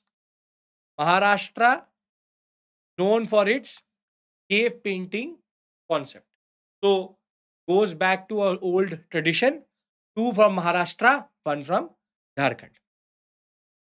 Then India held one of the first Asian Buddhist summits, and the Asian Buddhist Summit was to make sure that India can harness the what is called as soft power potential. But what is important here is very good. It is called the Delhi Declaration. If in the examination they say Delhi Declaration, you should look out for an option of the Ministry of Culture because it is to strengthen Buddhism as a way of connecting the Southeast Asian sector and India. So Delhi Declaration, equally important. Don't discount because it can come in the examination. We tend to always associate, for example, in a question like this, the answer is Ministry of Culture. Don't discount Ministry of Culture for Delhi Declaration. Sometimes they ask these type of questions, not asked in the past 2 years, but they do. Now, two important periods were in the news. Can I now have a little bit of your attention because I need a little bit of technical understanding? All of this was factual. Little bit of technical understanding I want from you. Can I have your attention now? If you are distracted, please come back here. Just need 10 to 15 minutes of attention. Right? Okay. The first period which was in question was because of the Tamil Nadu chief minister. which was Indus Valley Civilization script. He is ready to give 1 million prize to anybody who can decipher the Indus Valley Civilization script. There's a lot of politics behind it. They want to link it up with Tamil and the idea that Tamil is the oldest, therefore it is also the mother of IVC. Whatever it may be, politics aside, what is more important here is why is it so difficult to decipher the IVC script? And the reason is because of this. More than 400 symbols, and nobody actually knows what they actually mean. Based on a deep understanding, the reason why we are not able to figure out why they are or what is actually, is it a script or not? Four problems. Is it actually a writing system? May not be writing system. It is a Bostroph and yes, goes from left to right to left. That is fine. But is it actually a writing system? We don't know. We don't know if this and this are together one word or alphabet or separate words itself. Again, a big problem. Further, we also don't know if this and this are similar to one another or separate. And last but not the least is if we even are able to establish it, what language is it actually trying to say? We don't know. Biggest issue is that we don't have a Rosetta Stone. Rosetta Stone means a bilingual inscription, meaning on one side it was Harappan script, on other side it was cuneiform, which is Mesopotamian. Neither did Mesopotamia generate it, neither did Indian IVC sector generate it. Therefore, we don't really know what it means. We don't know if the symbols actually mean anything.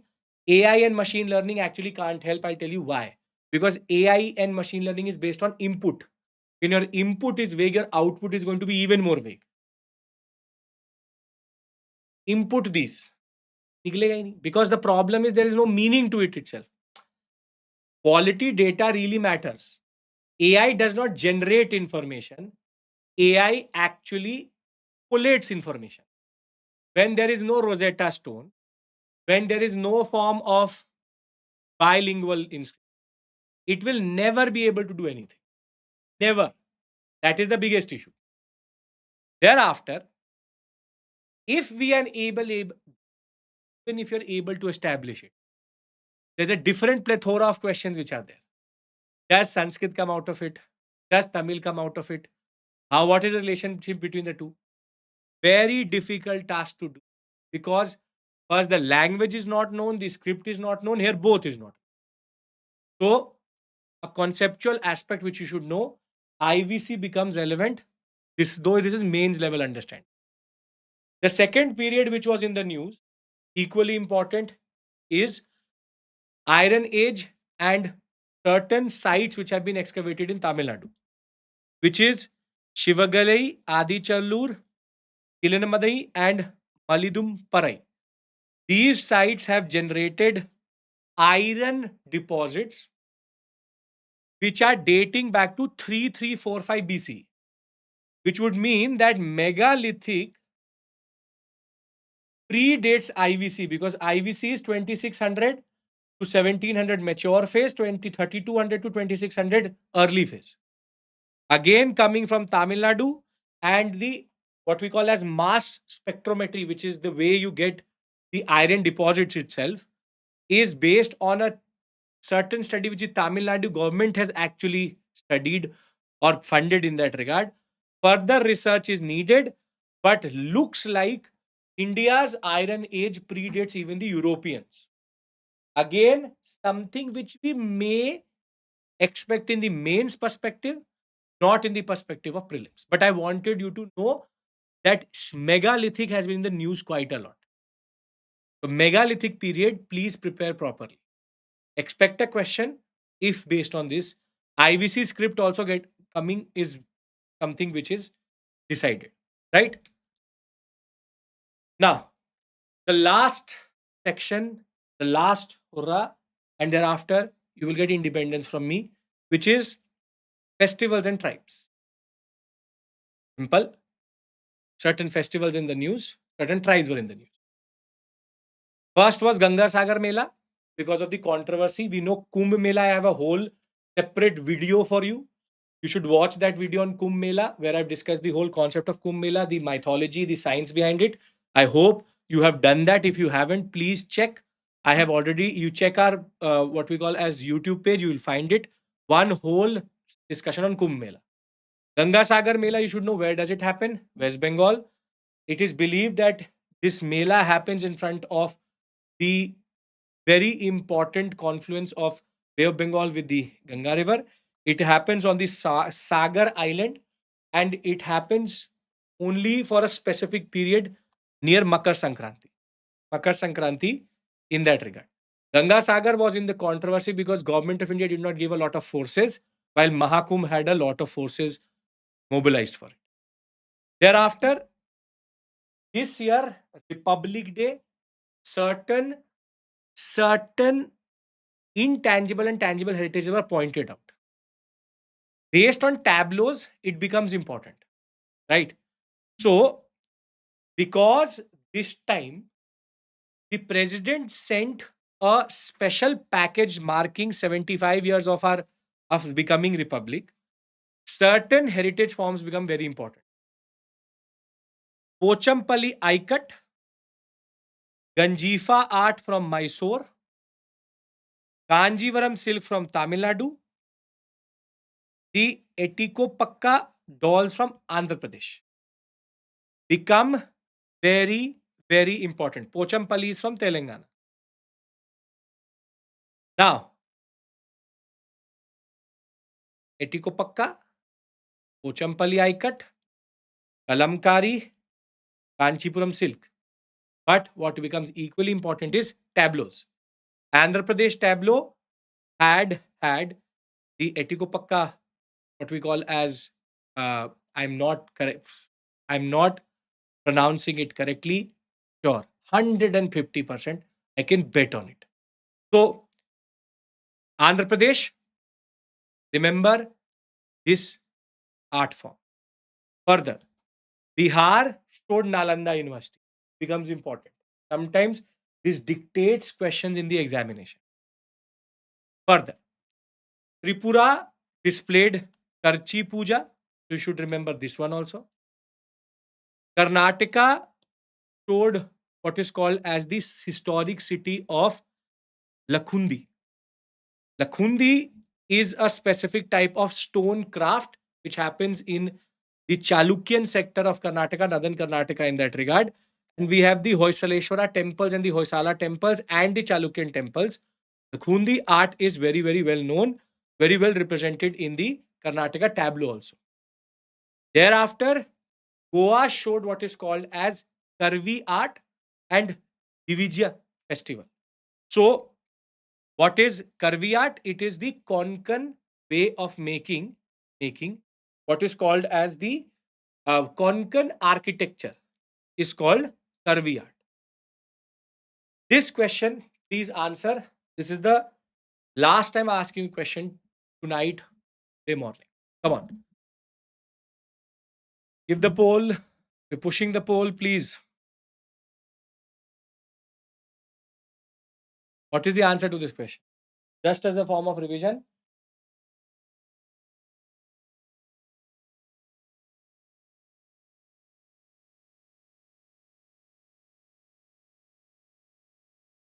Very easy if you have been paying attention.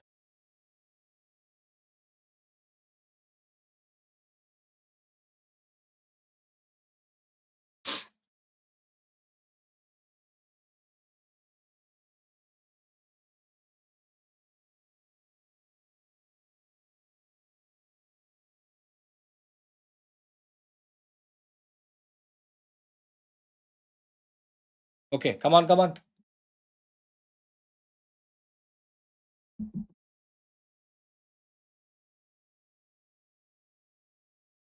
Very good, Tarak. We'll end the poll here.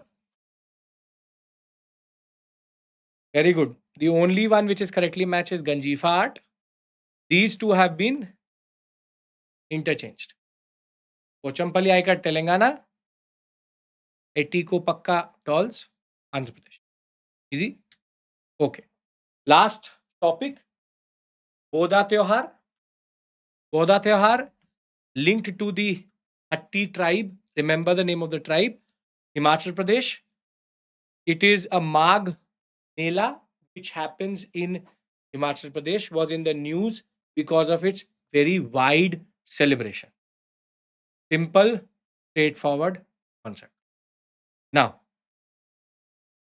before I end this session, I want to have a conversation with you. Right. Simple, straightforward conversation. Firstly, thank you so much for the past 5 hours we have been going on. There was a lot of disruption in the beginning. Thank you for your perseverance. Thank you for your patience. Thank you for being here. It's 12:30 in the night and your energy levels are equally high. I will send this PPT into my Telegram channel. The link has already been given to you through the chat box. See, I'll tell you one thing. What I plan to do, I've just pushed it again.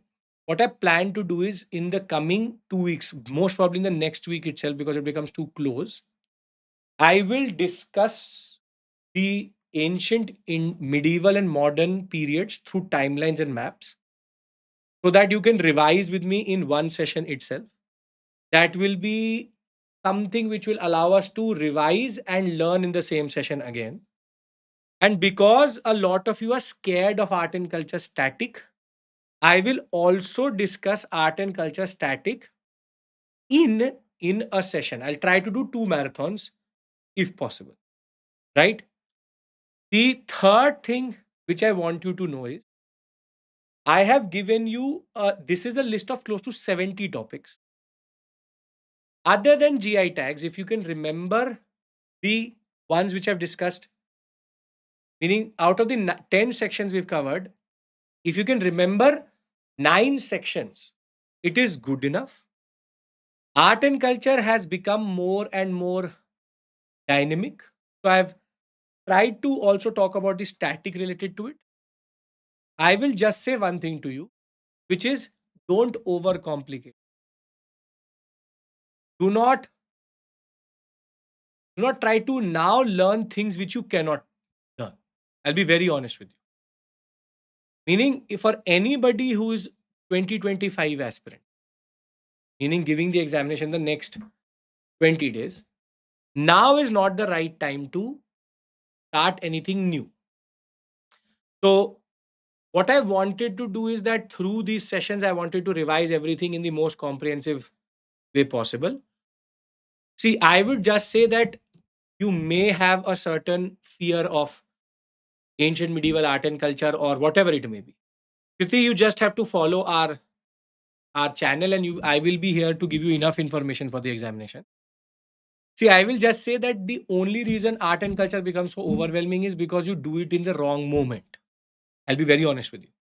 Because you pick it up in the last sector rather than doing it throughout your preparation. Anybody who's preparing for 2026 and is here, please don't leave it for too late. That is the biggest mistake which all the students do is they wait till the end to learn rather than learning it in a systematic manner. So I'm going to be very honest. All the best to anyone who is giving the examination. If you've done whatever you've done, doesn't matter. Don't complicate your journey now. Now is not the right time to look at PDFs and pick up things which you have no idea about. Now is the time to revise, is the time to evaluate, and is the time to be confident about your preparation. Which is sometimes all you need is a basic presence of mind in the examination. Because see, you should read Nitin Singhania, but not if you are preparing for 2025 and picking it up right now. Please don't do that. Because if you see, Nitin Singhania is a very heavy book. Is a very, very heavy book. And its structure is also problematic. So if you are a student of my class, if you have my PPTs, that should work. If you're going through CCRT, that should work. If you're going through what is called as uh, Nitin Singhania, if you've done it once, sure. If you are doing through NCRTs, sure. No issues. I will just say for I may this may be true for all subjects right now. Please don't pick up anything new. Important static topics from art and culture and medieval history. Peter, that is why I'm doing those sections. For medieval and any day, Delhi Sultanate and Mughal India is very important. For art and culture, anything which I've discussed in this section session is very, very important. So 2026 students, just follow. I will sort out everything for you. But for anybody who's 2025, all subjects are factual. Don't create a mental block in your mind that I can't do this, I can't do that. If you have picked up, if you picked up Nitin Singhania right now, got overwhelmed and kept it back, okay. You're not the only one. I'll be very honest with you, you're not the only one. Everyone is going through the same process. What I want from you is whatever I've done in this session and the next two sessions I will take, or one session, whatever it may be, join me, revise with me, and then you leave it to you. Because if you look at the number of questions which are coming out of this area, it is going from 5 to 10 to 3. And sometimes it is only presence of mind which is needed. It can be as easy as what is the addition to UNESCO to something like asking a random monk out who went to China. So, what I want from you is just a certain confidence in yourself with regards to art and culture. Most students hyperventilate in the name of art and culture. Don't do that. Your basics should be sorted. If you've done mistakes, it's not the right time to amend them. And very simply, coolly try to, in a way, consolidate whatever you've done. This is true for every subject. No one book can do anything for you, right? It is only base knowledge and base understanding which can do something. So I hope that this session has been fruitful. I hope that you have found all of this meaningful in your preparation. And once this PPT is most probably tomorrow morning, I'll push it into the group. Once you get it, you are just going to read through it once before you go into the examination. This is the only thing which I want from you. So thank you. Thank you for being here. I will see you soon with a marathon on timelines. Thank you. Take care and bye bye.